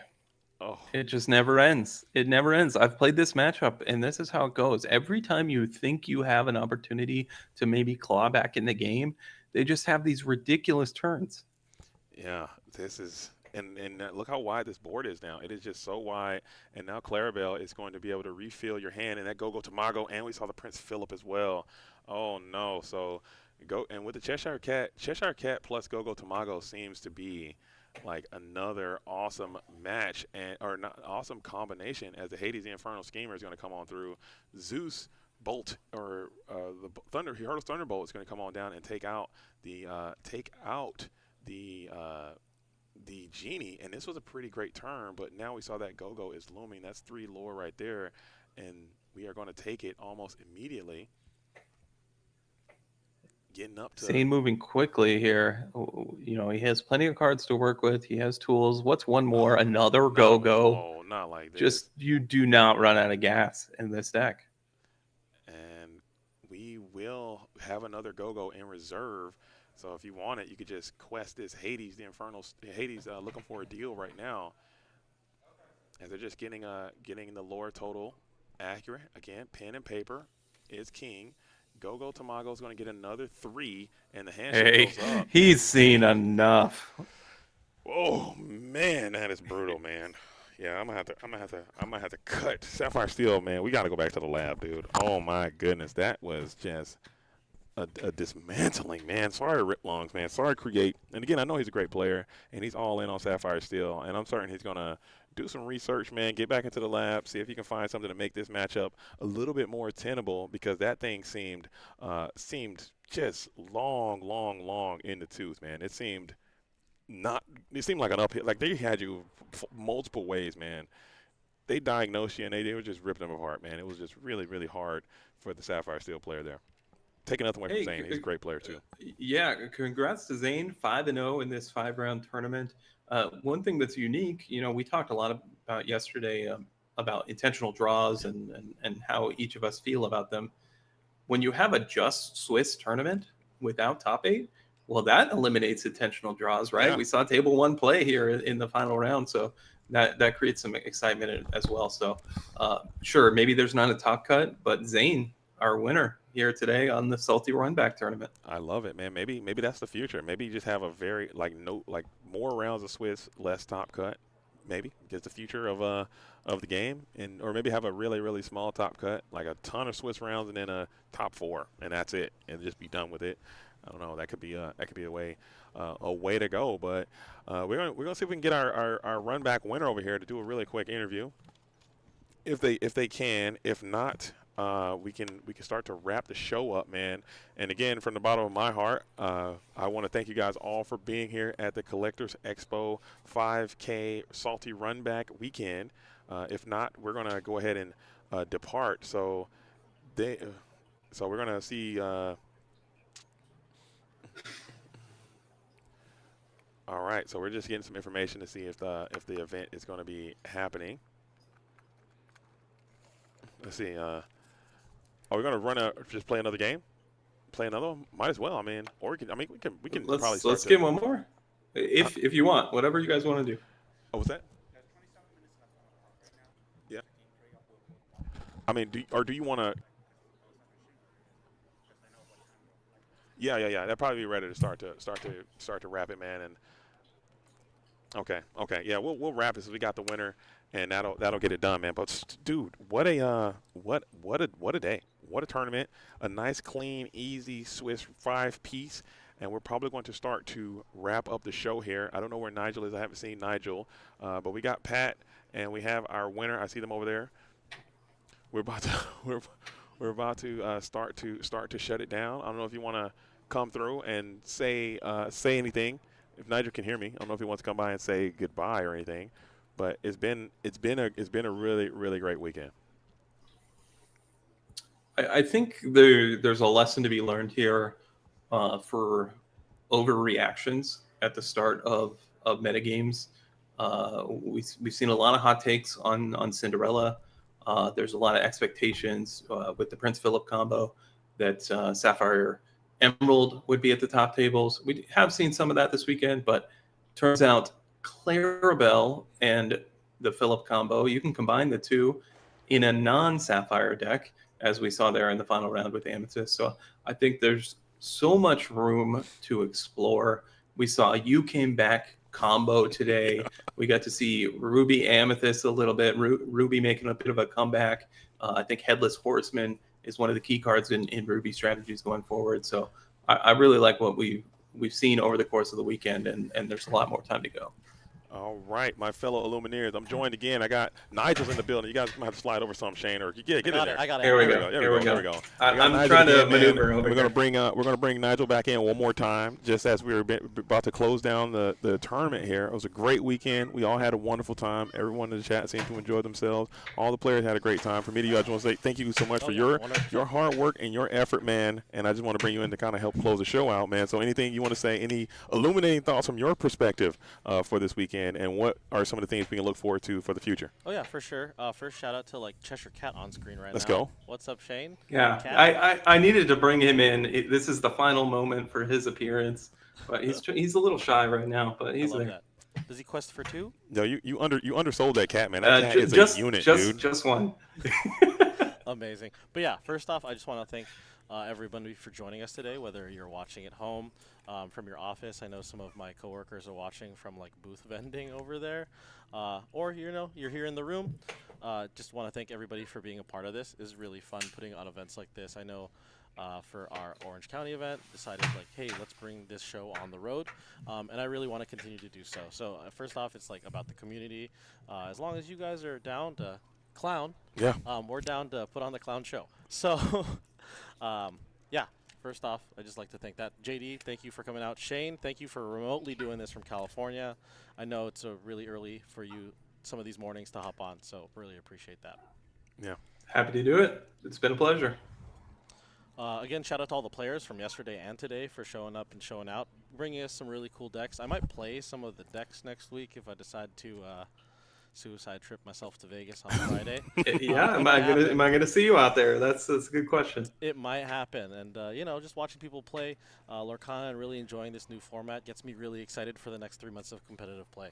I'm down, man. And I know there's another event coming up in January. Anything that you're really willing to leak about the event in LA in January? You got any news right now while the people are here? Yeah, so our Collectors Expo events for 2026 have already been published as far as the dates and locations. Whether or not we do organized play at all of those events is still up in the air, but as far as January is concerned, I've already locked in the venue for our organized play space. Lorcana's looks to be a huge part of what we do in Southern California and SoCal. In August, we had almost 190 players, and I know you guys both came out to that event. Definitely want to keep that show going. So yeah, expect something similar at January 15, 16, I believe, in Pomona at the Fairplex. Something similar to this. I know that event ended up being like a 6.3K roughly. I remember we changed the sign in the back. Yeah. So I expect about the Yeah, same. it is adjustable. So yeah, you are gonna scale it up. So the players got to show up. Yeah, and so what we'll probably end up doing is we'll see how accessible it is to get boxes of Whispers at that time, or maybe we'll do Fabled, or we'll do box buyback like we did this time for some of those people who already have the cards they need from this set, didn't necessarily need to rip more. So we're always willing to work with the players. If there's something that you as players want to see us bring to our events, definitely send those our way, whether that's like via DMs or if you see me running around, definitely stop me and let me know. Because I always want these things to improve, make them all better. We're working on a couple of things, so really excited for what 2026 has to bring. I'm really excited for, shout out to Judge Phil, who hasn't been able to make it to our events, and Cassie, who've been doing a bunch on the back end of all of this, helping us push through these events, even though they couldn't actually be there. So shout out to them, especially in the the Discord servers and all that. Right on, man. Yeah, right shout on. out to all the judges, and I don't know. Those two have plenty of time to plan out LA. They have no excuses. 100%. Yeah, keeping West Coast Lorcana alive, dude. Let's make it happen, all right, Cowpokes.